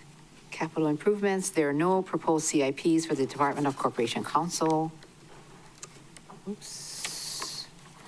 There is no grant, special purpose revenue, or rates and fees for this department. Does anybody else have anything for Department of Corporation Council? Looks like we are done. Okay. Okay, next, East Maui Water Authority. Member priorities. I think Member Senensi has a priority. Hello, Chair. My priority was for the East Maui Water Authority, increase Category A salaries by $39,882 and update the condition from 10.5 to 11.5 equivalent personnel to add a planner 5 at E for 6 months. Okay. And if I get a second, I'll explain. I need a second. Member Rollins Fernandez. Second. Okay. Please Thank you, proceed. Member Rollins Fernandez. Thank you.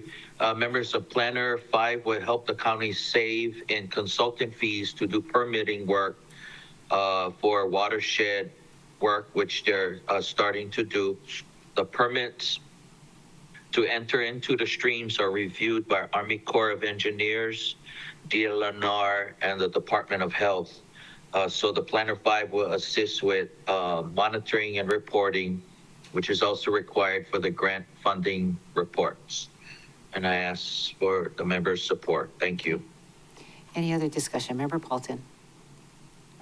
Just a question. Does it need to be that high of a planner? A lot of the other departments have vacancies of planner 5s, and it seems a little hard to recruit. Like sometimes they'll start with a planner 3 and work their way up, but I heard the description of work you need done. Is that only something a planner 5 can do?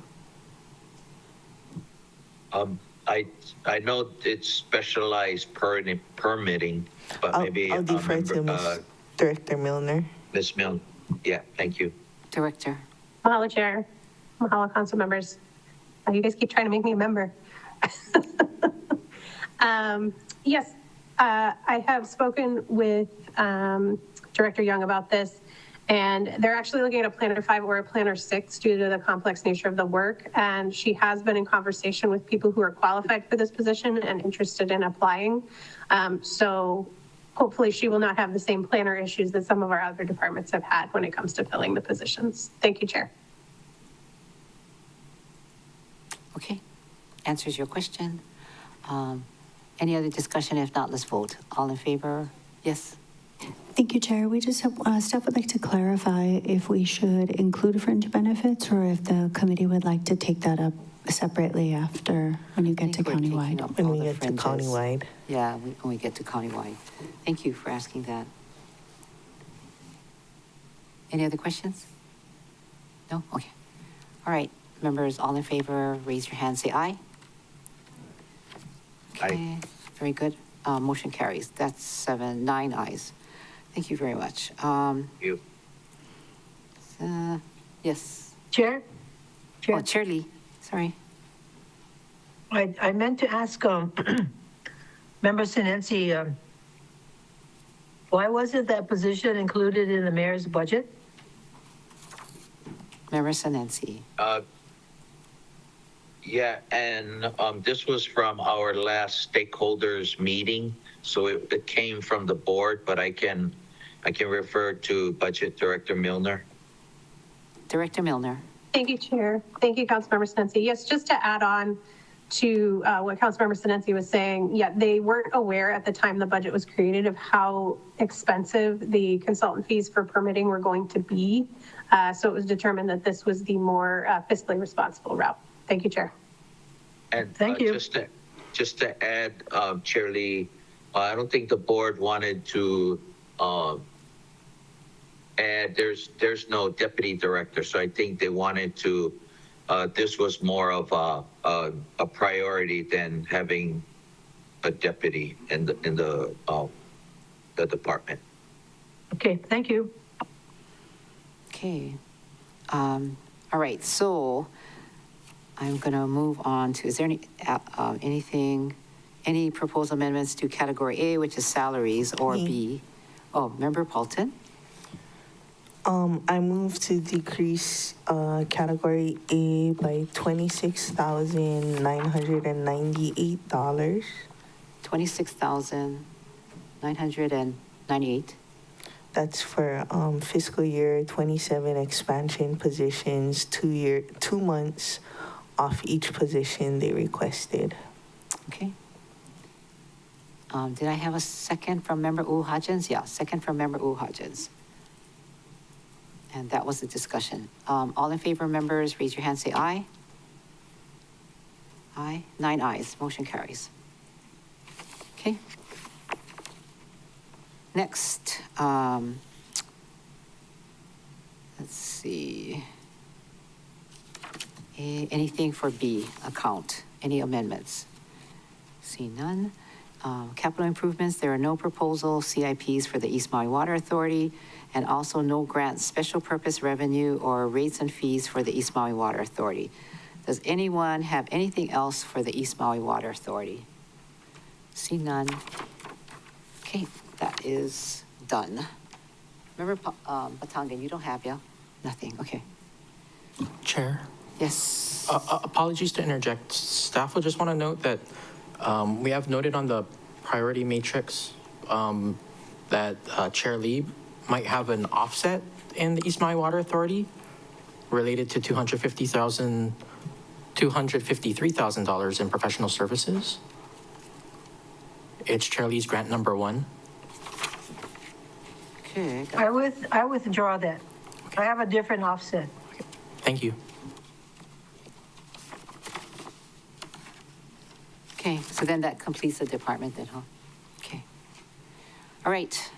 So we are done with the departments so far. I said we just got the emergency management response, which is going to tie into what Member Paulton is saying is for one of her alternative priorities. And we will take this up from tomorrow. So, I can do my priority oh, if you want. so you ready for emergency management? Yeah. Okay, you want to do it then? Let's proceed. Members' priority, go ahead. I move to add 2.3 million to emergency management agency to address their top two wildfire risks. Just the tier one, I feel that tier two could be taken out of the 300,000 that if they get through tier one, that the mayor has 300,000 to steward county parcels in his budget. So if they get through tier one, they say tier two for priority 1 and 2 is 50,000 each. So if they get through tier 1, they can tap the mayor's money for county stewarded parcels.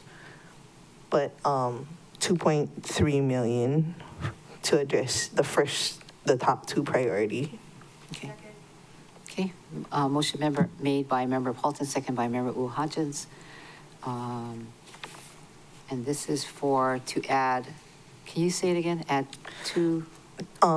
Increase emergency management agencies category BC by 2.3 million to address their top two priority wildfire risks.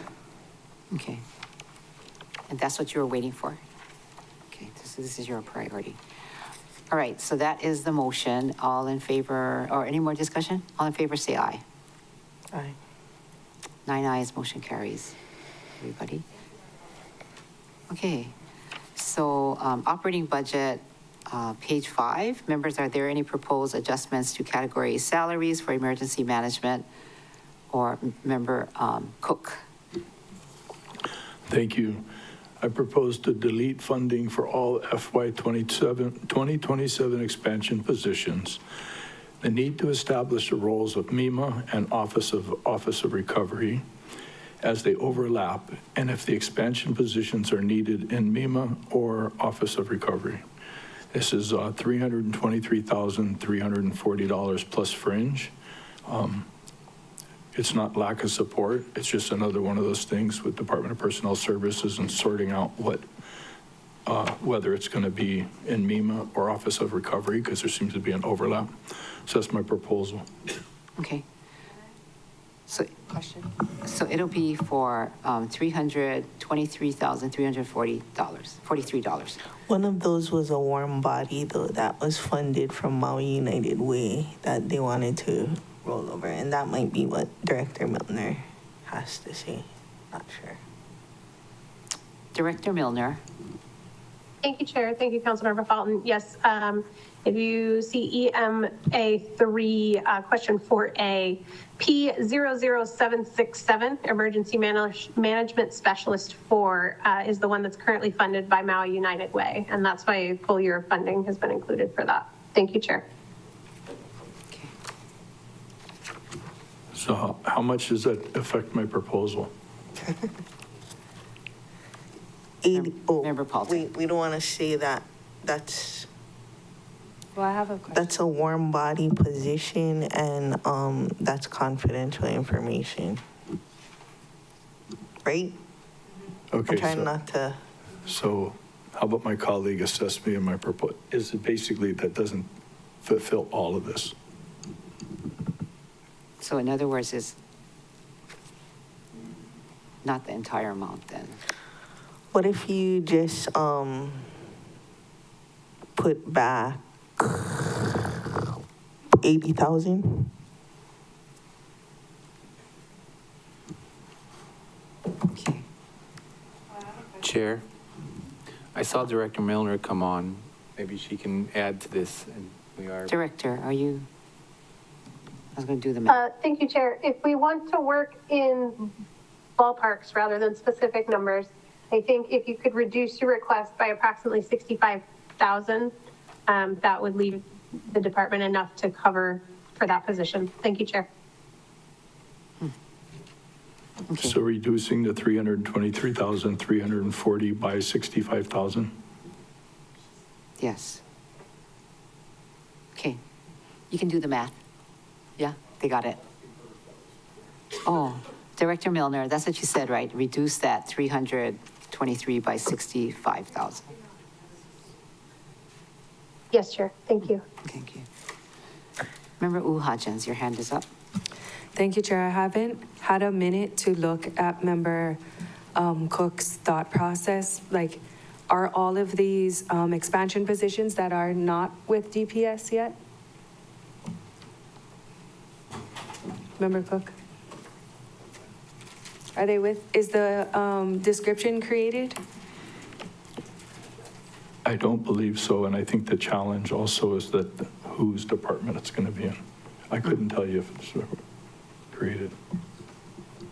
Okay, because right now, I know that there's a little bit of confusion of like what MEMA is doing and then what police do and what fire do, but from my perspective, in how I think they work, looking at this fire mitigation, they attempt to mitigate risk so that the fire department does, or police department doesn't even have to be activated, is how I think it works. And I know they're trying to become more active to prevent any future preventable disasters. So I'm a bit hesitant of cutting all of their funding. Would you be willing to like cut that proposal in half? I share your support of theirs. I would be supportive of eliminating just 200,000. What, can you remind me of what it It's is? 323. 323. So, yeah, I mean, could do half of that would be about 160,000. And then we're also gonna take away the 65 that's already provided by somebody else, and then we're gonna end up with a number, and then we can cut that in half? So that's 250, 258, 343, if you take out the 65,000. Sorry, Chair, can you please say that number again for So me? 323, 343 134,000. minus 65,000 is 258, 343. 258. 258. I got 260. Yeah, let's go 258 then. Okay. 258. No loose change. Mm-hmm. Are you good with? Which is 129 in salaries. Okay, are you good with that? Sold. If that's okay with you, because, Member Cook. We would cut 129,000. yeah. I'm okay with that. Who seconded it?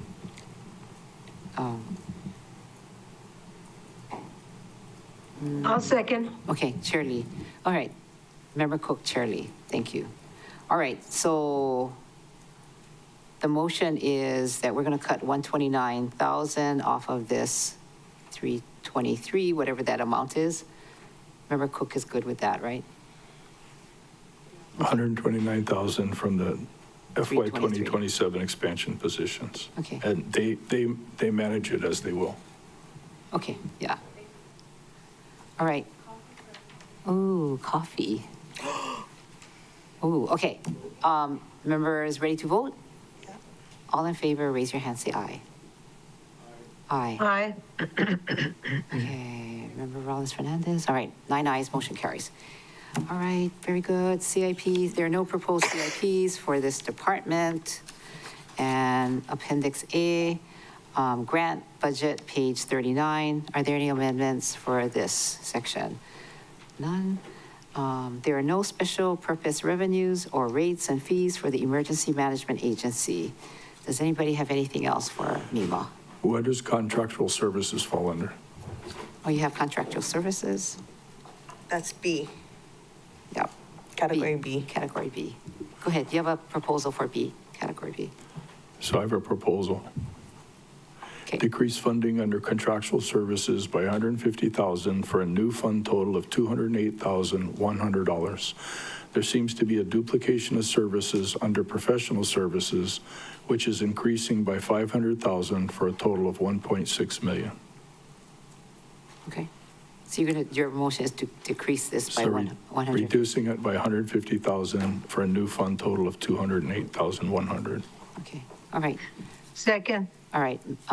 Motion made by what Member page? Cook and second by Chair Lee.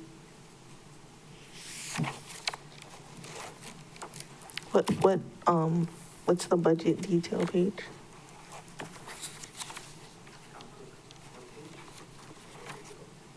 Was it 6-10? Yeah, 6-10 on the top. Shirley, Chair Yes. Sugimura, I have a question. Yes. What services are being duplicated? If you know that, Councilmember Cook.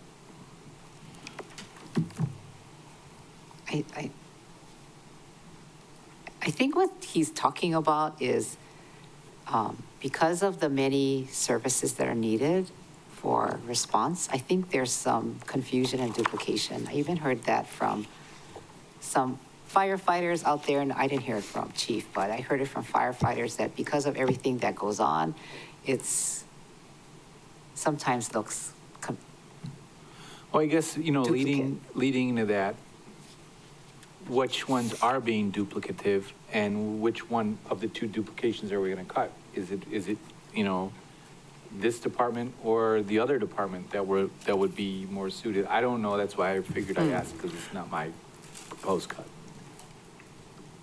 It's a good question. I don't have all my notes with me. Okay. Ready to vote. We're going to decrease this. I'm not ready. I have a question. Go ahead, Member Rollins Fernandez. Member Cook, okay, so you said you wanted to delete 200,000 to professional services. And this is for funding to enhance agency and emergency operations center operation readiness through training, plan development, and the design and execution for functional and threat-specific exercises. Funds will also support increased community engagement, consulting services, hazard mitigation projects, electric battery response capabilities for arising needs under EOC activation and emergency response. That's what it says on 6-10.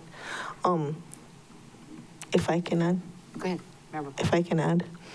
I'm not sure. It looks like if you're referring to the 400,000 for resilience hubs, my reading of the parentheses is that's a deletion. Is that your reading too? Not that it's a continuation, but because there's parentheses, the continuation is deleted. Is that, if you thought that the 400,000 was continuing?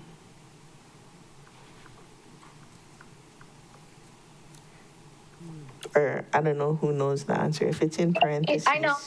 It looks like there's a deletion in the continued request and a 598,000 in the expansion request. So the total ends up being 1.6 million from the 1.4. 1.4 minus 400 plus 598. So they're really adding 198,921. Yeah. But I'm not Right. sure if Member Cook thought that they were continuing the 400,000 because, or Director Milner, parentheses means minus, right? Mm-hmm. Or is that what you? Thank you, Chair, and thank you, Councilmember Paulin. Yes, the parentheses mean the reduction, but I do just want to point out for the body's information that in this case, it's a transfer. We moved that 400,000 to a specific line item for the Resiliency Hub Network, which is why it moved out of that professional services category. So I did just want to make that clear for the body. Thank you, Chair. Okay, thank you. And then Yeah. Budget Director, where did it go? The 400,000? Resiliency Hub Network. Where? Thank you, Chair. Yes, there's a line item that's been added to the budget for the Resiliency Hub Network in the amount of 400,000. It's on page 6-11. Okay, I see it. Resiliency hubs. If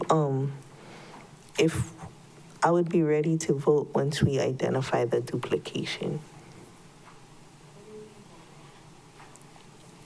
So, and then Chair, I'm not supportive of this. It feels like duplication during blue skies and then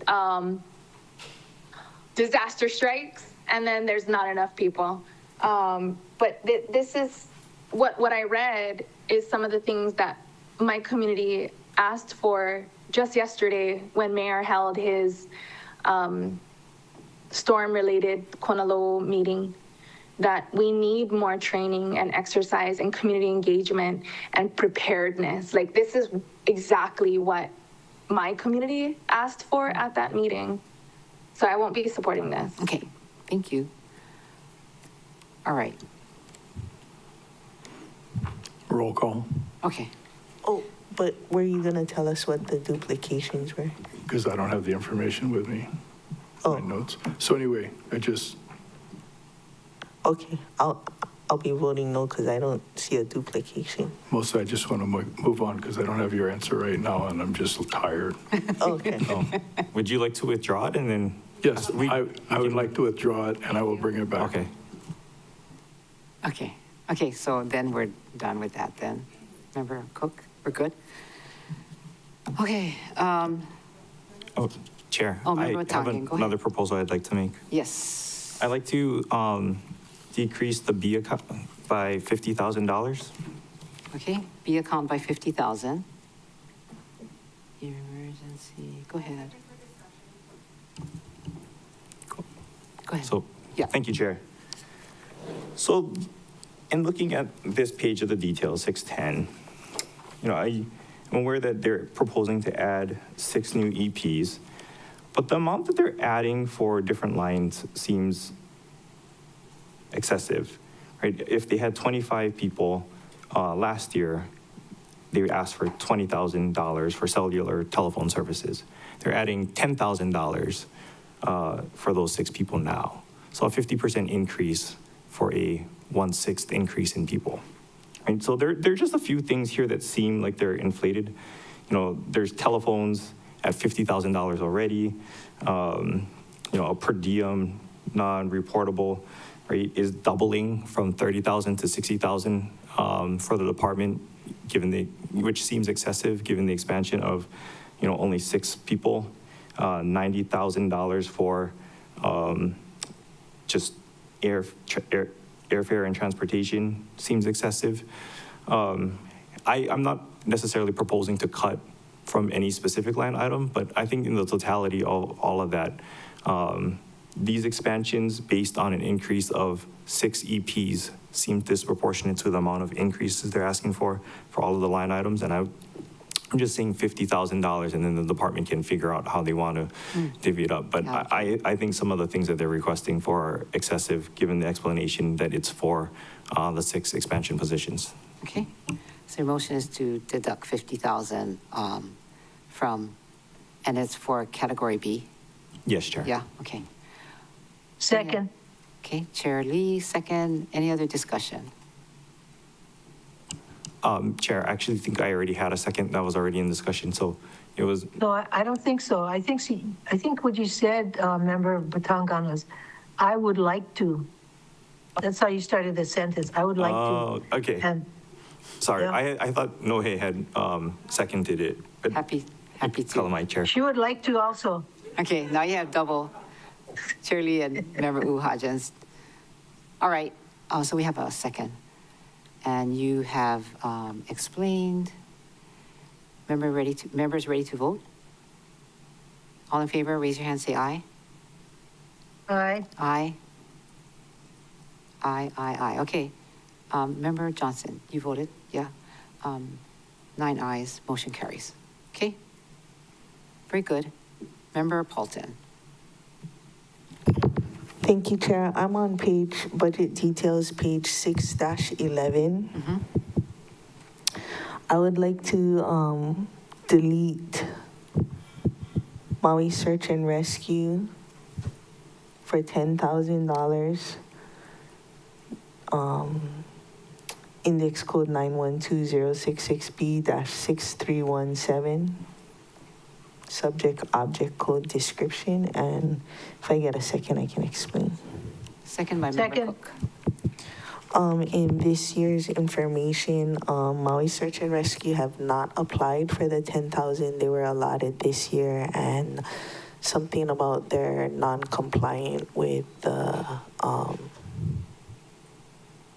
filings that they can get money. Shoot, wait, let me try. I might have explained it in my cut list. All right, recorded it. The vendor is non-compliant and an application was not received in fiscal year 2026. That's my discussion. Okay, Done. Next. done. Okay, all in, oh, did you get it? So we're deleting the 10,000 for Maui Search and Rescue. All in favor, raise your hand, say aye. Aye. Okay, 9 ayes, motion carries.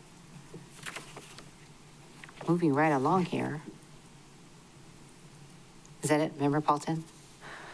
Well, I mean, the Red Cross, I think, also didn't apply for their money, but the administrator said they're in flux. So I don't know. I'll leave it to you guys. I'll just drop that little nugget of information and you do with it what you will. How much are you talking about? $55,000.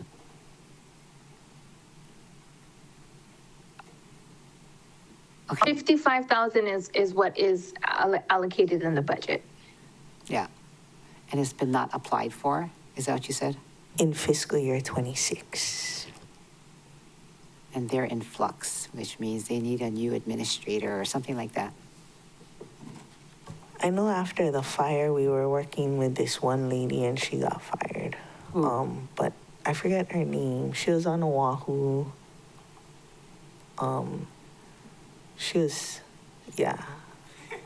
advocating for the things that I was saying was wrong and then she got fired. But I don't know if they hired someone new and that person left. There was a Jenny Worth for a little bit. And so the why that came up, I guess, in the conversation that about the influx, because we had seen them during the consecutive Kona low storms request for members of the community or staff of the county to open the shelters. And my question was, like, aren't we granting American Red Cross $55,000 and then they assist us with the shelters? And then they said they're in flux and that they mostly will operate the shelters that are opened by the DOE properties. But, you know, in the past when we opened the Civic, the Red Cross staffed it. Not saying that I'm partial to the Red Cross staffing it because they have very strict rules. Like, you know, after the fire in 2018, so many people came to feed the shelter people and they're like, oh no, you can't bring food, or oh no, you can't bring ice.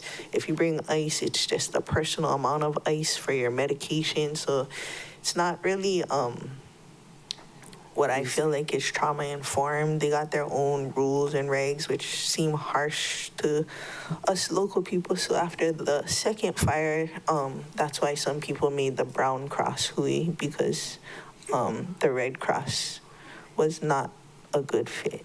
Okay. Okay, so your motion is to delete they had their own vests and everything. Are you making a motion to delete the? I just was dropping a nugget in case anyone wanted to pick it up. Member Batangan. Chair, I see the budget director has come online. Oh. Does she have any information she'd Member, like to share about this particular grant? Director Milner, sorry. Thank you, Chair. 9 members is plenty. Thank you. Yes, I've been in communication with MEMA and they do have new leadership at the Red Cross. They've sent them over the application for fiscal year 26 to complete it to be able to encumber the funding this fiscal year. So they do anticipate being able to make that award next fiscal year, but obviously continuing support is at the body's discretion. Thank you, Chair. Okay, what kind of nugget do you want? Go ahead. Member Batangan. Question for the budget director. Is that leadership local here on Maui? Did they fill the position? I think it was only like a week or two ago, I had run into the executive director from the Northwest or Alaska, like, I don't know, a different region was covering Maui. Alaska was here. So is that indicative of them filling the local position here in Maui? Thank you, Chair. My understanding is that the position's on Oahu. Thank you, Budget Director. Interesting. That's why we need the Brown Cross Hui. Okay, so are you saying this satisfies you and keep the funding there, Member Paulton, or shall we? I guess. I just think we need a local organization in tune with our local people. And, maybe in 2 years, I'd be up to that. Are you proposing we change the allocation to the Brown Cross Hui? The Brown Cross Hui disbanded with the hubs after the fire. Okay. I guess we're, It doesn't sound like anybody's making a motion to move. yeah, sure sounds like To remove it. this. Okay, so that will stay then. I did say there's no CIPs, there's no grants, or is there any proposed, we are talking about grants. So there are no special purpose revenue or rates and fees for emergency management. Does anybody else have any amendments? See none. Okay, thank you for reading the response, Member Paulton. We are done with MEMA. And do you guys want to continue? It's 5:53. Let's recess till tomorrow. We're not going to recess. We're going to adjourn this meeting because we're going to start off with DEM and what other departments? We sent you that list.